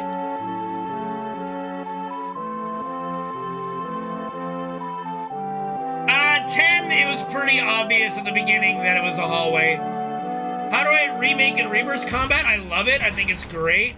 I think there's enough, like, I could do hard mode without abusing a lot of it, just through, like, my own style. It allows for a lot of different styles of play, and there is a different level of mastery of it. I do think that the abuse, like, how easy it is to abuse some of the moves is a bit meh. Like, doing the speedrun of it, it's like, wow, these are a little OP. These shouldn't be that OP, you know? FF12 is probably one of my worst combats, yeah. I am not a fan of FF12. In fact, it's what turned me off so much with FF12, you know?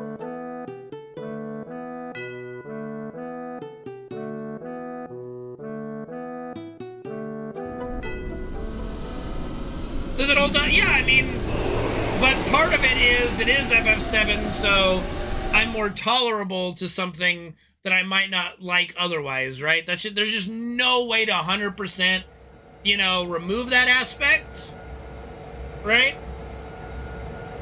But I can say if I was playing another game that had a remake and rebirth combat, I'd say it's fun enough to play and see what that game's story is, you know?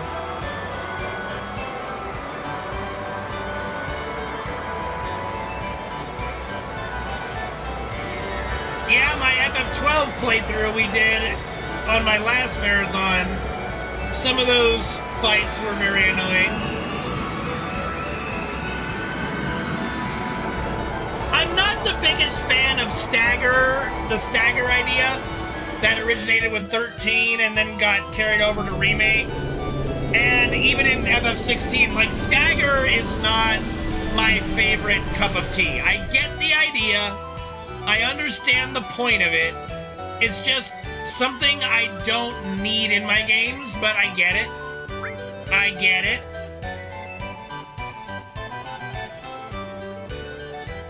Bro, the speed in which Tifa can up the stagger damage is insane. Oh, they improved it and made Tifa even more OP, thank you very much. You know. I mean, 13 was balls, 13-2 was ass. Yeah, it is a little annoying, does it, rhyme, yeah.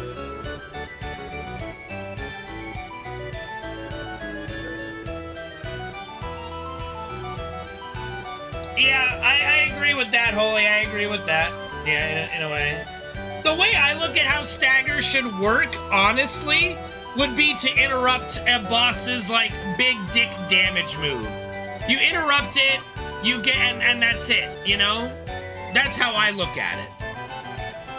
Like, I would be okay with it. All you did is you have to stagger them to interrupt their big dick move. That's gonna just fuck you over, you know?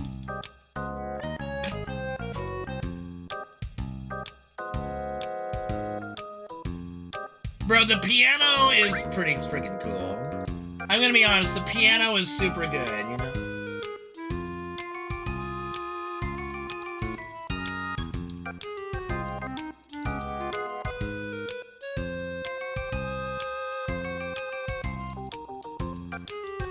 Yeah, I think it would be great if the game wasn't so focused on staggering and doing big dick damage during a stagger and getting the stagger meter to go up, you know? I think it would be much better used to, like, it's something you gotta do to interrupt their big move, and then it, like, goes to a cutscene or something. Or they're, like, stunned for a second or two. They don't take extra damage, they just don't do anything for a few seconds, you know?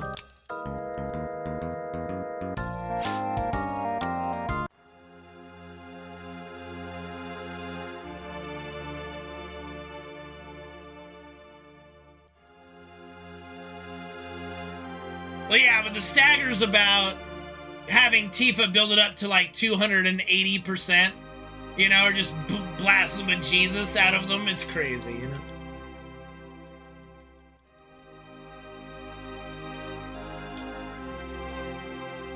I don't know, like, I've said what I think about the stagger stuff. You know, the way they did it in 13 was especially obnoxious, going all the way up to, like, 999%. And just the way you built it and the way you keep the stagger meter, oh, what a pain in the dick. And then, you know, 16 had the stagger stuff too, which, again, you just save up all your shit to blast during the stagger, and it's, I don't know. I hope they get rid of the stagger idea in future games. I wouldn't be surprised if they keep it for part 3, just because they've had it for part 1 and 2 in Remake, but I would love to see it gone in future installments, if not in part 3. If they decide to get rid of it in part 3, I'll be very happy. Oh, they wouldn't need to redesign her. She still do big dick damage. Like, she still does big dick damage without upping the stagger meter, you know? That's just where she becomes so good, you know? I mean, the triangle ability would... I mean... Yeah, that would have to come down to the stagger type meter, like what I'm talking about, I guess. But her triangle meter on its own doesn't build up a shit ton of stagger, but what it does is once the enemy is staggered, it ups the percent damage they take, right? Which is more, like, which is extremely valuable, right?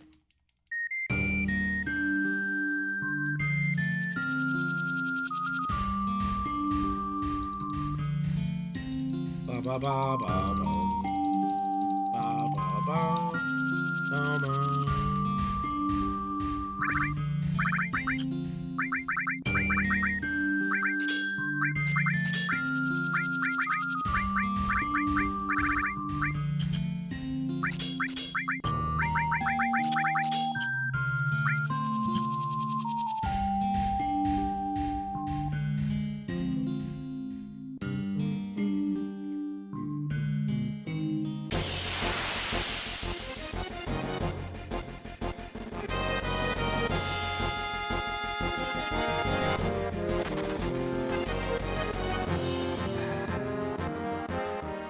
Two, 3, 4, 5, 6, 7, 8, 9, 10, 11, 12, 13, 14, 16, 17, 18, 19, 20, 1, 2, 3, and 4. That should be perfect. That should be good. Boom, boom, boom, boom, boom, boom, boom.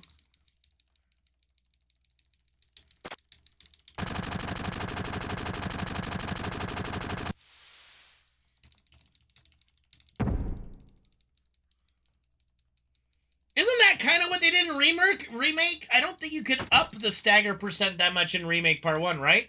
Wasn't it always 125, or am I retarded? I don't remember enough. I'm pretty sure... Like, I don't remember in remake part 1 being able to just up that stagger meter to the point of destroying everything. I could be wrong, though, in my memory.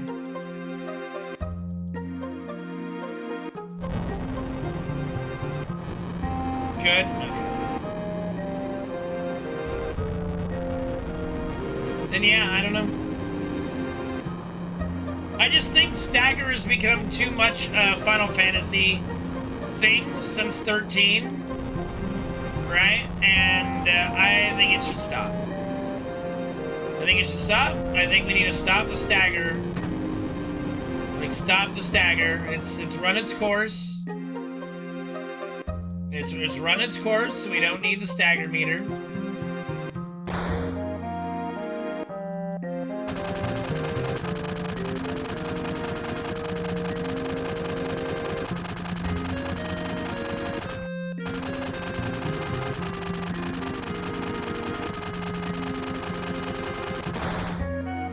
Dance, Spirit, dance!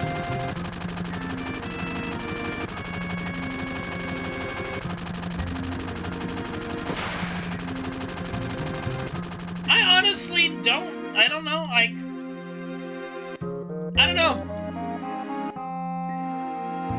To be, I'd be okay if, like, with the stagger, like, if staggering them just made them stunned for enough time for you to charge up some really OP moves and, like, not have extra percent or something, that'd be fine with me. Like, you need time to use, like, Ultima, or use a limit break or something, or use a special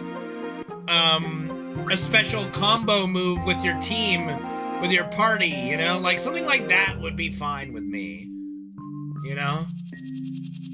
Like, if it just gave you an opening to use some of your stronger moves that you might not be able to get off while the fight's raging quickly. That to me would be more interesting, I guess. I don't know. Like I said, I don't mind the stagger system. I'd prefer it not to exist in future games, you know?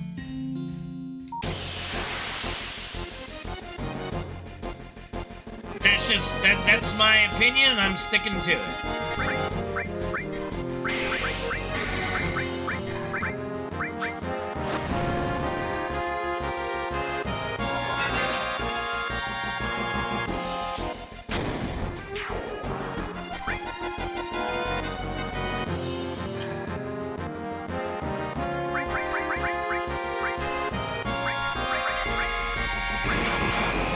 I goofed. That's okay. That's okay. We're gonna do it again.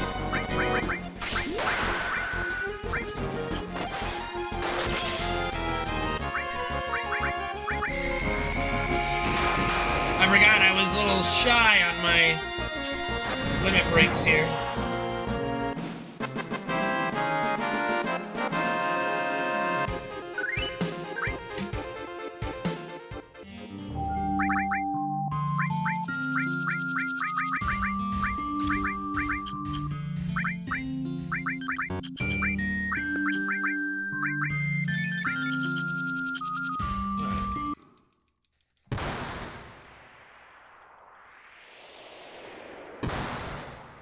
I mean, I'm such a big fan of Final Fantasy VII in general that they would have to do something colossally stupid in Part 3 for me to just throw my hands up and hate the whole thing, right? Like, they'd have to do something astronomically dumb.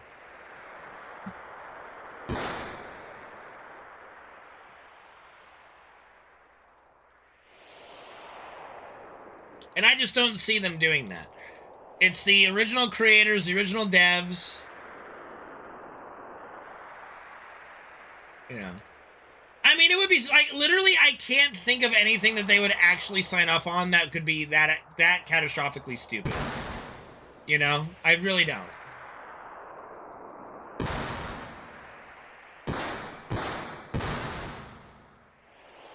Bahamut Zero replaced with Sin.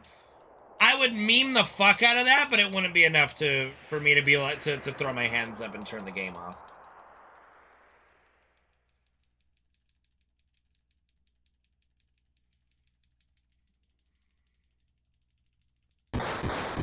Anima, yeah.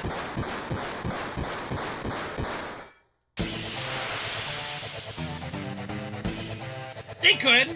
They could fuck the ending. They definitely could, but I don't know. Like I said, I don't know.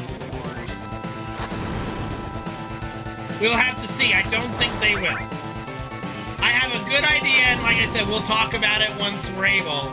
I have a pretty good I have a pretty good idea of what I think's gonna happen. So I can lay out my predictions.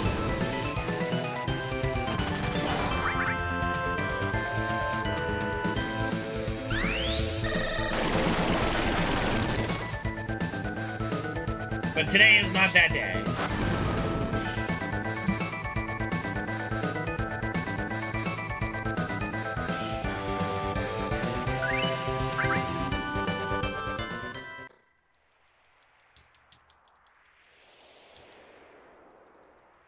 I'm not saying nothing.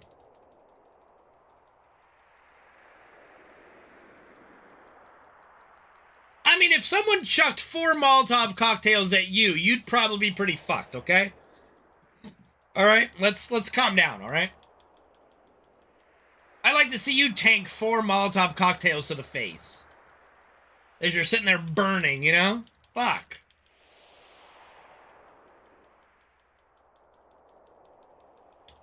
Not saying nothing. I'm not saying nothing.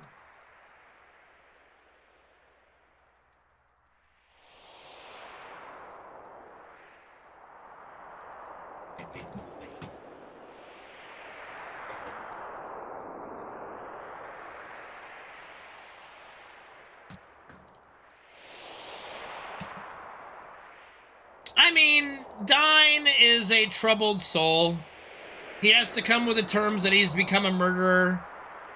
He thought his daughter was gone, and then OG's even more fucked up, you know? He gave up on life. It do be that way. You know, I can't pretend to know how he would feel losing. He thought he lost his wife and child. Then he did a lot of horrible things out of rage, learns his child's alive, doesn't have his wife anymore, wouldn't even know who he was if he saw his child again. He just doesn't want to deal with that. Fuck it.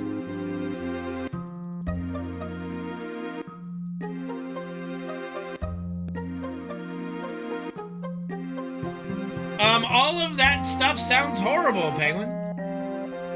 Except, you know, Lucrezia and Vincent, but we already know that Vincent and Yuffie end up together through novelizations and such, so I think we're gonna have an outstanding, like, Lucrezia and Vincent moment in part 3. It's one I'm looking forward to a lot. And I think Yuffie's gonna be the one that spearheads consoling him during all of it.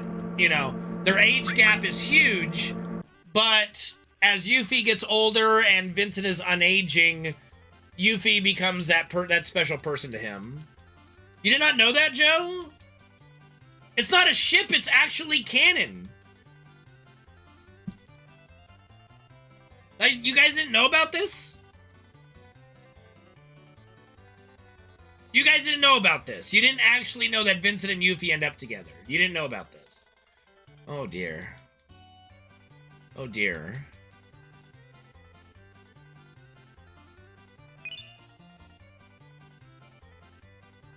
It's kind of hinted at in Dirge of Cerberus when Vincent and Yuffie are working together a lot in Dirge. And, you know, he does survive Dirge, you know. But, yeah, Vincent and Yuffie become a couple. And eventually, like, just spoiler alert for the entire story of FF7, Vincent and Red are the only 2 people alive later in the story, obviously. You know when it goes like 500 years later and you see Nanaki with his little kids running around? He's on his way to go meet Vincent. They always hang out once every year.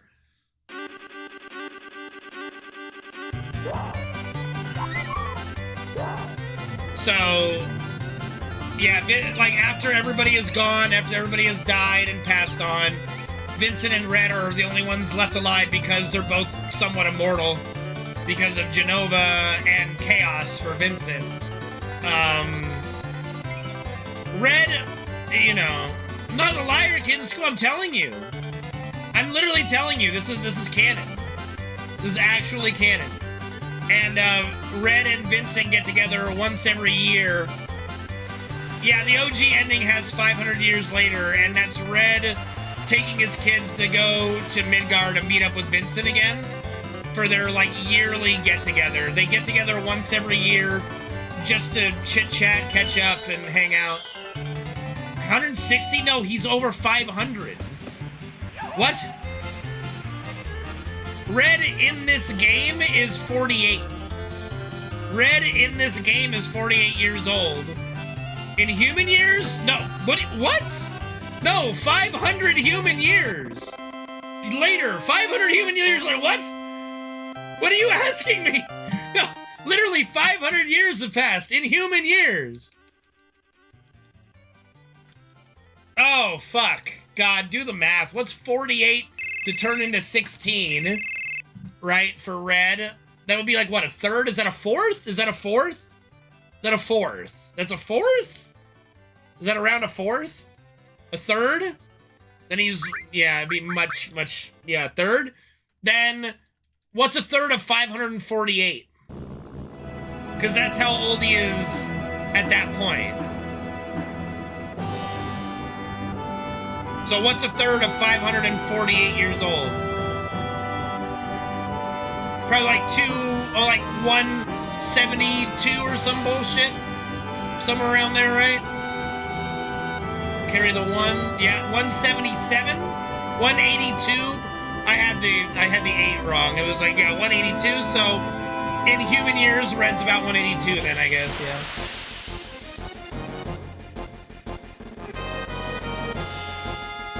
But he's still, as far as we know in the OG, he's still carrying, you know, Genova cells. So in theory, Red could live forever.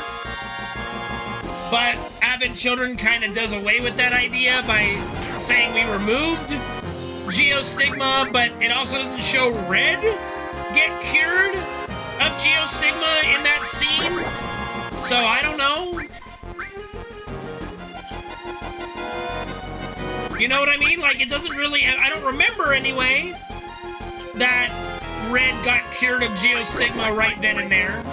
At the same time, like, Cloud and all them were. You know?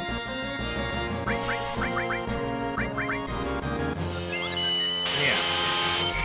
Could Genova return? Always. Yeah. Yeah.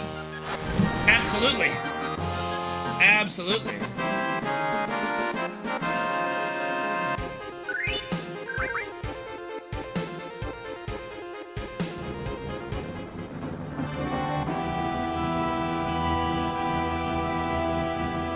Yeah, it's worth a rewatch and watch Advent Children complete, because it's just got more. You know, Advent Children complete is very well done. Well, all her cells have not died, you know? So, like, she's still around. That's the whole plot of Advent Children. And then I even think Dirge of Cerberus touches on the fact that Genova's still technically alive. Or around, like, there are still entities with Genova cells. I don't know. You know? Literally, yes. That's literally the that's literally the comparison I've made for a long time when it comes to Genova, is she is very much like Cell. She is very much like Cell and Genova are very similar in that regard, yeah. So yeah, anyway, back to Yuffie and Vincent being a couple. Yeah, that's a thing. That's a thing. No, she's not green. Although there is a little bit of green on Genova Death, so maybe. You know? But yeah, that's a thing. Vincent and Yuffie do end up together. So enjoy that. You're welcome. You're welcome.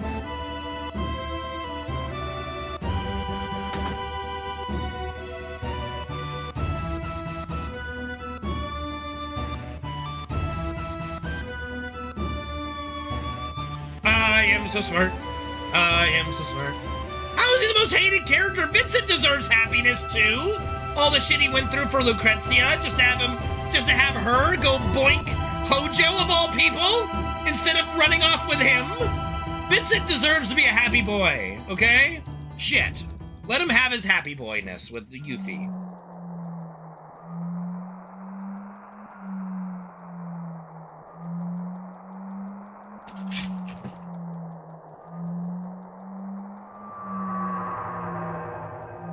I don't think he had the chance.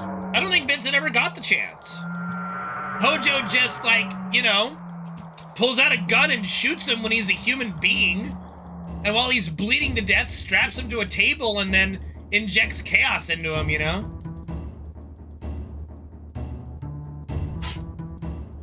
Oh yeah, dude. Oh god, I can't wait for everybody to get to that part in Rebirth. Fucking Bugenhagen's a dick. Like, he's such a fucking dick. He decided to chill in the coffin? Yeah. He's atoning for his sins. You know, he's depressed, man. You know, he took the I'm binge eating ice cream and watching TV to a whole new level, you know?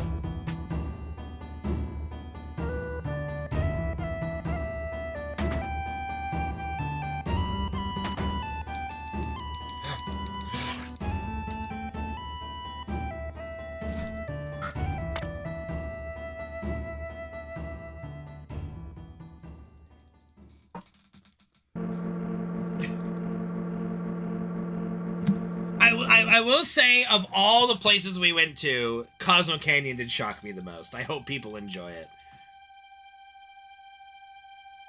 Yeah, Vincent just was there. Like you guys just to mindfuck you even more.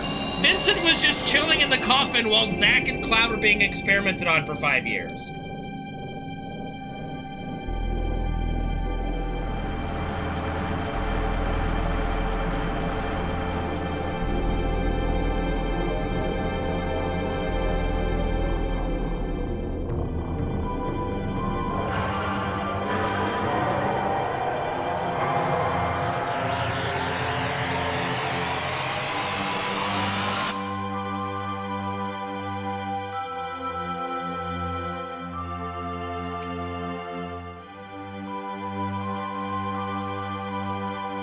I've thought about getting tattoos all, like, for like the last decade. I just can't think of what I would actually do. And it's really bad when, like, my best thought is a fairy tale tattoo. Nerd!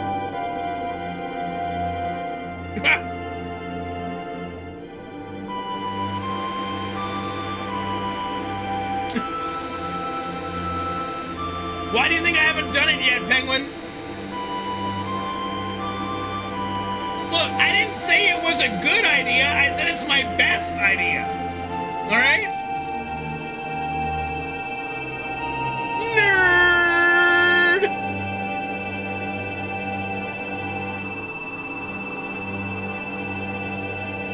The FF7 Comet logo with the fairy tale logo. Yeah, that's a great idea. Thank you, Penguin.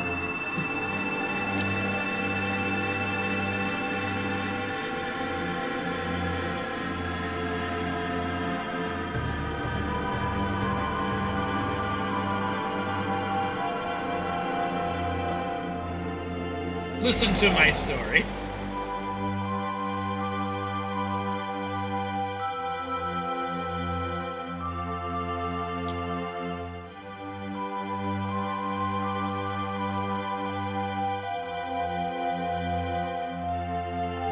Yeah, I get that, Payman. I get that, yeah. Live stream me getting a tattoo? Who knows, man? Who fucking knows?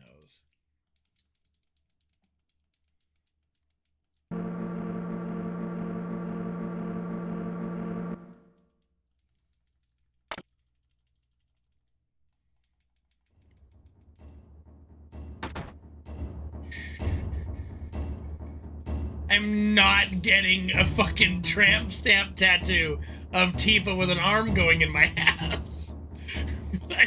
What? The fuck? Where do you even think of something like that?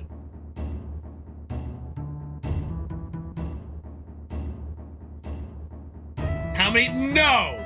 No! No! No!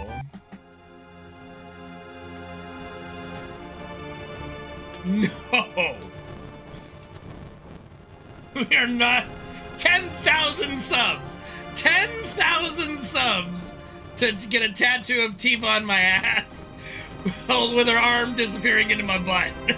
Like 10,000 subs. Jesus Christ. Oh my god.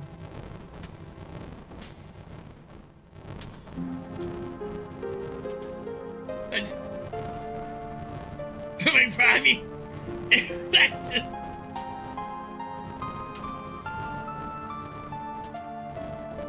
Bro, I no lie, I get the fairy tale tattoo in the same spot Natsu has his, you know.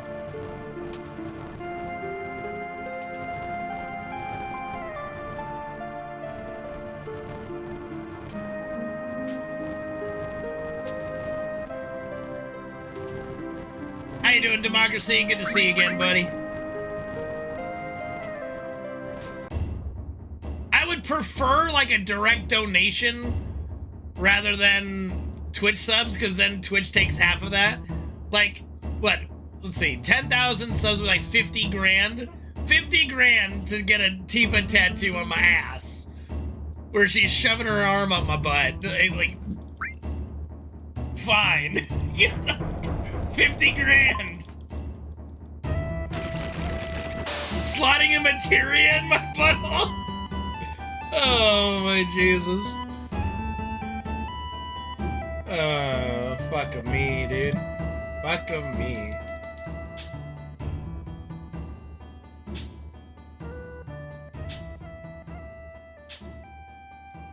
You're welcome. It's alright, Queen. It's alright.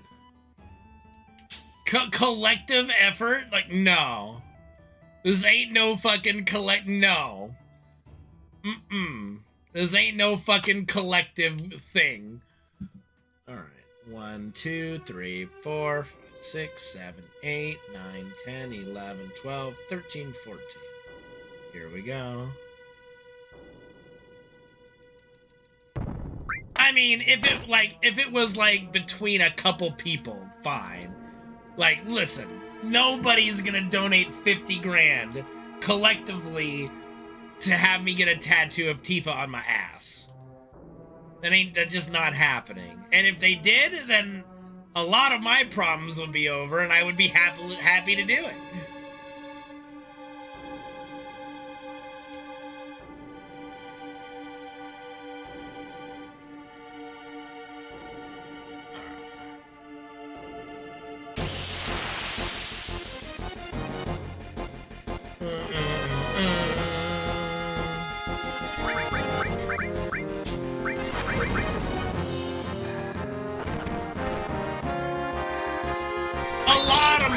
I don't have that many problems.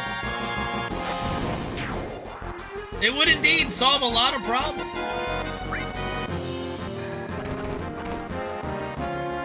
No, I don't work as a bartender. You're not going to be home on the 22nd. What's going on the 22nd?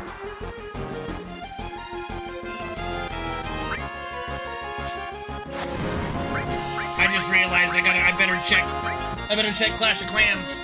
I think we're in a clan war.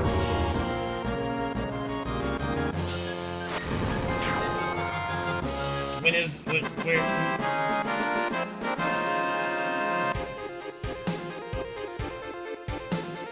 I don't want to get in trouble.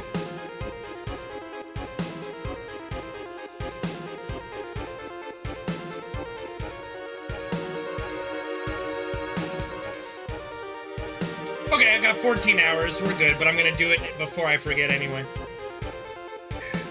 Woo! That done puckered up my butthole a little bit.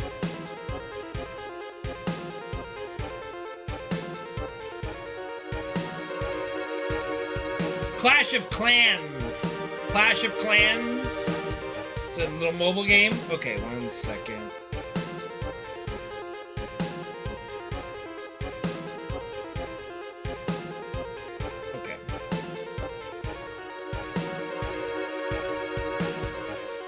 But I get to hit Malik. Oh boy. Alright, YOLO, baby. YOLO. Gotta go for the 3-star.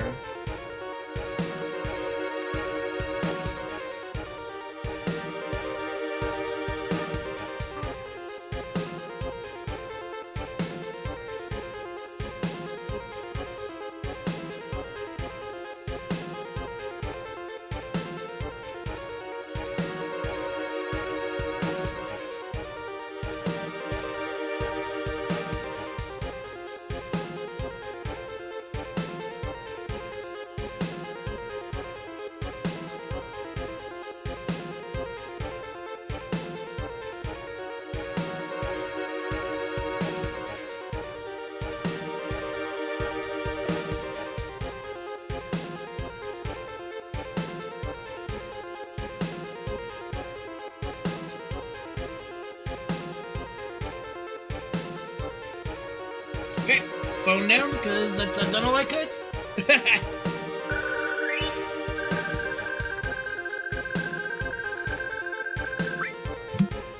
Okay.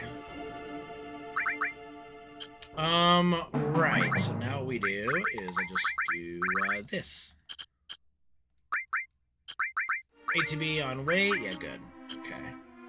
Alright, let me double check. Okay, 4, 5, 6, 1, 2, 3, 4, 5.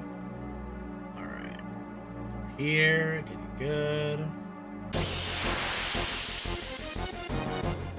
Okay, I think I got my 3-star.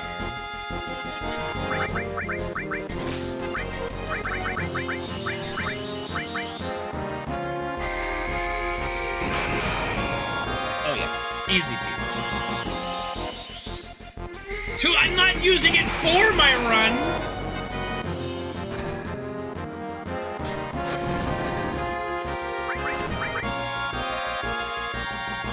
Owie.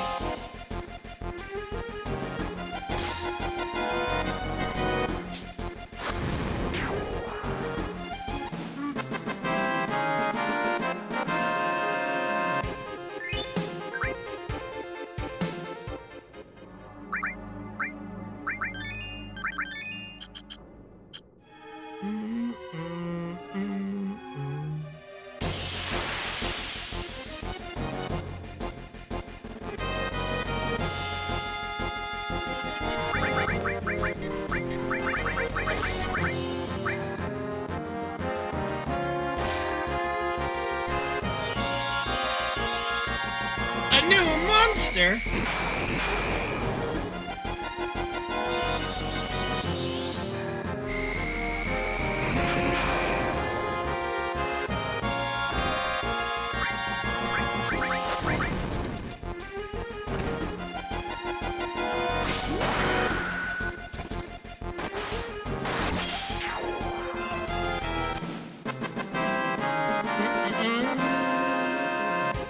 Alright, got cross slash, yippee.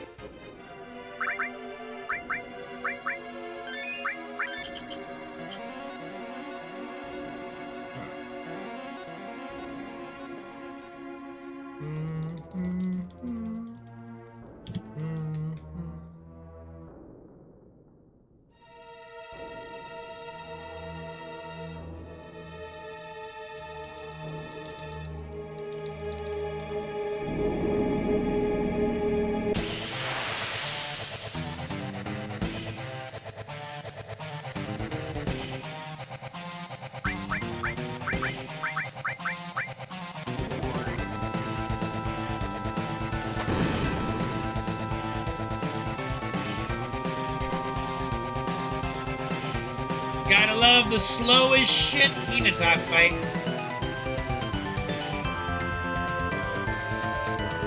Oh my god, all 3 before me?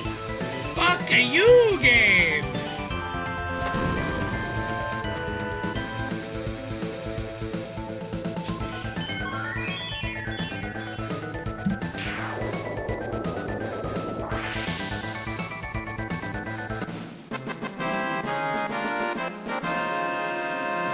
That's what I just did.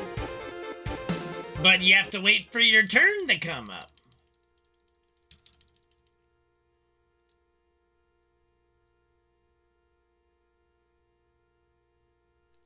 I know, right, Just Rhyme? He's actually a pretty challenging boss fight if you fight him normally. He actually, at this stage, if you're not, like, over-leveled, you know? He actually can be quite a bit pain in the butt, especially if you're in the front row. Like, his fucking normal attack that he just, you know, skewers the shit out of you, impales you with his fucking staff. Bro, he hurts if you do it legitly.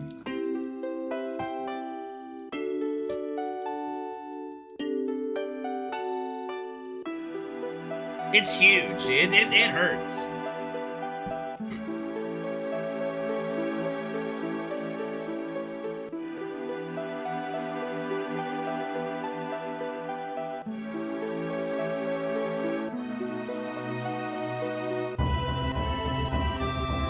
I don't think it's that bad, honestly, Ryethel. I don't think it's gonna be that hard to tie it in. All it did is really give more of a backstory to the Black Materia, which again we'll discuss more as people get through Rebirth. It also makes a little more sense, and again, I'll discuss it if we can remind me in like a week or two when we're good. But like, it makes a lot more sense than the OG in that regard.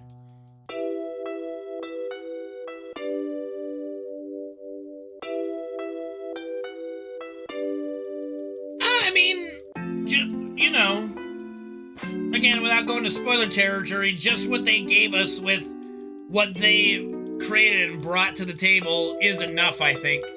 And then how the ancients had to respond, you know.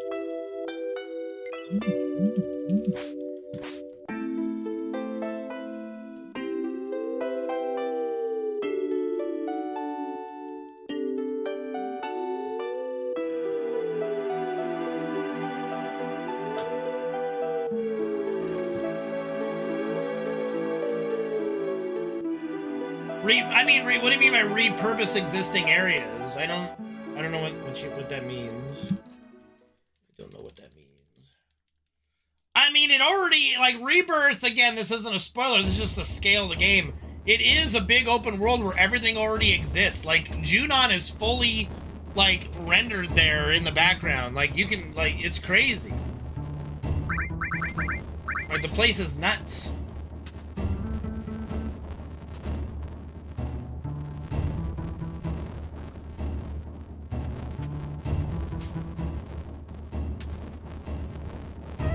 Yeah, like, everything is more, like, you know, everything is more detailed than in the OG, right? Like, the Gi tribe actually being relevant in Remake and Rebirth is awesome compared to, you know, it's just some tribe that we fought that, you know, bye, they're all dead now, you know, it's just cool, you know?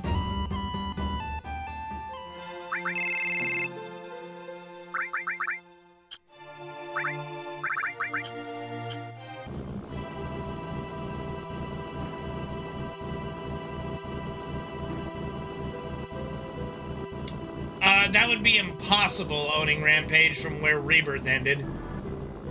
Although, I mean, I guess you could do like a time-lapse thing, it would not be good.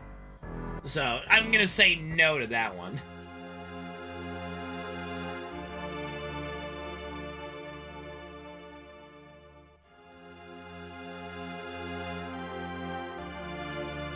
Yeah, I do think that, I think Knights of the Round would be one that should be found out in the world.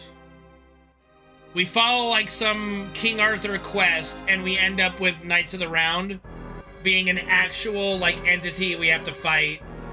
That would be pretty cool. I like his sister. The better Chadley. Anyway, we're getting into spoiler territories, guys. Let's simmer down a little bit. Let's rein it in, you know. Oh God, Noctis, no.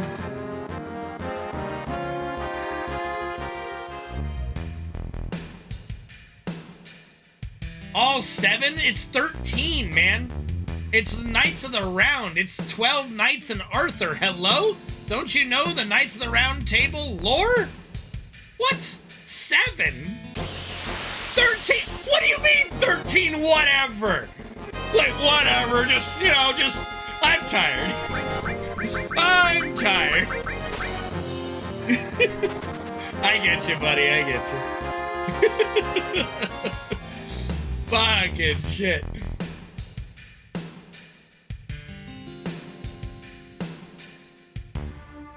Bahamut Sin is a summon. You're mad. You're a mad lad.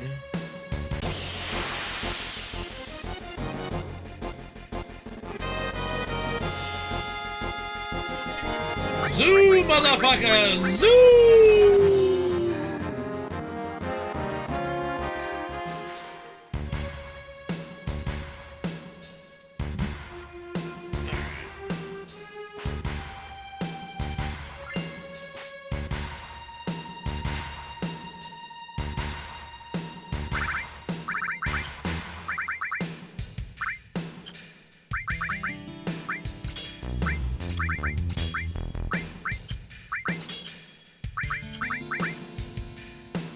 He needs a lot of magic.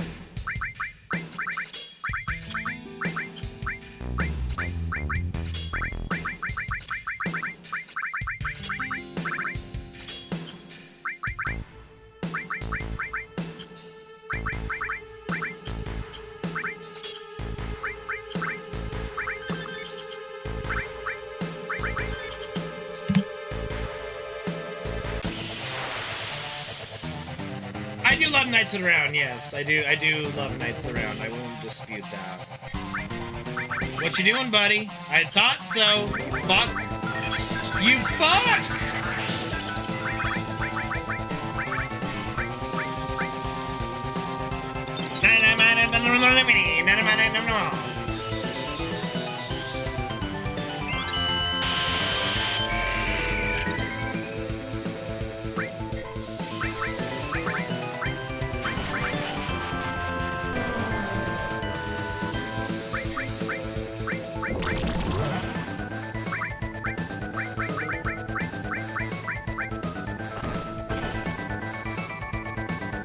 At least now I have useless trying. Yeah, thanks.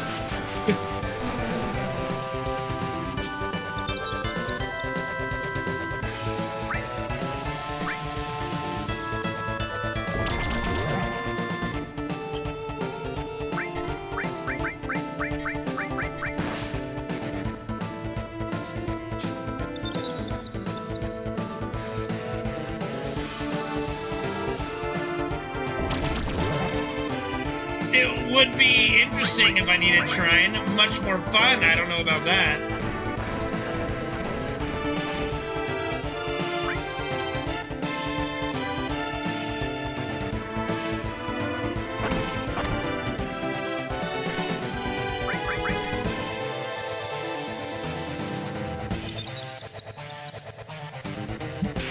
All right. Calculated.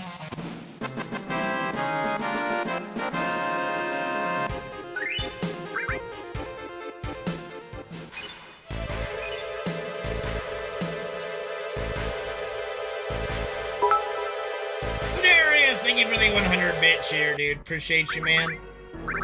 Thank you for the support. Okay, there we go.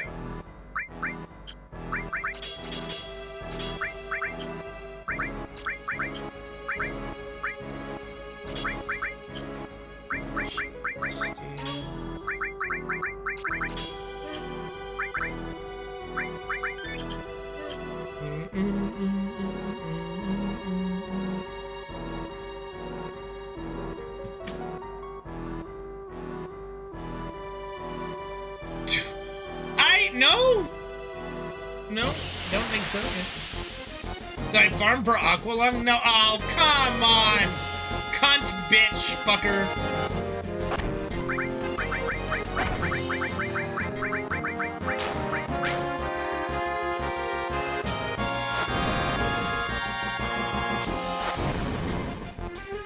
Owie.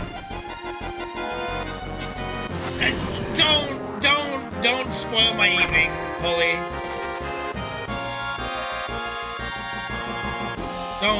Don't spoil my evening, please.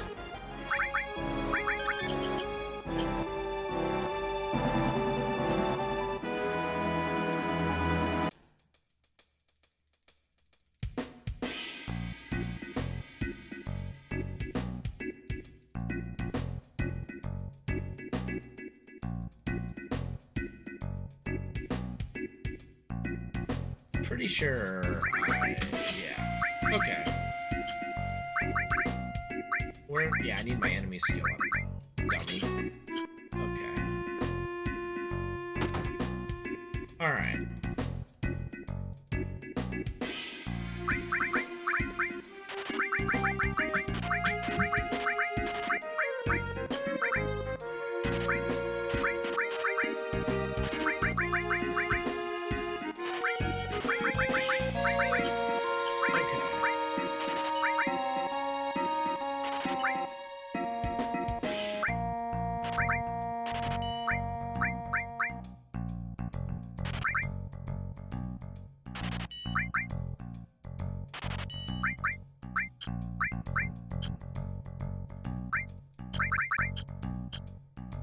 Sega Genesis. Oh god.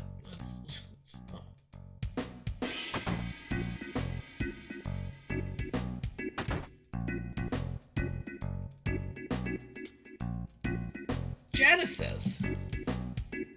I mean, if you do a run, Padarius, if you need my notes for my Glitchless, let me know. I'll send them to you. Just like DM me on Discord or something. I'll get everything I got.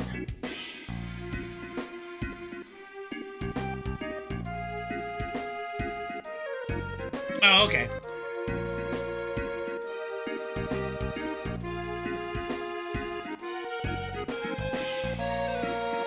Yeah, of course. I've always been an open book, honestly, in the speedrunning community. Yeah, I've never held anything, and I've never held a secret in my life when it comes to this game. Sharing is caring. You can pay to reskin Cloud into Zach. You mean you can just get a PC mod?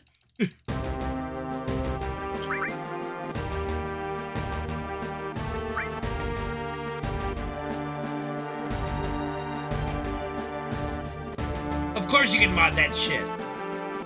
But you have to pay for Rebirth on PC to mod it, so technically you are paying something, you know?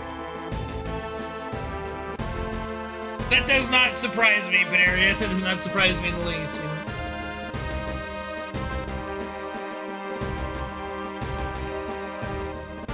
I'm not getting Rebirth for PC either.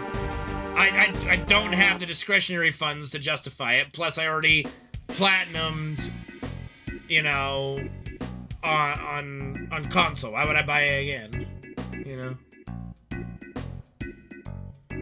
I fucking bought a PS5 just for goddamn Rebirth.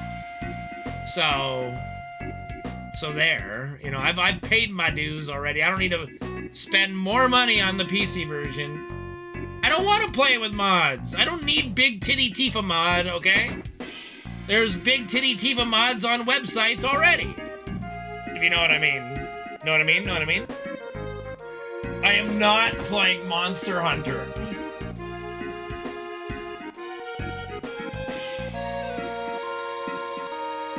Yeah, no, I get you, I get you.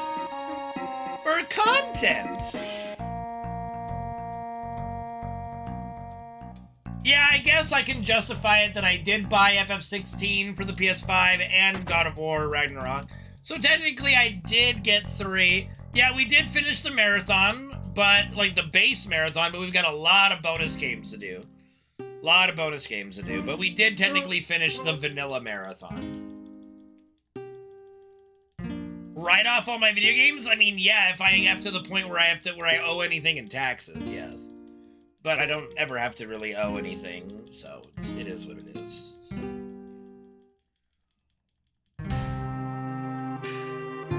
Well, they're saying that they're probably gonna do PC release simultaneously for part 3, so you wouldn't have to wait.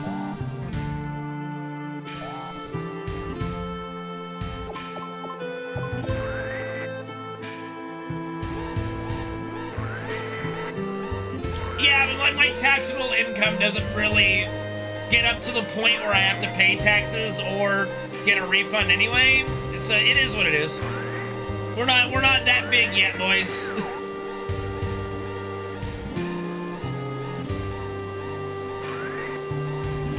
Not that big yet, boys, but yeah. I hope so. I mean, I would love to get to the point where I have to pay, like, if I stop being part-time. You're right. No, it can all work. We'll be just fine. We're gonna do good this tier. I know we're gonna do good this tier. I have faith this upcoming tier. Only run 7, 24/7. It's gonna be good, dude. It's gonna be good.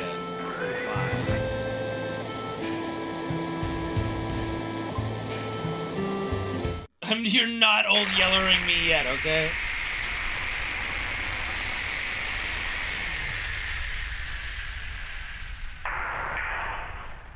We're not at that point yet.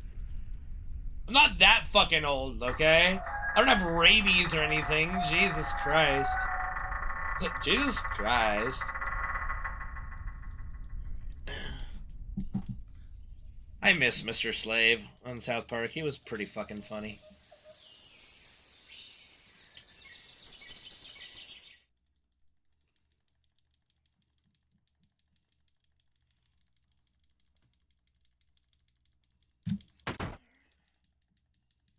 What do we need, Holy? What do we need? We need Cowboy back? I mean, if Cowboy came back, it'd be good. It'd be nice.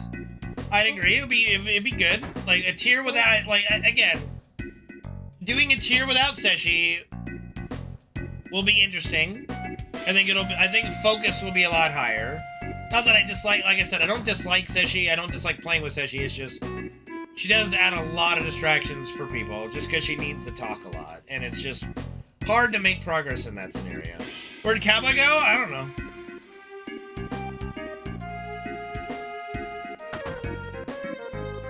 You know, yeah. He just had to work and stuff, you know?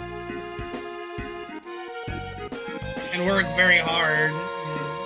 Very gross, yeah. But no, it is what it is, you know? It's hard to be able to have people with real life and shit to raid, so yeah, it is what it is. Not as much as you would hope, no.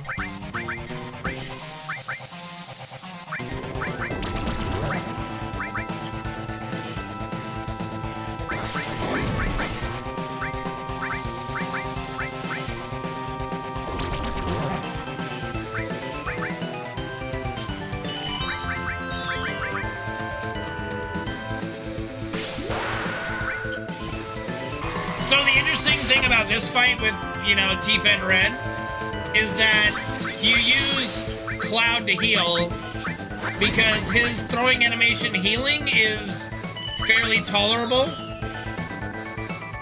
but his throwing animation to do damage is awful.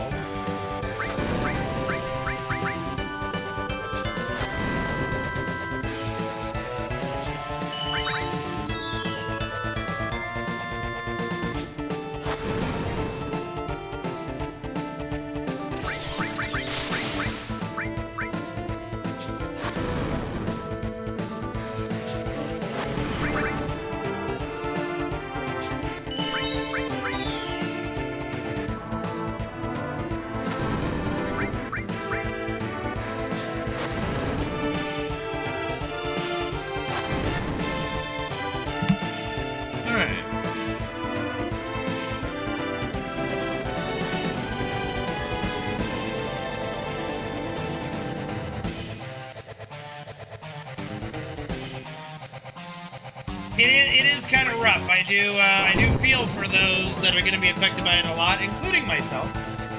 But I also have no sympathy for those who voted to get us into this position.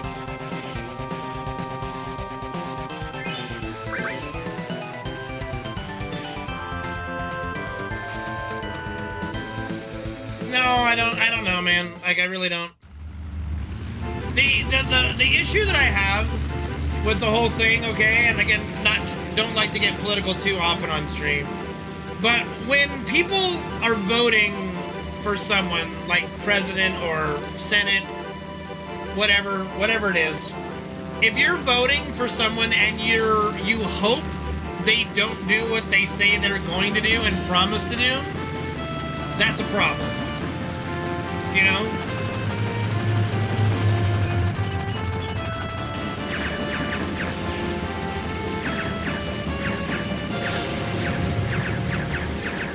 And there was too much of that going on, you know?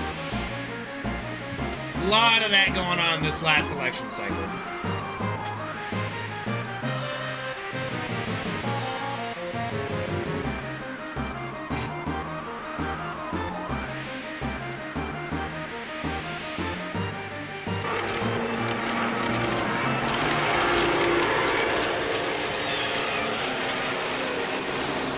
Well, I don't celebrate Luigi either for gunning down an executive for like the life insurance company or whatever. Like, you know, that's not the answer either. There's a, you know, there's a happy medium to be had between, you know, letting folks walk all over us in life and then straight up murder, you know? There's a happy medium somewhere there. Just saying, just a little bit of happy medium somewhere.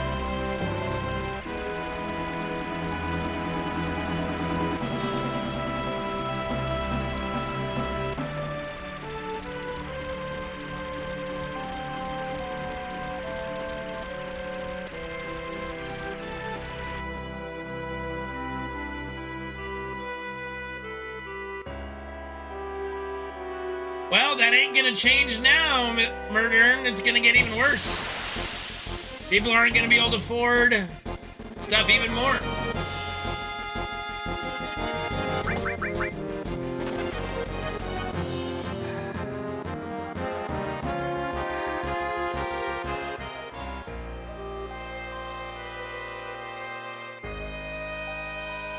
Well, North Korea is not disconnected from the rest of the world so much as their populace is, you know?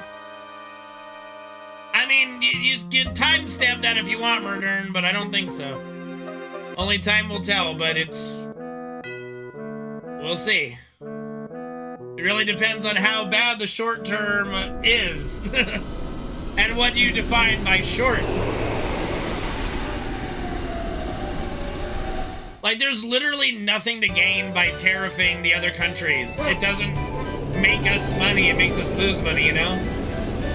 Like, there's literally no benefit to tariffing our allies.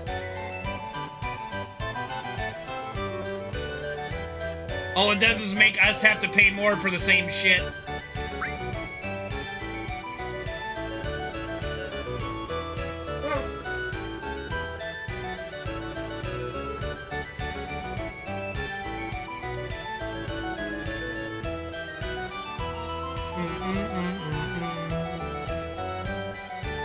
Not to mention the already big issue with the amount of immigrants that have been deported or being rounded up, and we don't have anybody picking our farms and working our farmland right now, so we're gonna have some big food issues soon.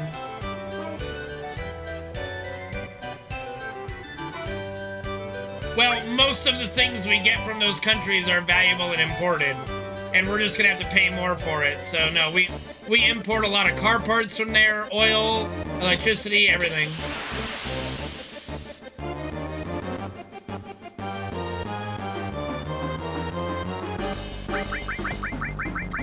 I mean, the companies will just charge the consumers more for things that we have to have.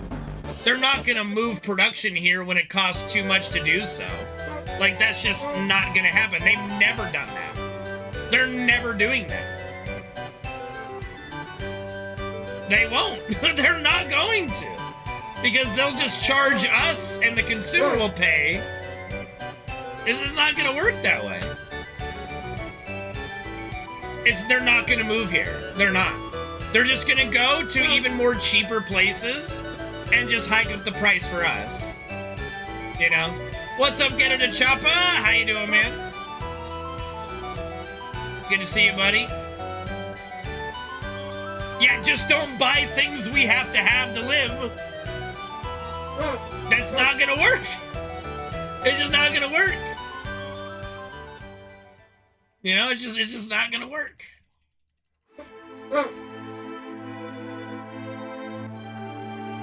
A lot of small businesses are gonna go out of business. We're gonna have nothing but fast food chains to eat from now, which is already what a lot of people are forced to use, you know? Yeah, they gotta make a profit, Home Rekka, in a capitalist world, you know?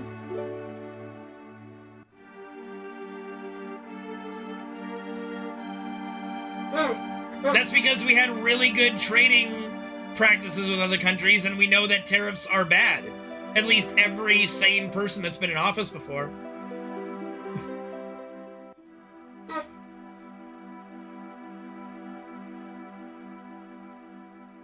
I mean, Canada wasn't tariffing us. Neither was Mexico. None of our biggest allies were tariffing us. Like I said, timestamp it, Murder, because I don't like... It's not likely. We'll see. But I don't think so. Freddy? You? It's okay.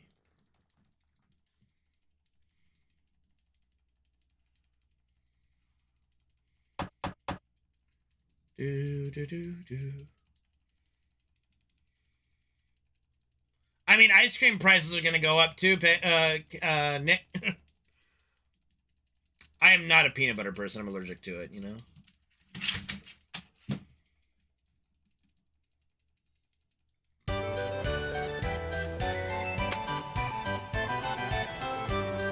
I'm just a chocolate person in general. I'll take, you know, pure chocolate with chocolate chips, with Oreo, with brownie, you know.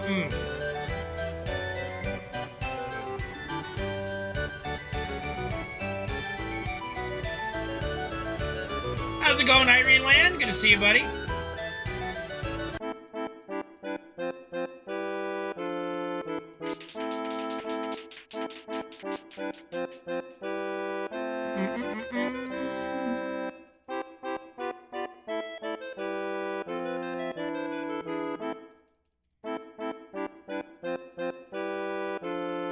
But, you know, it's something that's... We're gonna see how it all goes. I wouldn't be surprised, though, if the tariffs get rescinded fairly quickly. That would also not surprise me. Oops, did not mean to talk to the wizard. That's okay.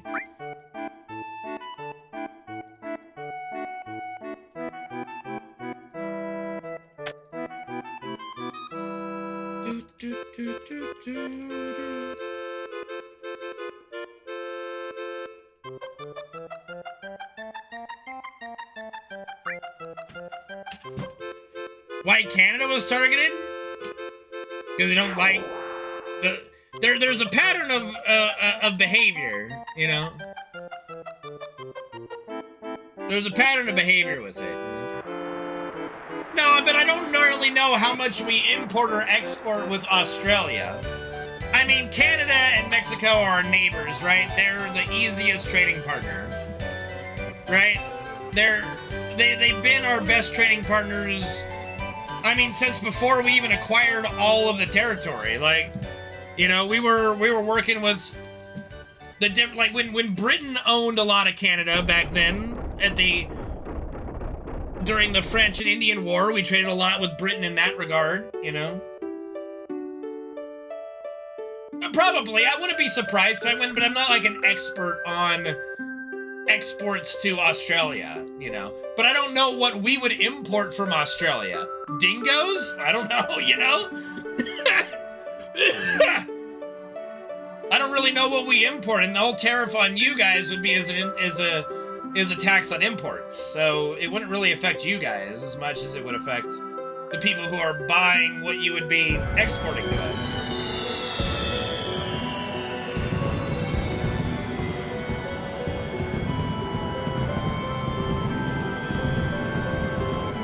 Exactly. Like, there would be no point for you to trade with us. You would be doing it with New Zealand and the other areas that are close to you, Japan, stuff like that, you know?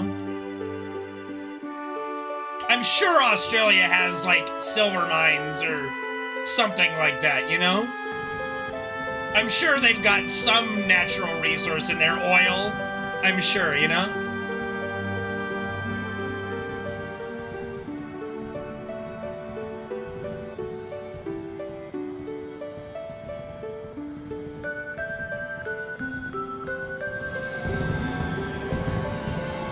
That is quite possible. I'm not an expert in the mining industry, you know?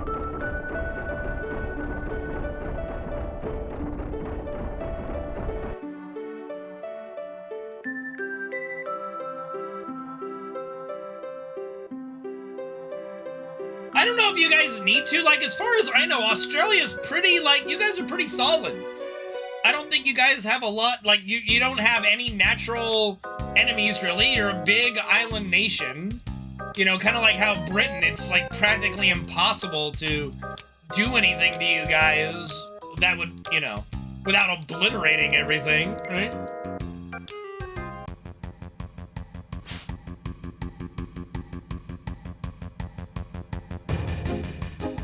I mean,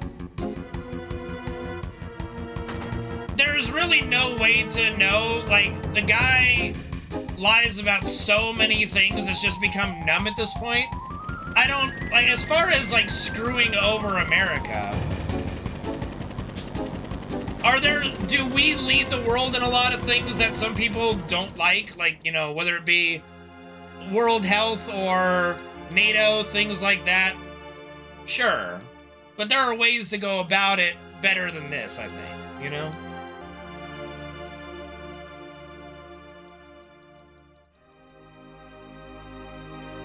Well, the thing about the fentanyl problem that is so hard to get across is that the majority of that situation is legal citizens bringing it in themselves. It's not illegals bringing it over. Yes, there are some, but it's really not a lot.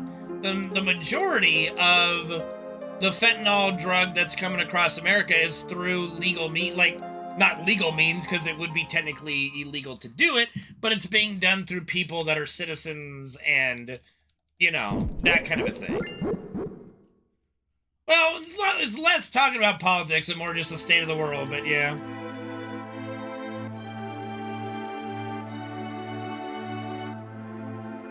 Every country has its own issues, for sure. Like, I don't think anybody would dispute that.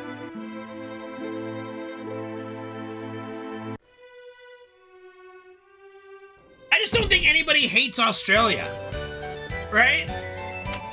Like, who's gonna fucking hate Australia, right?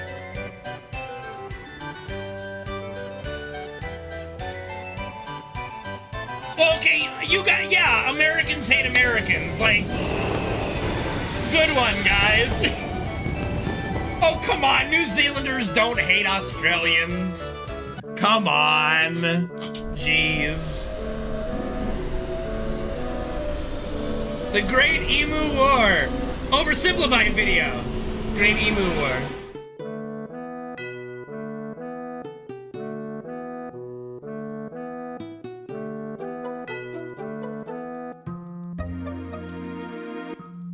I mean, there's a lot of places where you're allowed to hate things. Like, freedom of speech is not a America. Oh, see, that's what happened before. Hitting right made it go up, too. Like, freedom of speech is not an America-only thing. You know?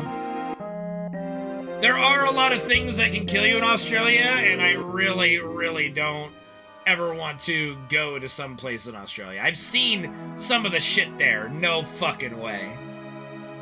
You know?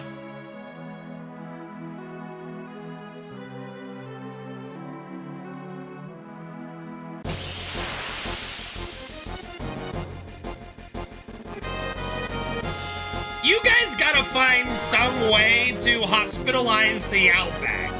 Or whatever it is. Like, you told me that, like, most of Australia is all in just this one little area of the country. You guys need to find a way to fucking terraform or whatever the hell. You guys gotta find some way to hospitalize the rest of your damn nation.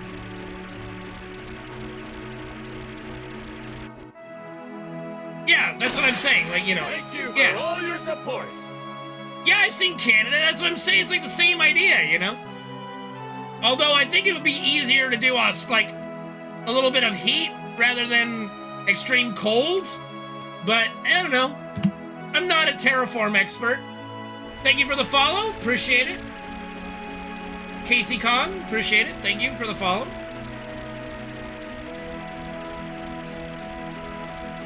Oh, dear. I mean, yeah, that's a problem. You gotta have housing for things as much as possible.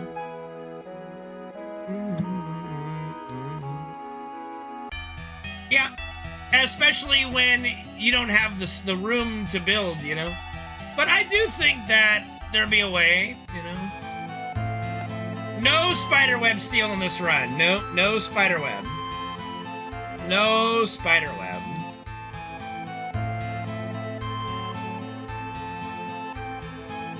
We did make it here, though, and I'm happy to see that the step counter has survived.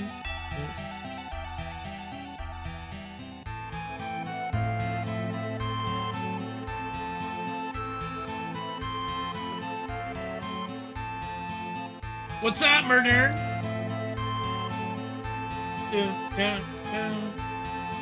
It's just a slow Demon's Gate. It's a perma slow for the whole fight. It's kind of nice in the any percent run, but it's not necessary, you know. Why would I kick you, dude? The fuck? You know this. You know how we always be. This ain't the channel for that. We can speak freely. And you know, hey, nothing would thrill me more for you to be correct, you know? Right? Like, nothing would thrill me more to be wrong and for all the analysts to be wrong and for all the speculation to be wrong, right? But I'm not optimistic about it, right? But I would love for you to be correct. You know? You can always agree to disagree on things, you know? Shit, if I can agree to disagree with some of the fucking clarets that exist out in the world that I've had contact with and tried to talk about FF7 with, we can agree to disagree on some politics things, right?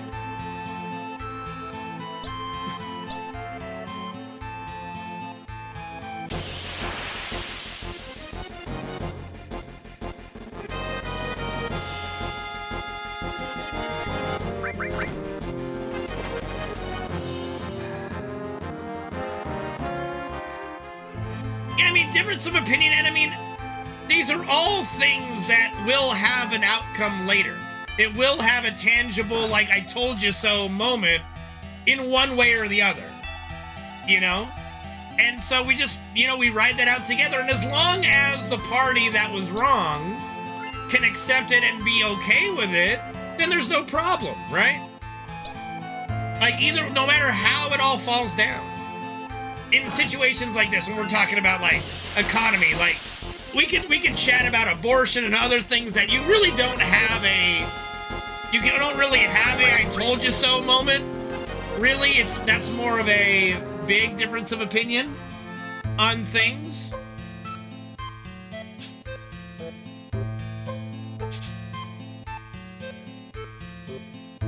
But I can't, like, be okay with, hey, my beliefs are better than yours in just a fundamental way, you know? Like, I believe what I believe, we can agree to disagree. I I've always just lived my life with, as long as you're not hurting anybody else, go for it. Live the way you want to live, as long as you're not hurting anybody else, you know?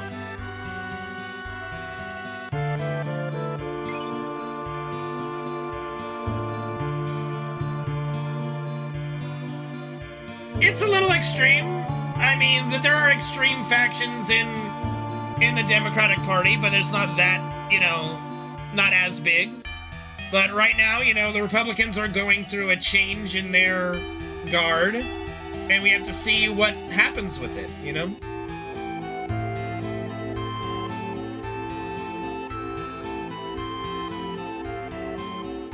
I disagree with a lot of things that are going on already, and we just have to kind of see how it goes. And hopefully enough people will see that, yeah, no, maybe this isn't the right way to live, right? Well, it's funny you say that, because the majority, if you poll, like, there's always a lot of polls out, like, of everybody, and the majority are okay with it to a certain point, which is what Roe v. Wade was it's okay up to a certain point, right? But once that got removed by the Supreme Court, it allowed all the states to create their own rules, and then you get extreme versions of it, and that's where you have this big problem, you know? I mean, that could be true, no? You know? Like I said, without getting too deep into it, I think you guys can, like, tell from how I have been for the last, like, 10 years, just kind of how I am as a person and what I think, you know?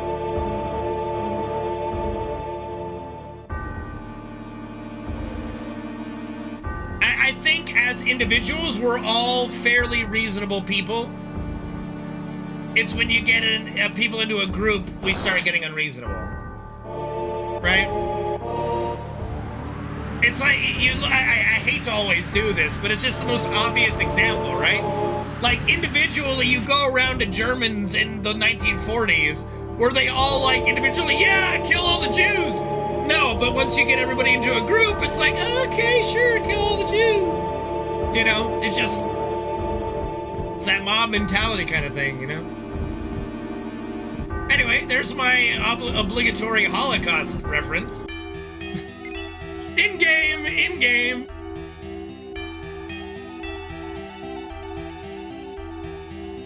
Anyway, you know, but I think that individually people are very reasonable, open for discussion, and genuinely kind people for the most part. There are some assholes in the world. We know that. We know that. We know there are assholes in the world. We know that. But I'd say like 90 to 95% of people are reasonable, kind-hearted at heart, you know, individuals.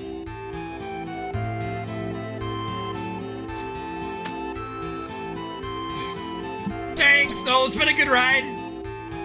It's been a good ride, you know. Alright. Okay, let's go. Let's get on in here.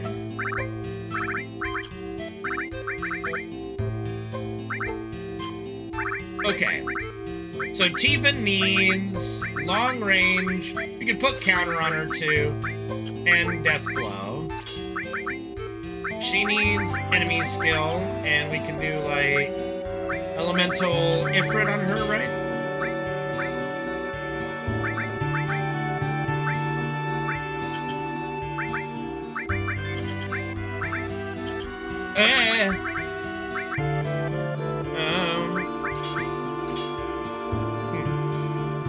Hold on. I gotta do a little... Okay, I should not have, done it that way, but that's okay. I got it now. Alright. Fuck it, dude. Let's go bowling.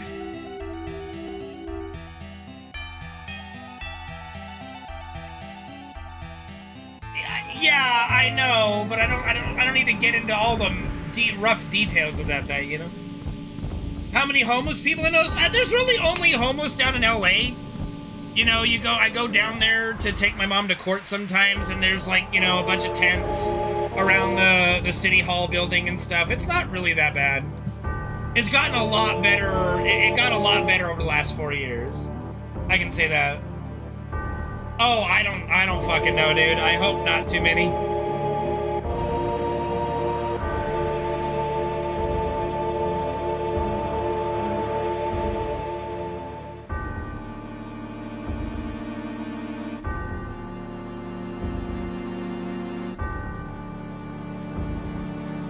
It really depends on a lot of things, but yeah. Well, I don't need eggs. I can live without eggs.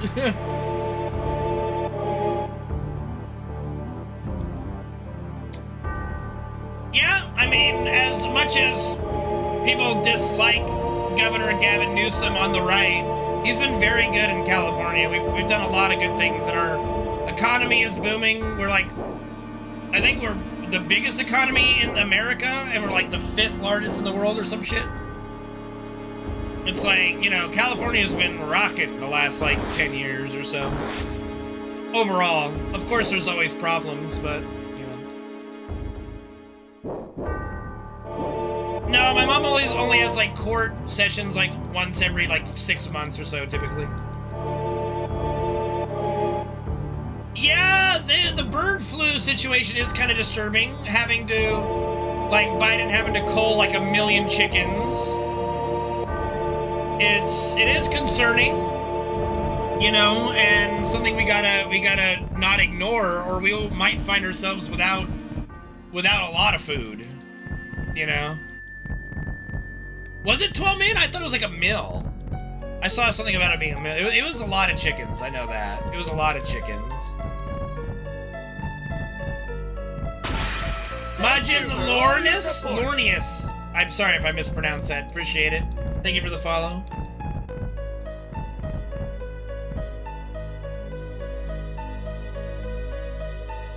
Yeah, it is concerning. Like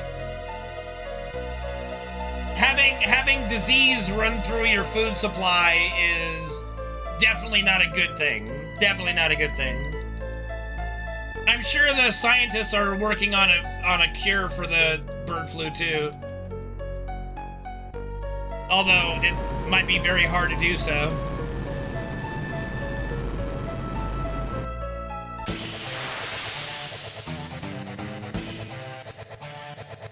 Oh, I didn't need Elemental Ifrit because she's got the fire ring on. Right?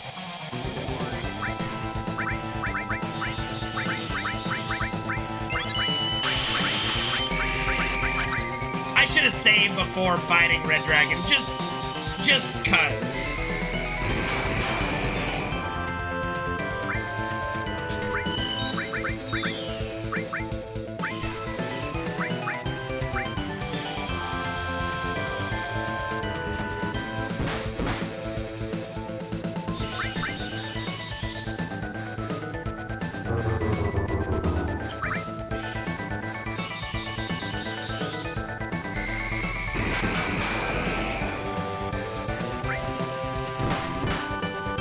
I did need to put the power wrist on her. The cover? Good boy.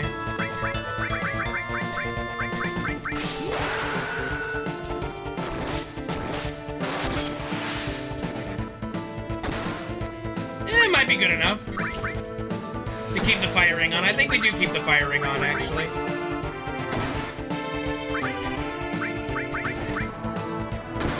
Alright, I'm good with that. Yeah, I'm good with that.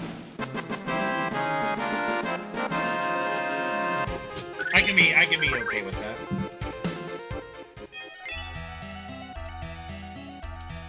$150 million chickens since 2022? Jesus. That's actually crazy how many we've had to cull. That bird flu's been bad then, you know? You're just now figuring that out? Penguin, Jesus, bro. Welcome to like 5 hours ago.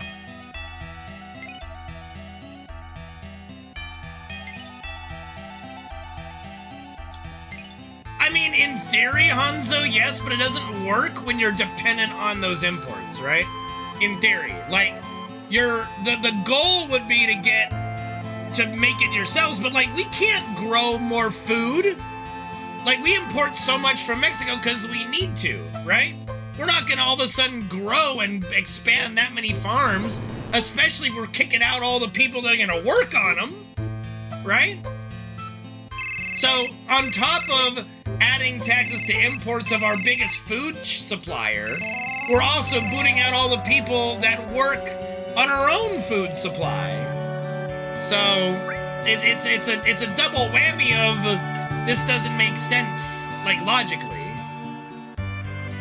You know?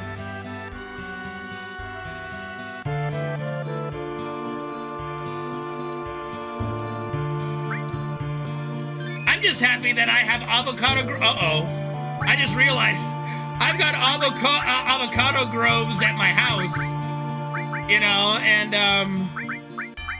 we might get raided by people desperate for avocados. Okay, I need to keep something to do that with Tifa, I think. I'm not sure. Anyway. Let me, okay. I need to save. What am I doing? Yeah, save. Save. Avocados are yummy, and the ones that we grow on our trees are delicious, you know? And they just started bearing fruit again.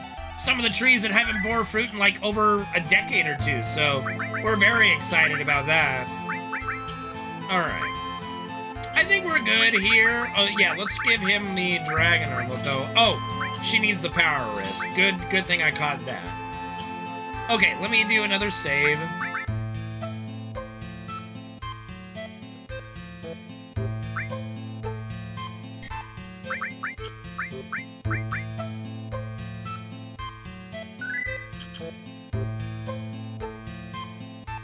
Joe! Yeah, Joe Gruff, Joe Schmo, yeah. Alright. Here we go. Okay, big, you know, this is the point where, yeah, we're practicing here for a little bit. And then I think tomorrow, let's do some practice here, and then tomorrow, you know, with obviously some interruptions from Fred, we'll try our a full run tomorrow. Ouchies. No, I'm not ending, I'm practicing!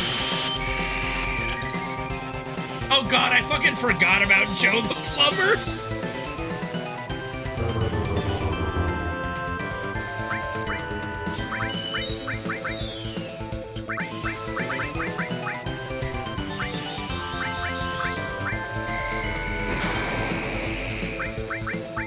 You know what? This allows me to give, like, Death Blow fucking strats a shot again, you know that? I could do that if I wanted to.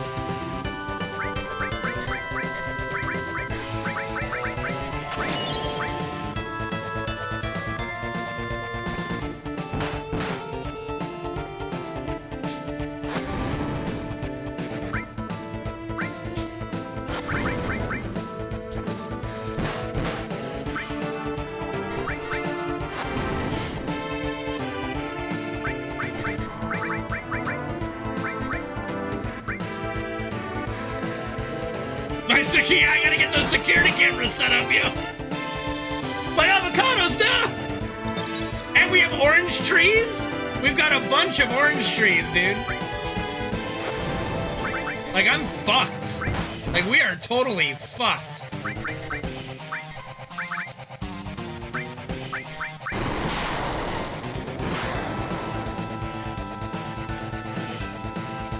I mean, that is our plan in the coming years to start growing a lot of stuff again.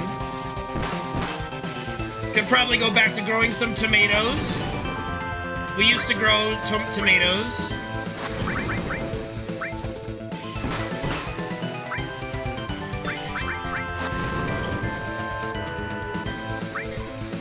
Oh, bullshit.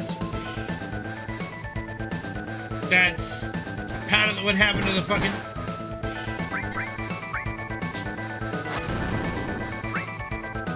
Well, here's hoping. Die! Got him. Okay.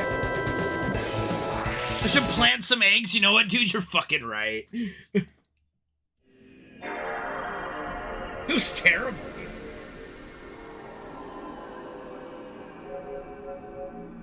Yeah, we also have a lemon tree, a lime tree, some tangerines, plums starting to grow. We have our avocados and our oranges. We have some horrible sour grapefruit. My mom hates it, but if anybody likes sour grapefruit. How big is our... We're on 3/10 of an acre. We have a pretty, you know, for a normal human being, we have a pretty good sized property. It's a Spanish-style house built in 1912. Like 1912. I love our house. I fucking love our home. It's such an awesome place to live. It's hard to maintain since my dad had a stroke and he passed away, of course, but still love it, dude. It's fucking old, dude. It's a fucking old house. Actually, it might be like 1920s. Like, the house is now at about like 100 years old, basically. But it's such an awesome place to live. I do love it here.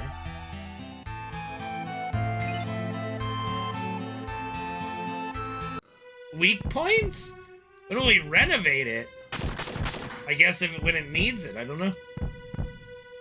So far, so good. You know, like, you know, knock on wood. Knock on wood.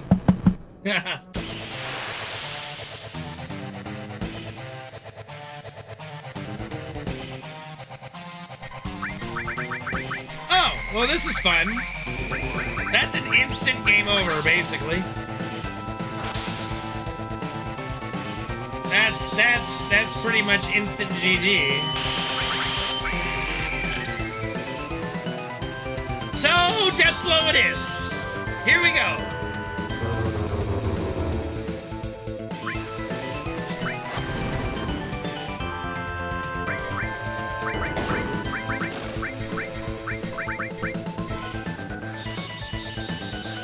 No, not really. We can't afford to do that. Yes.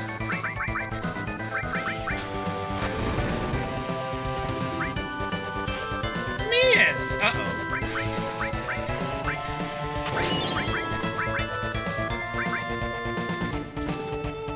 There we go. There's a hit.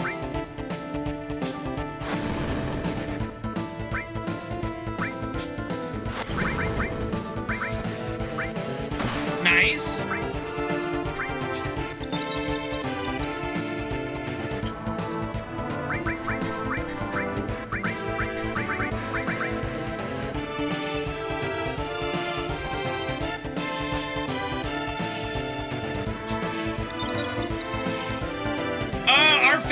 As my mom has put it, has not moved in the 40 years that she's been here, despite all the earthquakes and stuff that we have and shit, so I don't think she's too worried about it.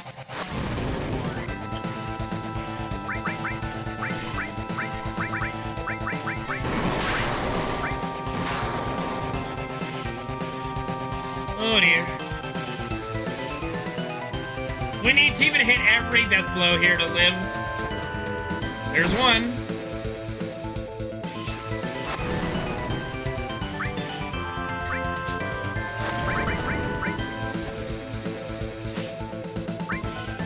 All right, Cloud is dead.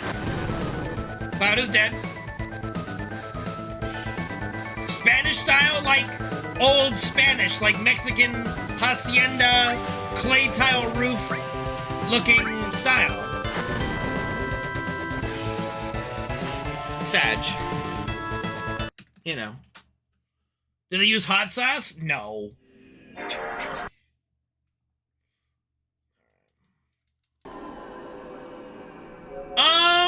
What did she hit? 3 or 4? If she hit 3, we were 2 off. I think she only hit 3. I could be wrong. Yes, it gets very cold in our house. Yeah. It does get very cold.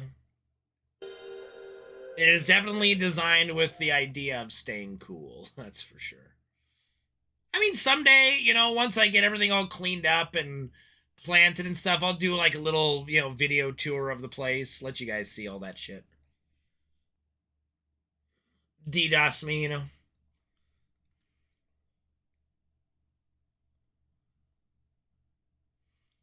No, I am not showing you guys the filth. It's bad. It's bad.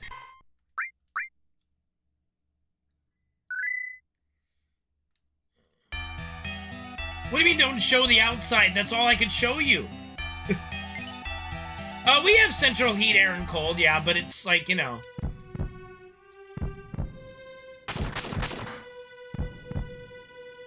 Only our heater downstairs is working because I think we got a pilot light out. I think that's what it's called, pilot light? I don't know. Our heater upstairs is not working. Oh yeah, it's not, I don't think it has, like, really strong insulation, no. Not what you guys would consider it anyway, I don't think. Well, she's dead. Goodbye. Thank you very much. A streamer room? This is my room. It's a streamer. It's my room, and I'm a streamer. Do I have a spare room? Like, we do have some spare rooms, but they're full of, like, they're storing a lot of stuff. They're storing a lot of stuff.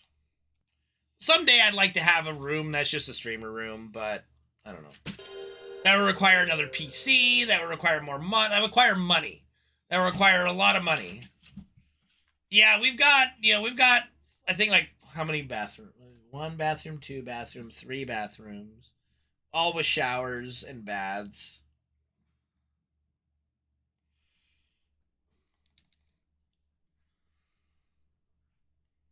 If I could, I already cook for myself quite a bit.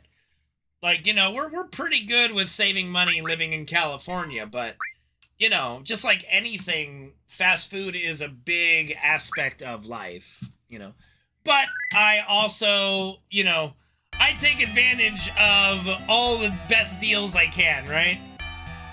Like, if I can have a full meal at McDonald's for like $6, like, there we fucking go, My laptop is, the speakers are broken and it's a little old, so it doesn't run as well, Do I use the app? The fuck? Yeah. I basically eat. I eat via app food places, That's what dictates what I eat a lot of the time.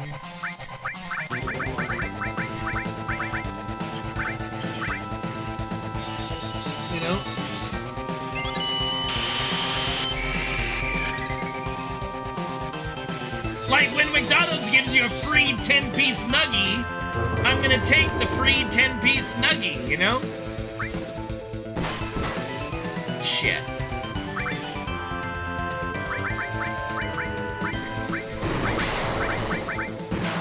Press the wrong button.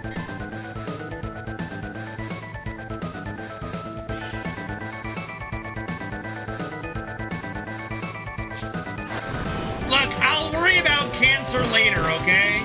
Right now, me hungry.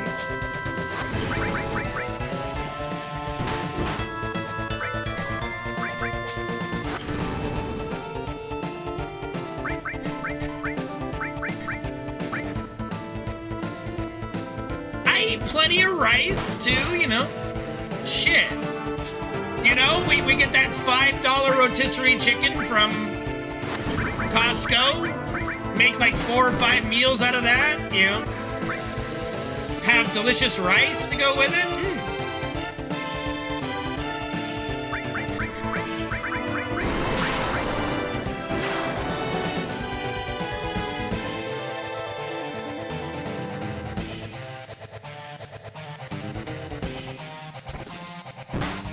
Look, we all got a little bit of man titty, okay? You need to calm down and relax, right?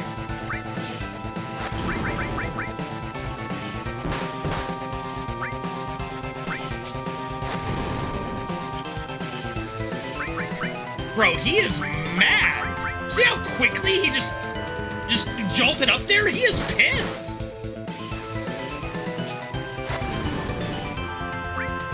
I think we're at a barrier. Alright, doesn't matter, we're good. Okay, I'm feeling pretty good about that, actually. I think I'm feeling pretty good about that. 14 times a week? No, we don't have a microwave. I heat shit. Having a microwave would not change what I eat because I still cook that stuff that you would microwave in the oven. You know, it doesn't change any of that. Once every few months, every fucking day for me, I'm going to get Wendy's right now anyway, you know?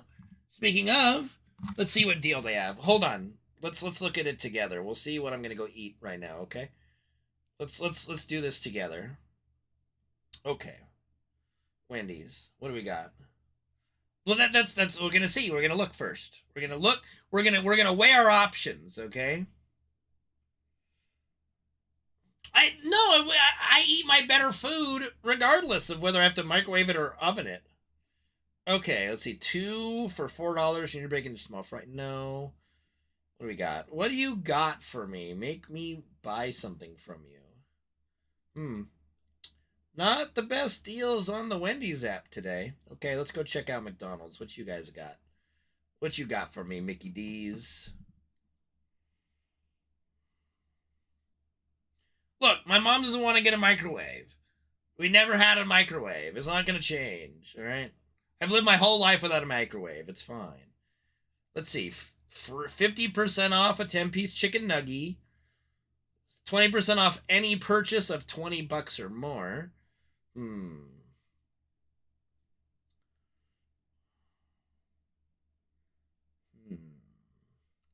Was there a reason? Yeah, early microwaves, my mom was like skeptical about the radiation stuff, and there wasn't a lot of science behind it at the time. You know, hot dog roller. Oh, dude, I just cook hot dogs like 10 minutes on the skillet, 5 on, like, you know, just rotate it around. Easy, dude. How much time I have? What do you mean how much time I have?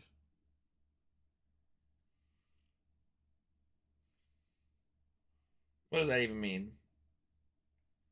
Yeah, 10 minutes to cook with hot dogs. It's not a lot of time. Yeah, 45 seconds in a microwave. It's not going to change. I'm not going to eat more hot dogs, you know? Could knock a game out. No, I don't have time for that. Not right now. Okay.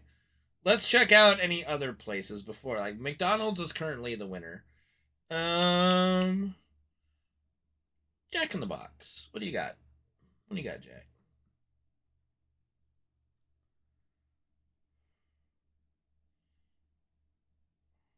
See, you got to remember, I'm used to cooking for myself for the last, like, fucking 20 plus years, you know?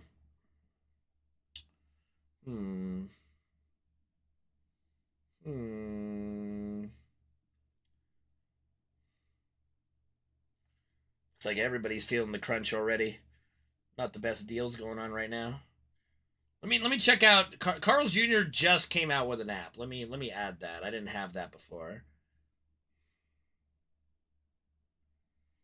What's a Macca's? What's a Macca's? Carl's Jr. So, there we go. Yeah, I got a Taco Bell app, but I had Taco Bell yesterday. You guys made me eat Taco Bell. You know that, right? You guys know that, right? You guys made me eat Taco Bell. I'm awake. I'm fine. Just figuring out what I want to eat. Carl's Jr. The addiction is not addiction. I'm me hungry. Log in. I have to log in with Google. Sign up with Google. Easy, dude. Oh, fuck. I gotta remember my shit. Shit, son. Fuck. What's my damn... Alright, 1 second. I gotta open up my 1Password app now. Jesus. No, I just feel actually pretty good about tomorrow. I wasn't expecting to be ready to try to start some runs tomorrow, but... here we are.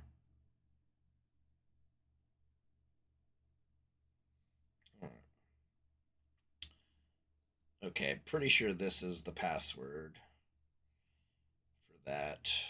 Here we go. Bam. Yahtzee. Got it. Okay.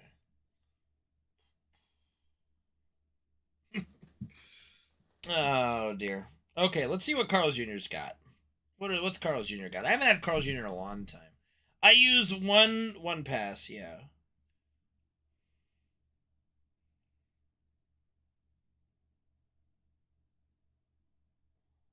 It's pretty nice. It's pretty nice.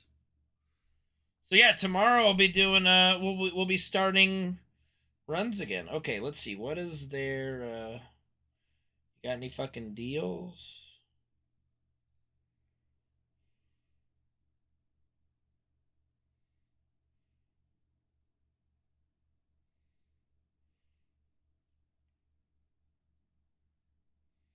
I mean, cannot find my location. Fuck do you mean you can't find my location?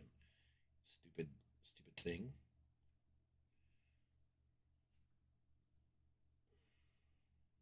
There we go.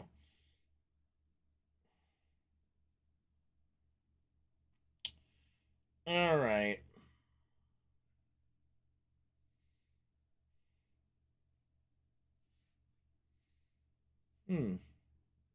I don't see like a deals thing. Like an offers on this app. Just like, you know, you got to get reward. You got rewards. Okay, there's an offer. Where's the offers? Here we go. Okay, 2 for $12, double Western or double Famous Star burgers.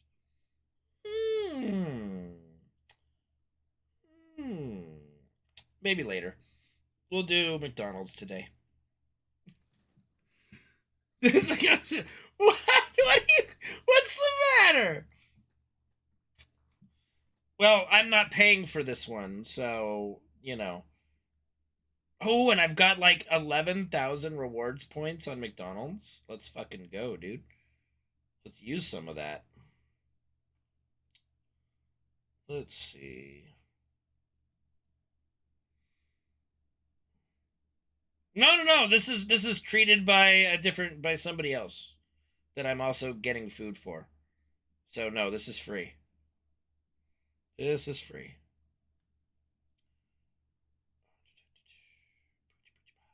Yeah. Let's see, 6-piece nugs. Yeah, we'll do the 6-piece nugs. And the McDouble, $6 McDouble meal. Oh, how hungry am I right now? How hungry am I right now? I think we'll also add that 10-piece for 50% off. I like nuggies, dude. No, it's not my mom. It's not even for my mom. She doesn't eat McDonald's. Jesus, you guys are always thinking you know shit, yo. Always thinking you know shit. Man. It's not for my mom.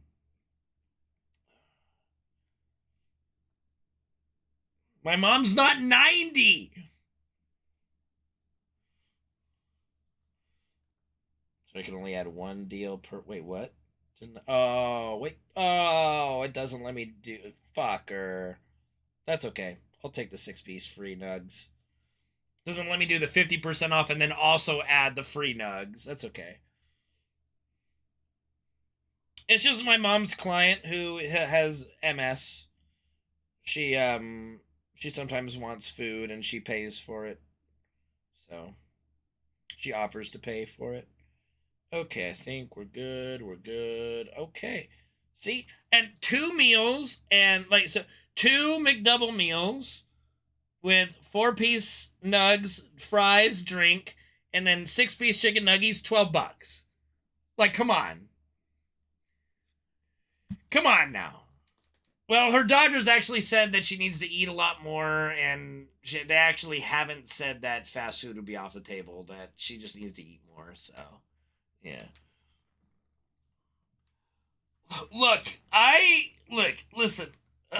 Listen, we all have our choices to make, okay? We all have our choices to make in life. Okay? I'll see you guys tomorrow, all right? And you know what, if I'm alive till tomorrow, then you'll know I'm okay. I have no choices in my life right now. All right, You know, hey, I'm gonna get back to the gym, you know, at some point this year. You know, sometime, you know, I've still got my membership that, you know, that I've been paying only like $11 a month on for like a decade. I've still got my membership. I'll get there. Yeah, physical exercise from. What do you mean? It's only $11. Of course I pay for that. Like shit, you know how much it costs to get a new gym membership nowadays? I'm like grandfathered into when Crunch Gym first opened here. You know, I'm like one of the first people who fucking signed up. There's no way I'm losing that gym membership, man. You know how much it costs to get a gym membership here? If I didn't keep that, holy fuck balls. I said it. I'm leaving. I'm leaving. Appreciate you guys. I'll see y'all tomorrow, okay? Yeah.